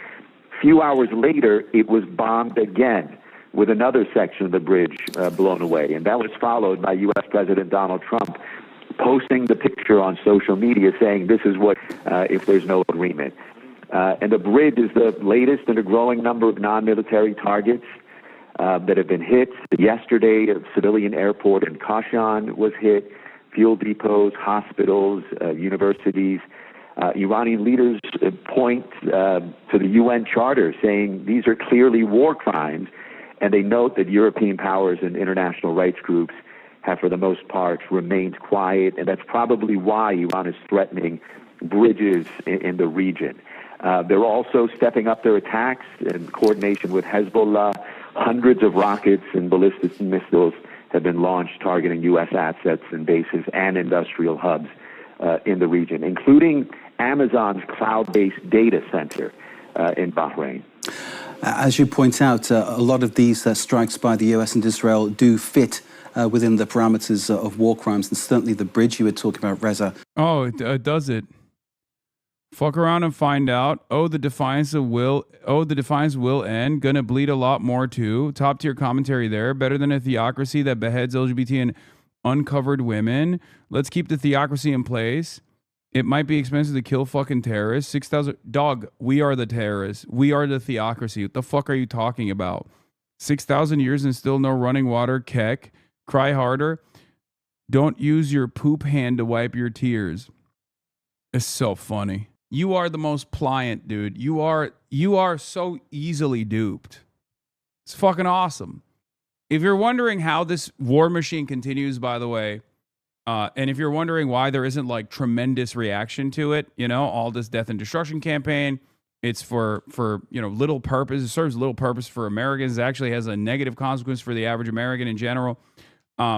It's because of like these racist idiots who just genuinely think like as long as we're dominating brown people or whatever, okay, as long as we're fucking killing brown people, you know, it's good. It's somehow good. It's a good thing. What does it mean, poop hand? He's just saying that like you're brown. You wipe your ass with your hand. 4chan brain. Yeah, Iran is a modern country disguised as a theocracy, while the United States is a country of cult disguised as a modern society. Look at how this war has unfolded. Even now, Iran hasn't held a single official prayer ceremony, not even bothering with that. Meanwhile, it's the U.S. president and his Secretary of War who are staging charlatan prayers, becoming a global laughingstock. Iran has really made people see it in a new light. And it didn't end there for you. Mr. President, no one has paid the price like you have paid the price. It almost cost you your life. But this is the good kind, you know? This is the good kind of cult. This is the good kind of theocracy, right? Because it's white. It's my people. This guy thinks Iran doesn't have running water, dude. It's awesome. Higher literacy rate than America. Higher rate of college graduates that are women than the United States of America, for the record. That's Iran. But this fucking dumbass,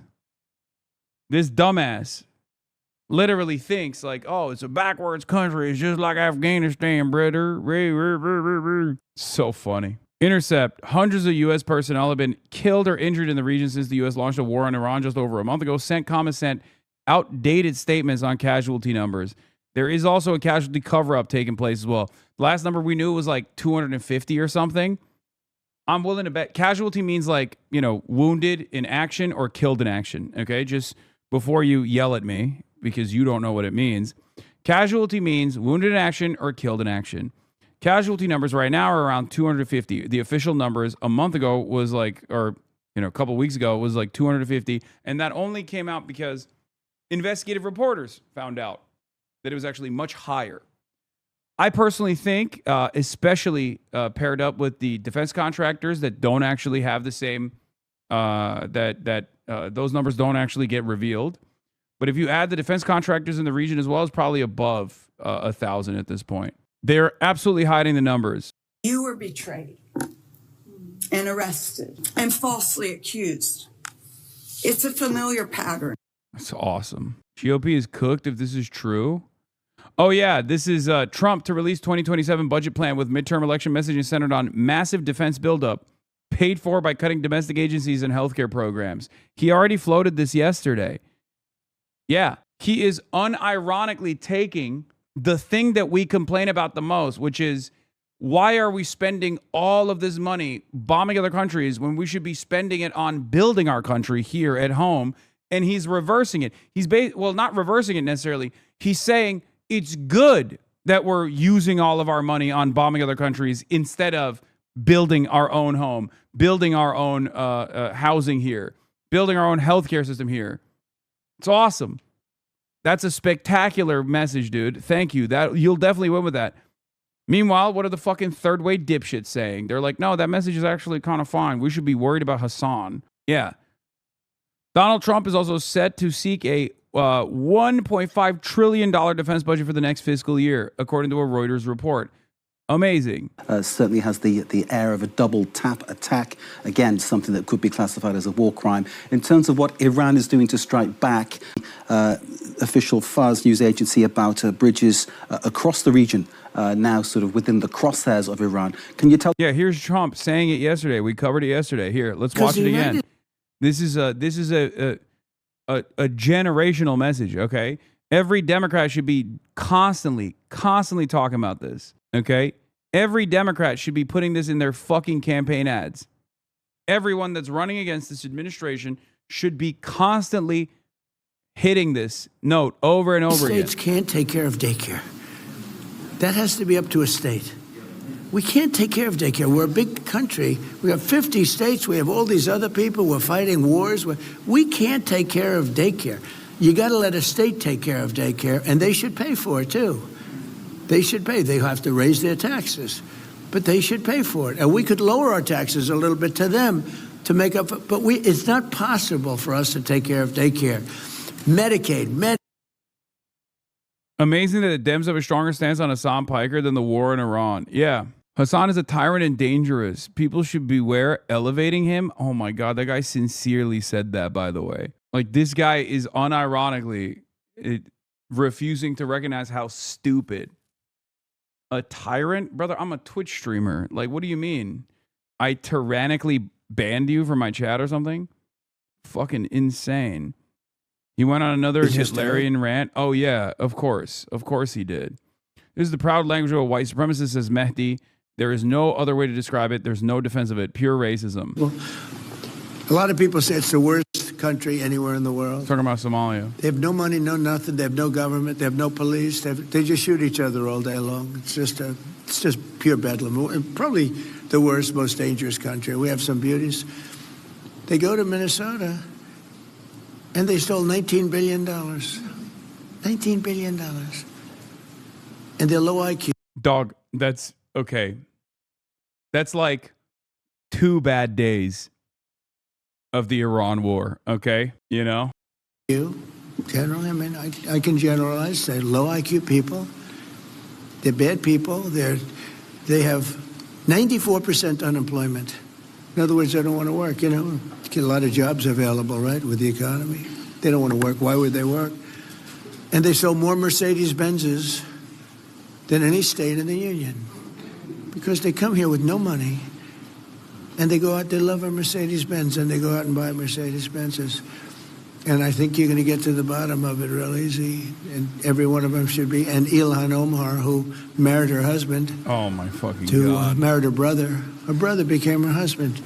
When she has to check a book, she says, any brothers? One. Any husband? One. She checks 2 people. So on top of everything else, she gets a double income tax cut. She's a stone-cold crook, and everybody knows it. And the papers, they have one paper out in particular. The guy made a living writing about her, and I spoke to him. He said, but nobody does anything about it, sir. All you have to do is get his writings from the Indianapolis Star or whatever paper he works for. You don't even have to do anything. This guy spent 10 years investigating that crook, and you got to do something about it, or our people are going to get they're already upset. Takes too long. So JD, you go do it, and Russell, you better do it. Yeah, I mean, it's indefensible racism. It's pure hatred. It's idiotic. What do you fucking say? It's just the new normal, you know? This is what people respond to. They love it. Tell us more about that. Yeah, their position from the time this war started is that we didn't start the war, but we're going to finish it. We didn't target economic and industrial sites and hubs. But if we're getting hit, if ours are getting targeted, we're going to do the same. And that's perhaps why in the past we've had statements from Iran's military leaders that bridges in the region and Gulf states are going to be targeted. And that's the sense that you've gotten, this tit for tat from Iran's leaders. They say as long as they get hit, they're going to hit back. And again, it's this dangerous escalation of violence where you have Iran seemingly growing confidence that they can maintain this fight. They say they're still open to negotiations if the talks are legitimate, if Iran's rights are recognized, but so far, there's no sign of that happening. Reza, as you're talking to us, we're seeing images, well, now we're seeing images of military leaders, but before that it was damage on the ground, and the state of the devastated places that have been struck is alarming, and I'm wondering whether there is the capacity to cope with the casualties of that. But of course, as of course, part of what is being hit will include health structures, clinics, hospitals, and the like, given the fact that there is a dense population center where these bombs are dropping. Is Iran coping with its casualties? Is there enough to cope? Yeah, I mean, so far they're coping remarkably well. This is a resilient population. They're showing solidarity, with their military, solidarity with the population. They're working together to take care of the most vulnerable. And they understand that this is going to take a long time to rebuild this country. Some estimates say it's going to take at least a decade and hundreds of billions of dollars. But first, this war has to end. We're in the middle of this war that is now in its 34th day. And Iran's military position seems to be clear now. They seem to be sensing that they have the confidence, and they don't mind if this goes longer. They don't like to see this destruction, but they see this as an opportunity to change the dynamics of the region. They want to make sure if this war ends, it ends on their terms, and they're never going to be threatened again by the U.S. in Israel. And that's why you get the impression that they don't mind, even with the destruction, for this war to continue so it can end on their terms. Reza Sai in Tehran, thank you very much indeed for giving us a sense of how things are there in the Iranian capital. Reza Sai, thank you for joining us live. Next. Today marks Sizdeh or Day of Nature in Iran, a day when many families traditionally leave their homes to spend time outdoors, marking the end of Persian New Year or Nowruz holidays. Sizdeh is traditionally spent in nature, with people casting away the sabzeh or sprouted greens, symbolizing a fresh start. But this year, it feels quite different, for the first country observes this day under a war which started more than a month ago. The sense of uncertainty is hard to ignore. Still, some have come out, seeking a moment of normalcy in the middle of a crisis, a moment to step outside, not just into nature, but briefly away from the constant tension. It was so cool and great. Even though it's a wartime condition and we heard explosion sounds half an hour ago, people are okay and nobody is afraid. They are enjoying their time. It's not like every year. People were sad because of the martyrs, both from the armed forces and ordinary people whose homes were targeted by missiles. Although many lack peace of mind and there's constant stress that something could happen at any moment, we still have to carry on with our normal lives, hoping for better days ahead.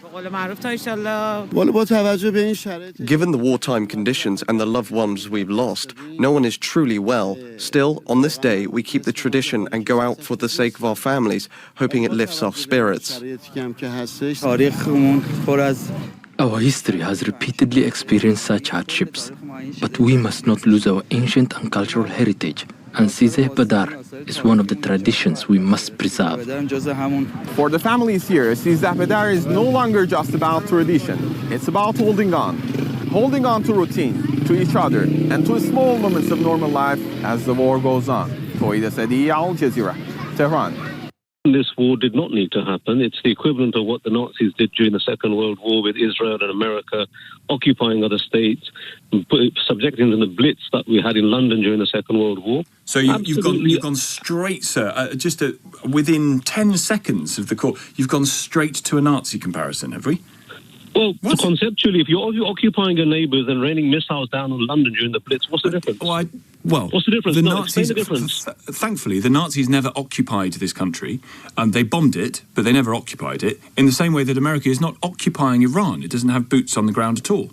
America is defending the occupation of the Golan Heights, of Lebanon, of parts of the West Bank and Palestine, and it is looking to put boots on the ground. It's got bases all around the Middle East. Yes. It's quasi-occupation. What else is it? It's not quasi-occupation to have bases in countries where those countries have agreed to have those bases, in the same way that America does not occupy England because it has bases here. You need to look at what happened during the Second World War. I think you need to find a definition of the word occupy, matey. A budget breakthrough in New York City. The city council says it has cobbled together a savings plan that would solve the city's multi-billion-dollar deficit without raising property taxes. Mayor Mamdani is already ripping the council's plan, saying it would result in the slashing of crucial city services.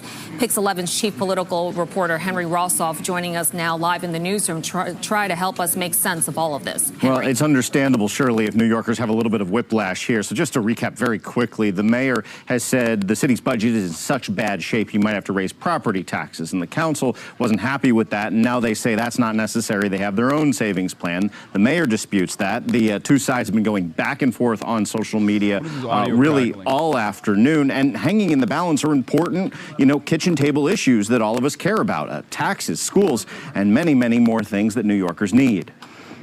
Our position has been clear. We have been a hard no on the property tax. We also are a hard no on raiding the rainy day fund. City Council Speaker Julie Menon says she and the council have found $6 billion in the city budget. In general, the council is claiming that across the board, Mayor Zohran Mamdani and his team are underestimating everything from hundreds of millions of dollars. Yeah. New York City has a massive budget shortfall. Okay. It was supposed to be 12 billion. They knocked it down to 6. Kathy Hochul did help with that a little bit. Okay. But now the real battle. Zohran Mamdani does not want to eradicate the social safety nets. It's understandable that he doesn't want to do that. As a matter of fact, he wants to actually spend more money. Problem is, the speaker was specifically chosen for being at odds with Zohran's agenda. And I had heard that she was wealthy, but I did not know exactly how wealthy she was. Here was Zohran Mamdani's response, by the way. She wants to cut social safety nets. She wants to cut, city budgets, money that goes to picking up trash, for example, fixing the potholes, shit like that. Things that Zohran has been doing so far that have been endlessly positive, right? People love it. We explained how the budget process worked. Well, my friends, we're in the middle of it now. Council Speaker Julie Menon just released her budget proposal. Her plan claims to close the city's $5.4 billion fiscal gap without taxing the rich or cutting services. The problem is, that's not what it would do. If her proposal was adopted, it would result in slashing billions of dollars. Working New Yorkers would pay the price. It double counts savings, overestimates revenues, exaggerates savings on interest payments. And in the midst of this historic budget deficit, the Speaker's $6 billion proposal asks Albany for just one thing: more time to reduce class sizes. My position? Tax the rich. Make sure the wealthiest New Yorkers and most profitable corporations pay their fair share. End the drain.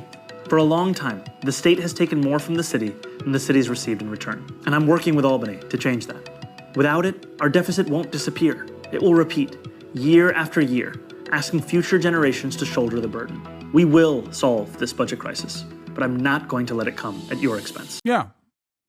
This is what New Yorkers voted for. Nick Fields says, Zoran is fighting hard against City Council Speaker Julie Menin. First with this official video on her budget proposal, and quite possibly second with this item from a progressive investigative news site. Now, I don't think this is Zoran doing it, but here's what Lever's article is. David Sirota's operation, The Lever. Fantastic work, as always. The rich don't want to tax the rich. As the Speaker of the New York City Council blocks Mayor Zoran Mamdani's proposed increased taxes on the ultra-wealthy, she's hiding her family's own multi-million-dollar portfolio. The Lever's Luke Goldstein reports that Julie Menin and her husband hold a vast personal fortune, potentially worth tens of millions of dollars, including a $22 million Hamptons mansion, several luxury condos on the Upper East Side listed as their residence, and company private jets, none of which appear on her financial disclosure. Thanks to a loophole for spouses, Menin reported less than $500,000 in assets and other income. It turns out she wasn't just like super wealthy, she was super duper wealthy, okay? She would literally be taxed. So she is unironically using her power to stand in opposition to any sort of proposal that taxes the wealthy, because she is the wealthy. Streamer wealthy? Brother, you have a very broken understanding of how wealthy streamers are if you think streamers have multiple private jets. Like, I think the only streamer, there's only like one streamer, I think, that could have that level of wealth. Just, and not even. I guess like maybe XQC. Like not even Kai Cenat has like multiple private jets level of wealth, dude.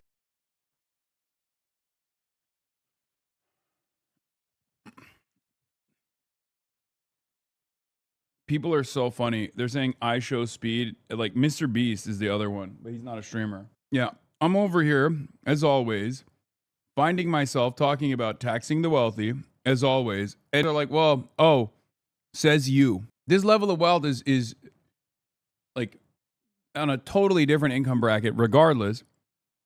But who cares? Yeah, tax me. Anyway, it's totally insane how unbelievably wealthy she is, and it makes a lot more sense why she's doing everything in her power to stop this from happening. In tax revenue to millions more coming the city's way from building permit fees. At the same time, the council is suggesting the city can save money on a laundry list of items like education contracts, facilities, even basic supplies like fuel, postage, and printing.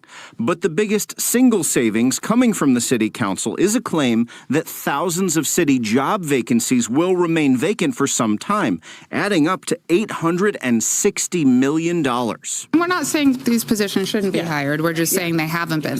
And it does take time to do the hiring. But Mayor Zoran Mamdani immediately called out the council's plan as a return to the budget games of years past. He says it will do nothing to fix the city's underlying issues. Speaker Menin's preliminary budget proposal would result in slashing billions of dollars from agency budgets, which would force the city to cut services. Double counting previously identified savings, overestimating revenues, and exaggerating debt service savings does nothing to close a deficit. The speaker flatly refutes that claim. There are so many different items in this list where we are able to responsibly reach savings without doing cuts on services whatsoever. We're not at the point where we need to do cuts. Now, the mayor and the speaker are in alignment in asking state lawmakers in Albany to send some $600 million down to the city to help hire teachers and do other things to help reduce class sizes and meet a legally required state mandate. But they are not in alignment on if state lawmakers Speaker should pass a millionaire's tax or increase it and pass a corporate tax, which the mayor's been pushing for. The Speaker's still not ready to say that behind that proposal. And then all of this uncertainty in the city, well, it's wreaking havoc on the state budget, which we covered yesterday. So a budget mess statewide, Shirley. Live in the newsroom, Henry Rossoff, Pix 11 News. It sounds like it sure is. Okay, Henry, thank you. Back in January, we explained how the budget process worked. Well, my friend. In the labor movement, we have a very simple question. Which side are you on? And this is the question we have to pose to Governor Hochul. Which side are you on? Are you on the side of people or polluters? Are you on the side of the working class or corporate donors? Because right now we have a budget we're negotiating that could put working class people at the heart of our agenda, and she is saying no. She is proposing rollbacks to our climate laws, and she is saying don't tax the rich.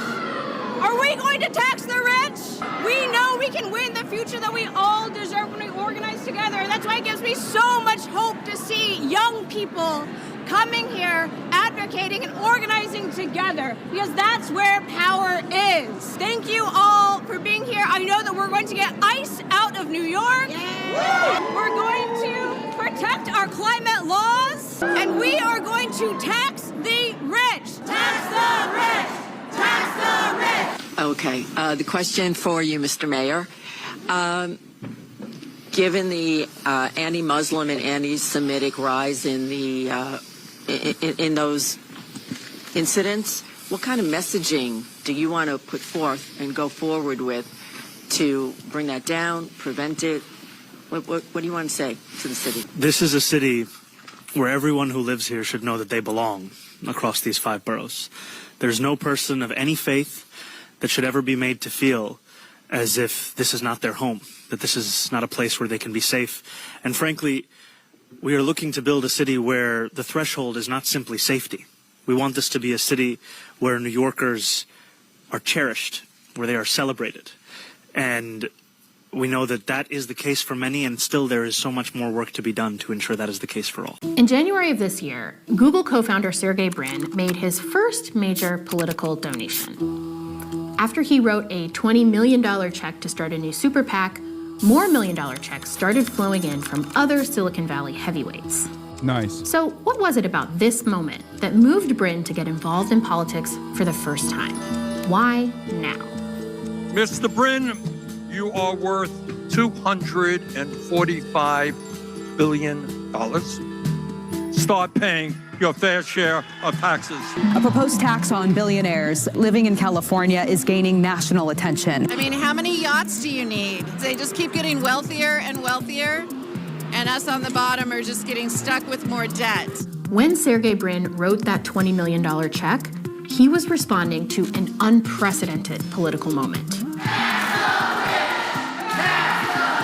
We will deliver universal child care for the many by taxing the wealthiest few. At a moment of skyrocketing costs for healthcare, utilities, and groceries, a group of labor unions in California are making a bet with huge stakes. The 214 or 15 billionaires in California collectively have $2.2 trillion worth of wealth, which is just an unimaginable amount of money. What we've proposed is a one-time 5% tax on their worldwide assets that will produce $100 billion.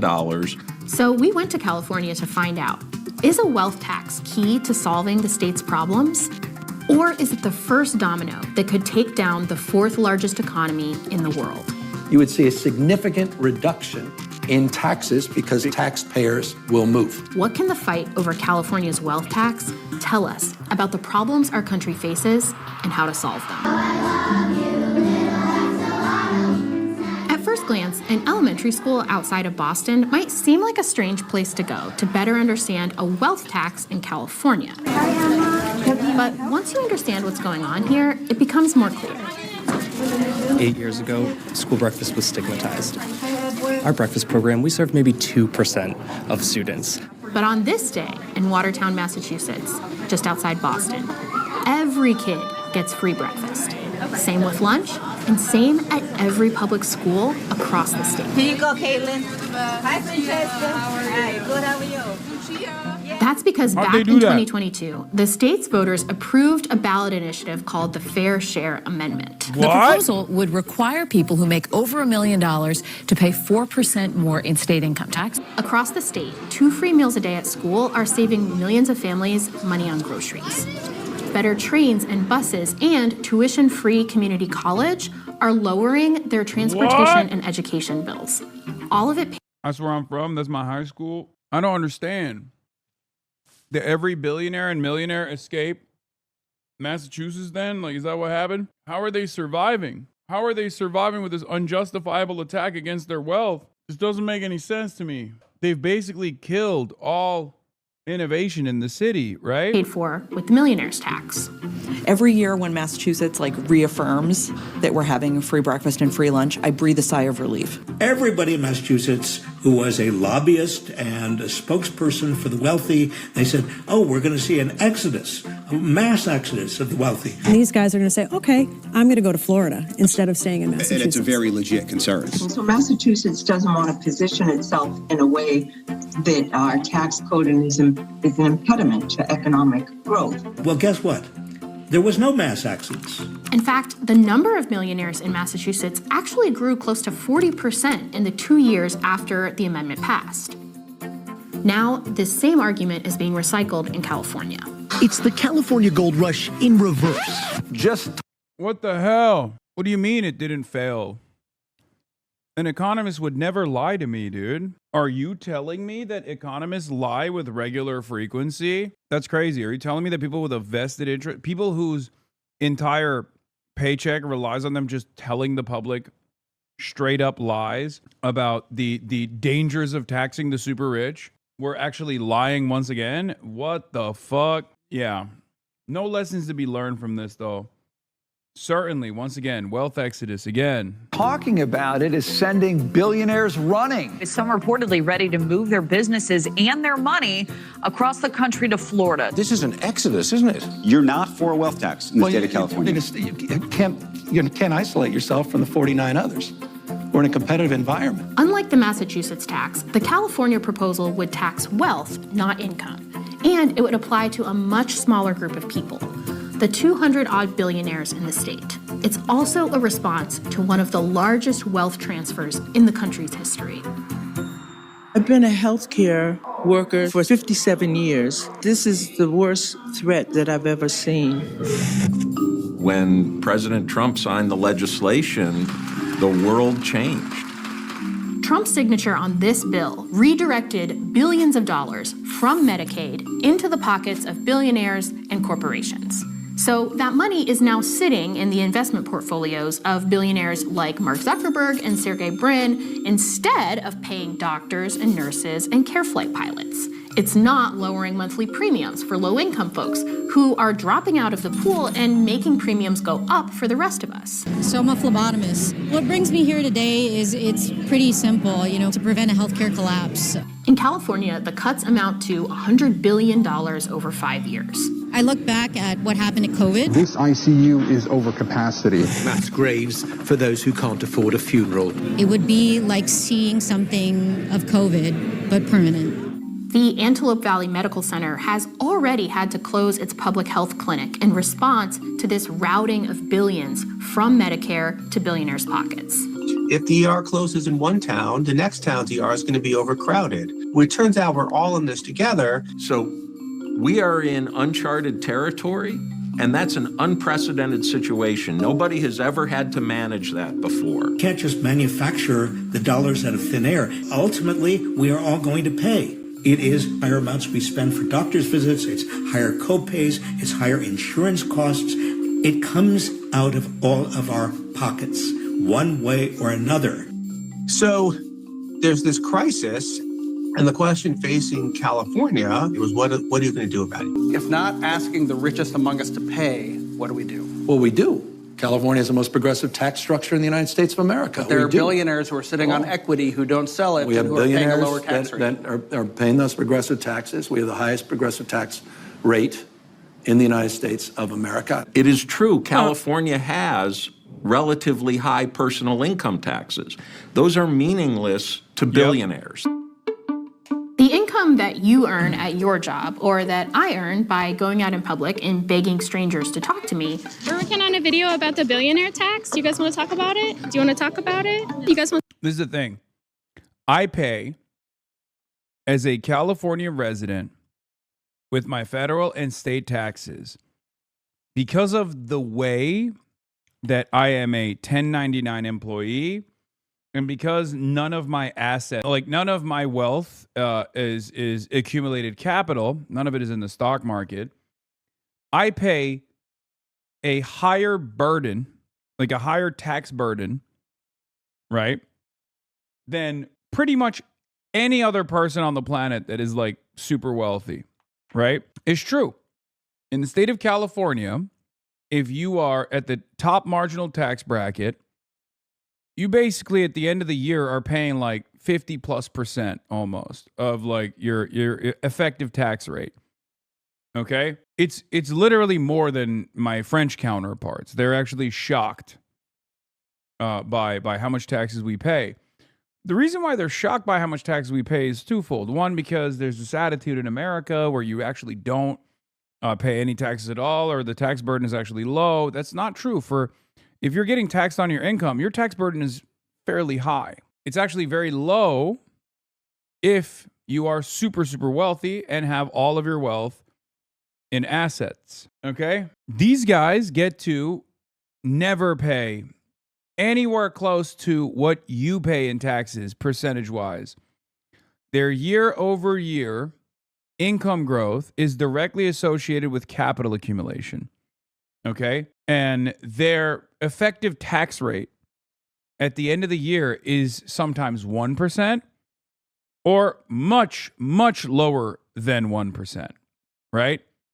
Because they're making billions and billions of dollars. Like their net worth is growing by the billions in some instances, and none of that is getting taxed. As long as they never cash it out, they don't ever have to get taxed on it. That's the reason why they're trying to implement some kind of wealth tax in the state. And it is controversial, to say the least, because the entire point of keeping your assets in the stock market for many of these super wealthy people is not so that their wealth is more productive and somehow being spent on productive forces, and you get to build more businesses, all this bullshit that people tell you in econ. But the reason why they do it is because they don't have to get taxed on it, and there are alternative means of borrowing against their net worth that basically transfers what would be a much higher tax rate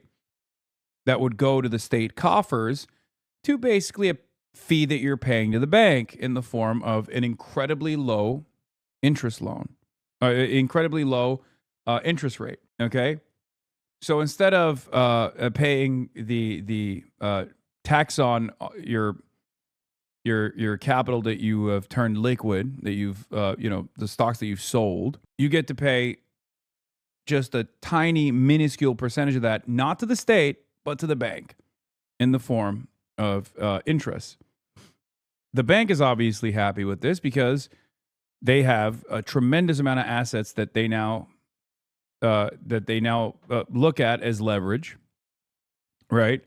So they'll readily give you whatever loan you want with whatever favorable interest rate that you can get that normal people can't get.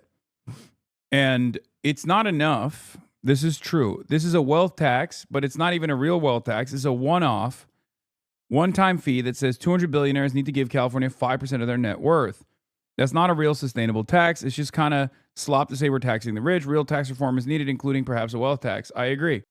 I think it's a test. California imposes the highest state income tax rate in the U.S. for high earners with a top marginal tax rate of 0.3% on taxable income over $1 million. How does that get to a 50% tax rate? It's a 37% on the top marginal tax rate at the federal level. Did you not know that? Did you not know that there's a federal tax that Americans pay as well? The point is that for people at the top of the tax bracket, if they're like, there are not that many people that are at the top of the tax bracket that are just like operating on pure income, right? And that is because the system is designed to feed all of that back into the stock market. So most people don't do that.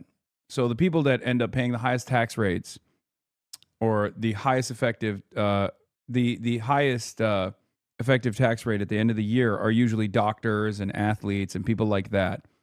It's never the it's never the tech billionaires or the CEOs, because all of their year over year revenue gain directly comes from their stock prices going up, their assets increasing, capital accumulation, their assets increasing in value. And that's why people say at the end of the year, when you look at a billionaire and like their effective tax rate, it's like less than 1%, as opposed to you, the average person, you're paying, 30, 40% of your entire income.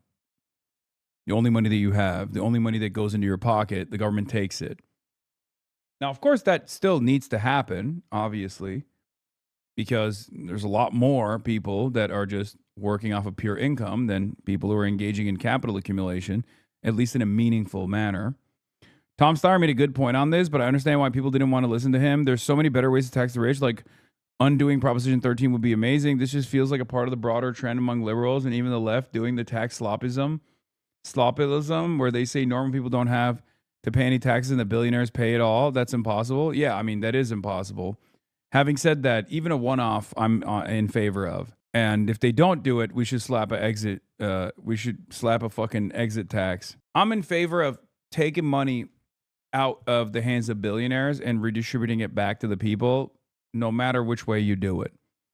Okay? 100%. Because the level of wealth accumulation, especially at that level, is so unbelievable that the system is so broken that when someone turns around and says, oh, well, this is not the perfect method, I'm like, I know it's a one-off. It should still happen. There's enough out there. There's enough wealth out there that it should unironically happen, even if it's not the best system, even if it's not the most reliable way of generating revenue for the state. That's how I feel about it. Because the money it's not normal. It's not something that you can even imagine with your human brain. You can't comprehend it just by looking at numbers. Like, it doesn't tell the full story. The wealth gap is so vast at that level that even an unreliable and inconsistent one-off method is still good.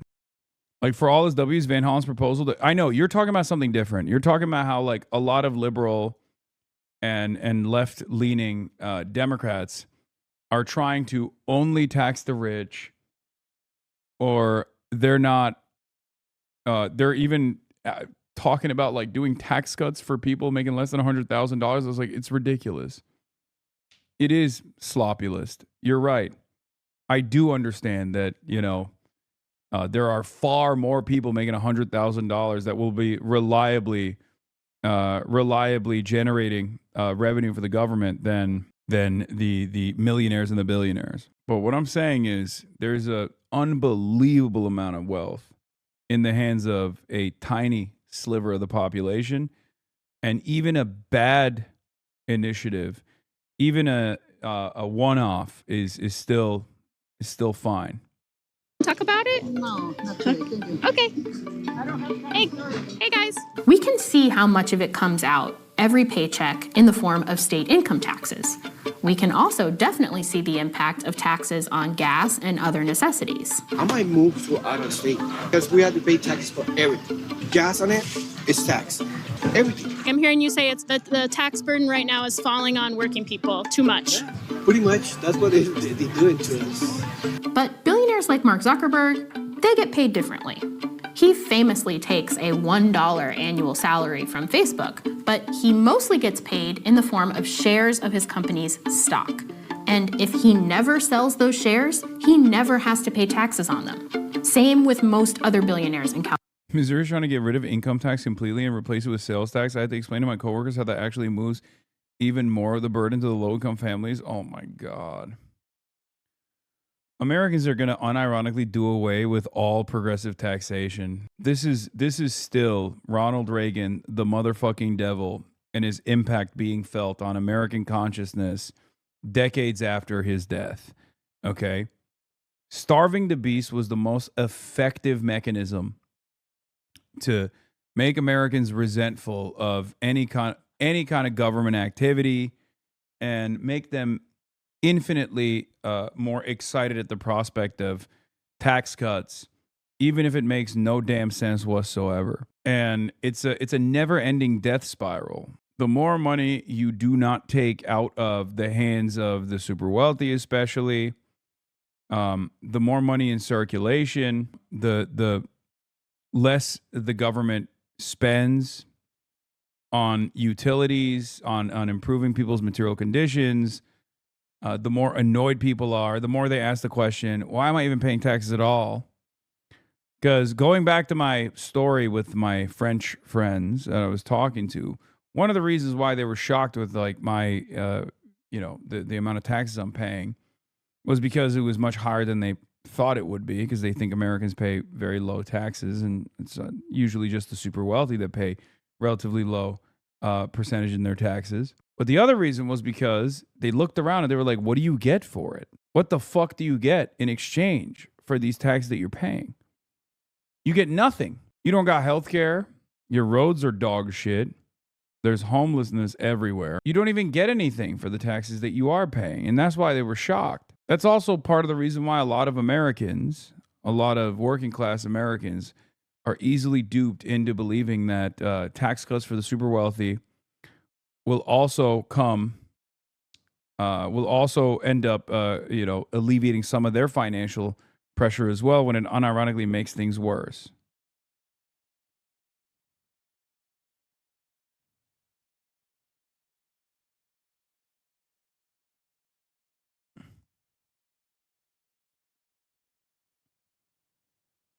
Wrong. Israel gets healthcare on my dollars. It's true. That's true. What are you, anti-Semitic? Better not be hearing any sort of anti-Semitism in the chat about how unpatriotic you feel paying taxes when it's only going to Israel. You should feel patriotic towards the nation state of Israel, the true motherland, the only state that matters. California. Despite holding nearly $2 trillion in wealth, the state's billionaires only contribute about 2.5% of the state's income tax base. The vast majority of their wealth is sitting in their investment portfolios untaxed. California could raise the top income tax rate to 95% and never touch that money. That is the point of a wealth tax. In California, it would be a one-time 5% tax on an individual's net worth if it's over $1 billion. And it can be helpful to deal in physical objects here, since these fortunes are so huge. This is a super yacht. One of these costs about $500 million. If Mark Zuckerberg were to convert his entire fortune into super yachts, he would have 444.6 of them. If the wealth tax passes, Zuckerberg would be left with a measly 422 super yachts. In the 4 odd months it took for me to research, report, travel, and produce this video, Mark Zuckerberg's wealth, just sitting in its investment portfolio, has already grown by the amount he would be asked to pay. 5% if they're billionaires. When their wealth is growing 7% a year is almost a rounding error. But many of these billionaires are still spending millions to try to defeat this tax, and already taking steps to try to get out of it. Businesses are fleeing California. And it's going to cause a mass exodus. This wealth tax is having a huge impact on people fleeing to Florida. It's a badly drafted effort. Yeah, except if they flee to Florida, they're going to be stuck in fucking Florida. So good luck living in Florida. Let me tell you, as someone who's lived there, it ain't no California, baby. We got a lot of problems in this beautiful state, but it is one of the most beautiful states I've ever been in, okay? Many of those problems would unironically be solved by, trying to get the super wealthy here in the state to pay a larger share of their, yearly revenue gains, yearly increases in their net worth. So Why wouldn't they like Florida? Where do I begin? Have you ever been to Iowa? I have never been to Iowa. As a future multimillionaire, I'm sick of all these handouts. Just work for your money. I'm unemployed, but spitballing huge app ideas with ChatGPT. Hell yeah. Wantrepreneurs.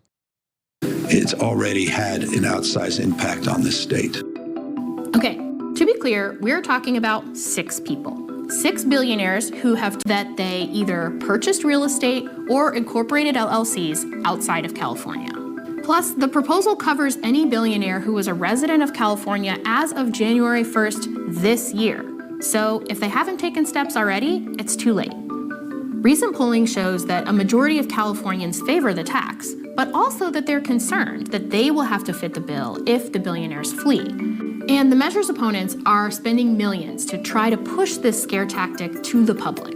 It's an argument that sounds pretty similar to that of the governor, Gavin Newsom, and there might be a reason for that. Former Google CEO Eric Schmidt, Tony Zhu, CEO of DoorDash, Patrick Collison, CEO of Stripe.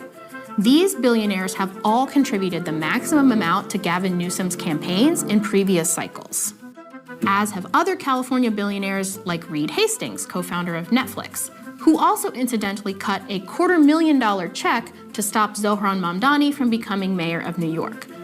Taxing the ultra-rich was a huge part of Mamdani's campaign, and California billionaires took notice and started spending to try to stop him.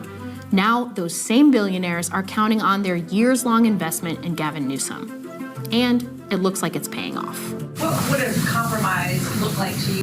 I don't know what there is to compromise. Altogether, Newsom has received financial support from 50 of the state's billionaires and their spouses. And in a state with roughly 200 billionaires, that's not a drop in the bucket. As Newsom positions himself as a 2028 presidential contender, those same billionaires are now funding that effort through a couple of newly formed federal PACs. A sizable portion of Newsom's billionaire backers come from the tech sector, which is an important part of California's economy. Your home is beautiful. Thank you. Do you think that you guys would also too leave California if the billionaire tax passed? I think that is our big fear. It's sort of the nightmare. We're kind of going through the phases of denial, acceptance, grief, however you call it. These guys are Nightmare, dude. Nightmare scenario. The fear that I have in my soul. It keeps me up at night, dude. I'm gonna be worth $17 billion instead of $17.5 billion. Okay? Or however the fucking math works. I'm not a math wizard, okay? Betting that what will I do with the remaining $20 billion I have when the government steals from me? What will I fucking do? I will be reduced to a 20 billionaire. You just want to kill my children. That's what you want. This isn't a fucking joke, man. You want to destroy my livelihood. Yeah, So meanwhile, this is the Republican attitude, okay? Representative Jeff Van Drew, Republican from New Jersey, on America struggling with rising prices. Let's see what he had to say. This goes on and on of all the things. Our gas tax automatically increases in New Jersey. And by the way, so do our tolls and our fees automatically increase. All of that. Now we're going to have on top of that, and I'm talking to my folks in New Jersey, my state, you better just keep breaking your back and working hard, maybe get yet another job. The list.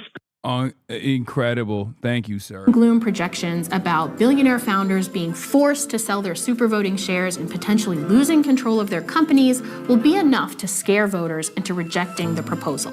It shouldn't be too difficult if on paper you're worth several $1 billion to come up with your tax payment without, selling shares or doing some dramatic thing. There's even a special provision for startups that would allow their founders to delay paying the tax until after their company goes public. We're trying to make it as easy and reasonable as possible. We're not trying to cause a liquidity problem for these billionaires. We're not trying to cause them to sell shares when they don't want to. We're just trying to use reasonable modern tools in order to close a gap. Human rights! And sure, billionaire-backed PACs are already spending big to try to defeat this proposal. Yeah, billionaire rights are human rights. That's a pro-billionaire rally. Incredible. Incredible. Oh my God. People are... But the billionaire class solidarity... Property rights are human rights. Even Sweden abolished wealth taxes. ...might not be as strong as you'd think. This is an interview with Jensen Huang, CEO of NVIDIA and one of the California billionaires who would be subject to the wealth tax. Is it something that's of concern to you?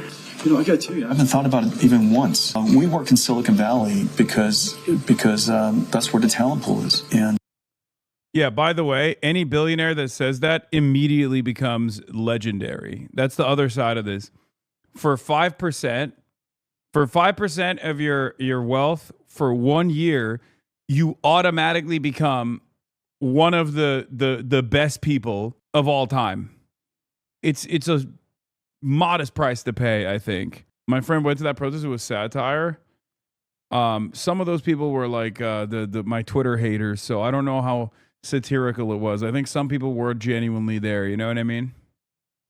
whatever taxes, I guess, they would like to apply, so be it. You know, I'm perfectly fine with it. It never crossed my mind once.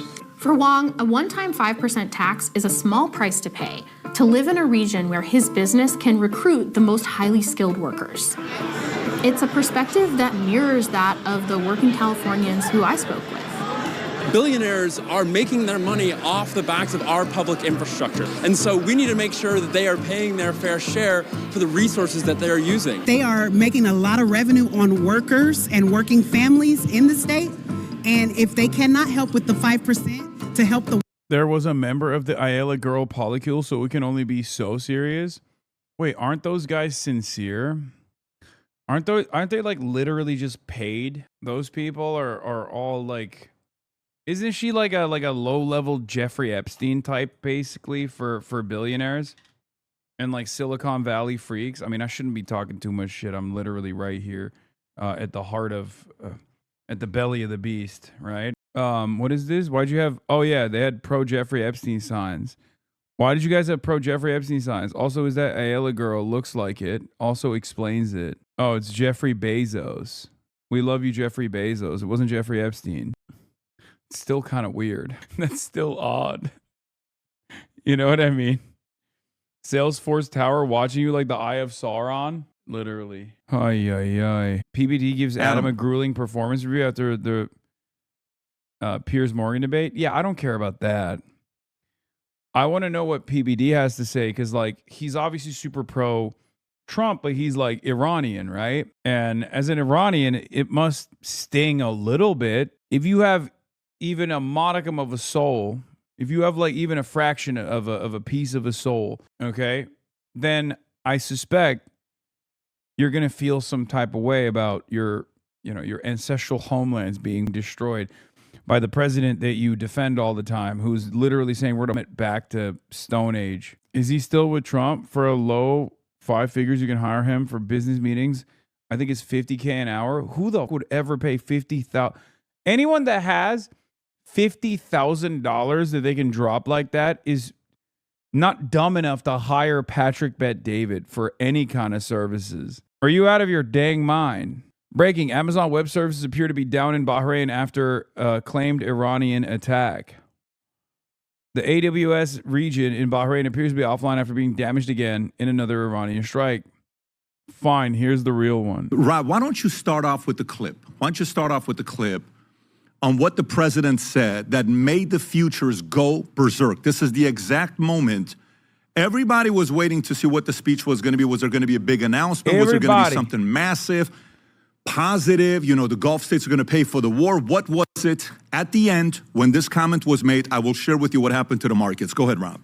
To the progress we've made, I can say tonight that we are on track to complete all of America's military objectives shortly, very shortly. We're going to hit them extremely hard over the next 2 to 3 weeks. We're going to bring them back to the Stone Ages where they belong. In the meantime, discussions are ongoing. Regime change was not our goal. We never said regime change, but regime change has occurred. Wait, is PBD not Iranian? Is he Armenian? Yes, bro, there's Armenians in Iran. he is I think like half Assyrian, half Armenian or something, but like full Iranian. That's why he was like trying to interview Reza Pahlavi. Because of all of their original leaders' death. They're all dead. The new group is less radical and much more ketone. Dow, 1.36. Oil, gas prices right now, 112 and 17, 112.17. It skyrocketed. While this is going on, you know, at the same time, we're hearing a bunch of other news that took place. And, you know, that statement, Bitcoin drop, markets concerned, people are worried. What's going to be happening? He did talk about the 4 million, you know, kids in America right now have that Trump account that's been created, which was some of the good news that he shared.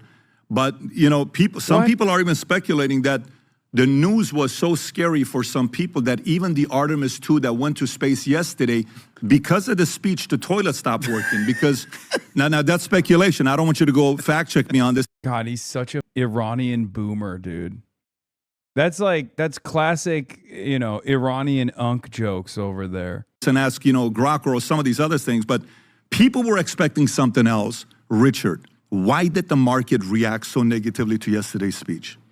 Well, in many ways, there was no news. There was no sort of real new announcement. And to the contrary, there was perhaps, there was disappointment. For one, the time scale, the timeline stayed pretty vague. We're told, well, it's going to soon end, but we've heard that before. And there wars that going to end soon, and they go on for a very long time thereafter. Yeah, he repeated, as you know, in this clip, as we saw, is going to Iran to the Stone Age from henceforth, which is a big task. It's a major country. And actually... Yeah, that's my concern. I'm like thinking, how will you accomplish this campaign? Because it's too big. I'm thinking about the logistics. When the quote-unquote leader of the free world says, I'm going to this foreign adversary back to the Stone Age, I immediately start mapping out exactly how this can take place. Didn't he care about the Iranian people? Wasn't that in the beginning the story? That's the criticism right now. So all these contradictions, and that's just that's just tip of the iceberg, I think. Luke, what do you think? Yeah. First, what do you think about the speech too? Why do you think the market reacted so aggressively to back to Stone Ages? I think exactly what Richard said, where the contradictions. I mean, I received texts from institutional clients around the country. One of them said they should have called this speech stuck. Another one said this could have been an email. But I think why the markets ultimately freaked out and then carried through on that freak out is what he said about the Strait of Hormuz and the contradiction therein, which is he said something along the lines that it'll open up on its own eventually, naturally, maybe our allies will help us. And the contradiction within that is... But not really said... They got to figure out themselves, and we'll help them if they need it, but I think they have it themselves, like almost leaving it. Dude, I miss listening to dumb guys talk about Donald Trump. I might be alone in this, but I truly did miss this because we're over here looking at the situation. We're talking about like how devastating this is, what the global impact looks like, what this means for American force projection capabilities. And these guys are just like playing catch up with whatever the Trump is saying to be like, yeah, and it's actually awesome. No, he does. He does got that shit under control, bro. He do. To NATO and some of the others to figure out for themselves. Yeah, I think that's right. And there's a huge contradiction therein. We're the greatest military in the world. We are the reserve currency issuer. Our job is to use our deep blue water Navy to maintain freedom of navigation for the world. That is why the world, as a big reason why the world uses the dollar as the reserve currency. And so if we say, hey, this isn't our problem, number one, that starts to raise serious questions about why am I paying the Americans for weapons? Why am I paying the Americans to hold dollars? And then also, on a more fundamental level, if we're winning, why can't we open the Strait of Hormuz? If their Navy has been devastated, if their Air Force is devastated, if their offensive capabilities have been devastated, why can no ships sail through there? Why do you think? Well, forget about what I think. What I'm being told is that, yes, their Navy is destroyed. Yes, their Air Force is destroyed. And this isn't where their power was. Their power was in drones. And I'm hearing we've destroyed less than we thought. There was a story talking about this on Reuters last week where We originally were taking Israeli intelligence, and they were saying, yeah, we got 70% in the first couple weeks. Last week, Reuters said, well, it's closer to a third, which means it's probably a little less than that. It's sounding, I'm hearing very credible rumblings that more of them were deeper underground than we thought. And the reality is these drones, it's not different for us than it's been for the Russians in Ukraine, which is to say something very important has happened in this last 4 or 5 weeks of war in the same way it happened in Ukraine, which is the very nature of warfare has fundamentally changed in a way that has arguably not happened since black powder rifles were used to take down heavy cavalry, whenever that was, 400 or 500 years ago. And that is that Iran is using drones to stand off the United States Navy in a naval choke point. And so while there's something called Mahan Doctrine, which is you control naval choke points, you control the world. And that has been in force for 400 or 500 years. British Navy, well, 300 or 400 years. British Navy under the British Empire, taken over by the American with the United States Navy. Navies have been the ones to control those naval choke points. And here we have, in live, living color, for the first time in 300 or 400 years, a land-based power, and one, oh, by the way, that is probably not even a top 5 and maybe not even a top 10 military, standing off the United States Navy in a naval choke point. The relative power dynamic has shifted. So now you have this, I think when you layer that onto what we're looking at with oil, there's this massive, markets I think are starting to discount, okay, there is some sort of major change taking place here. And it's going to be a lot harder and messier to reopen this via naval force. I think they're not sailing through because they don't want to wake up. I think Trump most of all, but none of us want to wake up to a scene of a U.S. naval destroyer on fire or sinking. That's what I think the issue is. Vinny. Well, yesterday you made a great point. Trump, the president, listens to everything. He reads everything. He knows the pulse. Remember we talked about this?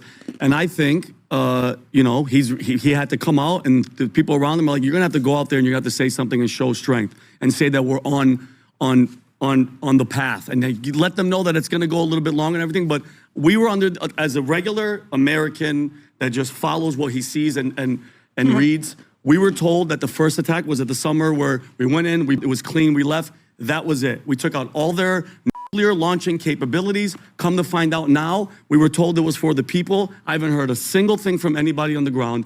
Any Iranians, the protesters here are like, yes, we want it, please help us. The internet's down, we don't know what the hell's going on. And I think the miscommunication is, let's just say, ready for this? We take out all their leaders and we keep knocking out all these people that are on top. You think their military, whoever becomes a leader now is gonna be like, okay, we'll follow this guy. These people are very, very stuck on their ideology. They have America in there with Israel, the hell out of them, Pat. I don't know. I have a feeling that the president was a mother. He's an alpha, he does what he wants, but the people in his ear, like Lindsey Graham. Dude, it's so awesome that they have to, like, even when they're criticizing Trump, because, like, that's what he's building up towards, right? He's building up towards a criticism of Donald Trump, but he still has to be like, well, the president's really alpha. It's actually the beta. It's Lindsey Graham. He's gay. He's beta. That's the reason why they're making wrong decisions, because it couldn't be the president. When Lindsey Graham did a thing on Wall Street Journal reported, he was visiting the president saying, hey, Roosevelt, think about your legacy, do this. A bunch of people's like, yeah, let's go in there. Is it gonna be like Venezuela? Yeah, let's go in there. And then now we're there and it's like, longer. And what was it? Short-term pain for long-term gain. They kept saying that, short-term pain. It's pretty funny to shift the blame over to Lindsey Graham and Israel, which obviously there is a lot of blame here for Israel and Lindsey Graham. But you can't do that while also simultaneously maintaining the belief that the president is awesome. Because your only defense for Trump in that situation is that he's an idiot. Okay? Oh, you don't understand. My big, beautiful, bold president is just a dumb baby who didn't listen to his own generals, who didn't listen to his own intelligence community's assessments, and listen to Lindsey Graham, who sucks. At least he's alpha, though. I mean, he's a moron, but at least he's like an alpha dog. Don't see this not going a year. At least a year. You think it's going to go a year? Pat. Are you there as well? You think it's going to go a year? That's the risk, that it could be very long, potentially even longer than a year. Really what, you know, from a European perspective, what we currently see, because, you know, as Luke explained, this is actually not surprising what has happened so far. I mean, Iran so far had not used its power to close the Strait of Hormuz, but it was always capable of doing that, but it chose not to. Of course, being suddenly attacked during negotiations and its leadership being assassinated and so on. You sort of can see from their viewpoint, okay, well, now we have to do a bit more. The Israel first tax is rising. Amazon will add a 3.5 surcharge for U.S. and Canadian sellers starting April 17 due to the elevated cost in fuel and logistics. Oh, shit. Guys, you have to feel patriotic when you do this. Not because it's like, going back to your schools or anything, but you have to feel patriotic for this because markets are completely busted, and therefore there will be unprecedented waves of inflation in very meaningful ways that you could not have foreseen. You can still sleep soundly at night knowing that at least Israel is one step closer to its greater Israel project, okay? Because otherwise, I mean, it could be anti-Semitic. Like, I'm not going to say you're being anti-Semitic, but like, you could potentially start the process of feeling anti-Semitism if you had a thought in your mind where like, that tax is really stupid. Like, I shouldn't have to pay this. Why can't we bring Israel to heel? Which is, of course, the only type of anti-Semitism that exists. No other type. I like to make sure when when I'm talking to someone, if they're like a Holocaust denier, I don't check whether they're a Nazi or not from that point on. I ask them how they feel about the nation state of Israel. That's the only thing I care about because, apparently that's the only way you can be anti-Semitic. And they close the strait. So in other words, it's not a surprise. So from a European perspective, actually what's really happened now is, under President Biden, the number one energy supply line to Europe was cut. The Nord Stream 2 pipeline from Russia to Germany. Under President Trump now, the second lifeline of energy has been cut, which is through the Strait of Hormuz. So really what's happening, and none of that is sort of a surprise. If you sort of take these actions, this is the result. Revealed preference, we have to assume that's what those behind the scenes who advise the president wanted, because it's not surprising. So really one of the goals seem to be to totally deindustrialize and destroy Europe. I think we're witnessing the implementation of the Morgenthau plan, proposed by at the time, the Treasury Secretary, Henry Morgenthau, which was that after 1945, the post-war era, Germany needs to be totally annihilated. The industry needs to be taken out, needs to be deindustrialized, degrowth, although they didn't use that word, and even the population needs to be replaced. And that's the program that seems to have got into motion with a delay, but from 2015 onwards, and now it's really, on steroids, and that's really what's happening now. You'd expect that there'd be somebody in Europe who said, well, hang on, what's going on? We've got to find solutions. And of course, President Trump, in his speech yesterday, did say, well, okay, this is what happened, this is happening, and we continue to do our job. Looking after the Strait of Hormuz and energy supply to Europe, well, that's Europe's job, effectively, he's saying, so they should take care of that. And if there was a sort of a proper leadership in Europe, then they could now take the necessary steps. And yesterday... What the fuck is this argument, man? Like, what are the European leaders supposed to do? So Trump gets to fuck things up, and then Europe comes in and tries to militarily solve it? When the American government can't militarily solve it? Yeah, if you want competent European leaders to actually solve this crisis, there is an opportunity there. It's not militarily unfucking the Strait of Hormuz. It's actually going to Trump and being like, hey, we are all of the country's presidents. We're the leaders of virtually every single country, and we are demanding you go to the fucking table with Iran and do a ceasefire and give Iran everything that they demanded, okay? That's what a competent European leader would do. They're obviously too cowardly to do that. And they also don't have the military prowess to be able to obviously fight to open the Strait of Hormuz when America is failing to do so. But yeah, the real thing that European leaders could do is not go to Iran necessarily, but to go to the United States of America and to Israel. Not even going to Trump, just straight up paying Iran whatever currency they want. I mean, that is probably what's going to end up happening. Hassan, I don't think you know how Europe politics works. Oh my fucking God. I don't want to hear this, okay? I don't want to hear this from European chatters. You guys are unbelievable. For years, you've told me I'm wrong. Okay? Every time. Europe does not exist outside of this universe, okay? It's not a special place.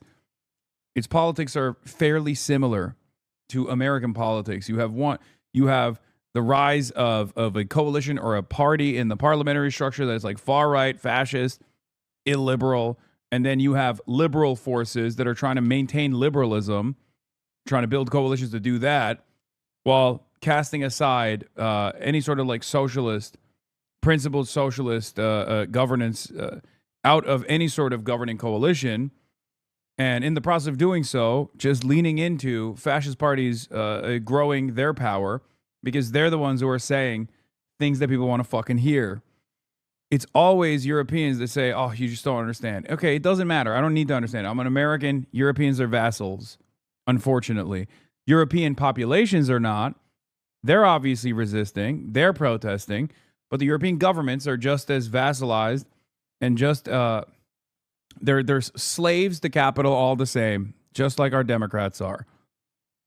EU's flexible principles on the crime of the war of aggression for Russia, sanctions, and a special tribunal for the crime of aggression for the victim, Iran, official condemnation for being in the way of U.S.-Israeli bombs, assassinations, and assassination gloating and sanctions. That's awesome. What is this? Insane to write this almost 3 years later. LeMafea, one of your ops at their finest. I'm an October 8th Jew. Yeah, I saw this.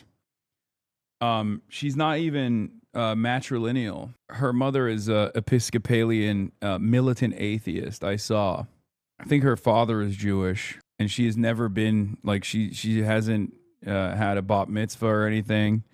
Like she was not religious at all. But hey, she's more Jewish than every single one of you in this chat because there's only one metric for Judaism. And I think all of you anti-Zionist Jews know that. And that is, how much will you dick ride the state of Israel? The very same people that read and maybe even distribute Olivia Reingold articles, your relatives that tell you, see, why can't you be like her, are not even going to look at the situation and be like, it's a little strange. Yeah, I saw beer hall push. I know. Casey push in Toledo for a beer hall rally. Holy Toledo, I say. Not going to read this, but can't help but respect figuring out how to get paid to write the same exact article 186 times. What does that even mean? As in, she was never like a practicing, Jew. She did not see herself as Jewish. She did not experience any of the culture or anything. And after October 8th, she realized, I'm Jewish now. And decided to, work for a pro-Israel newspaper. Hold on. Why didn't you come in? Oh. They literally have anti-Semitic stories on Avi Lewis, who is Jewish. Yeah. No, they write about how like Avi Lewis is not a real Jew because he's an anti-Zionist. We're giving the Goy slaves DEI now. Okay. Stop. I'm going to a family friend's Passover Seder tonight, and I already know how it's going to be. I have a wager with my wife as to whether they'll bring you up. I think I'll just smile and nod along instead of defending you. Sorry, bro. No, you should. What do you mean? You should print out the article on the New Republic that Aaron Regenberg wrote and be like, and just slap it on the table and be like, read this. Ursula von der Leyen. Good call yesterday with Keir Starmer. We discussed the situation in the Middle East and the Strait of Hormuz. Iran's actions are putting the global economy, global economic stability at risk.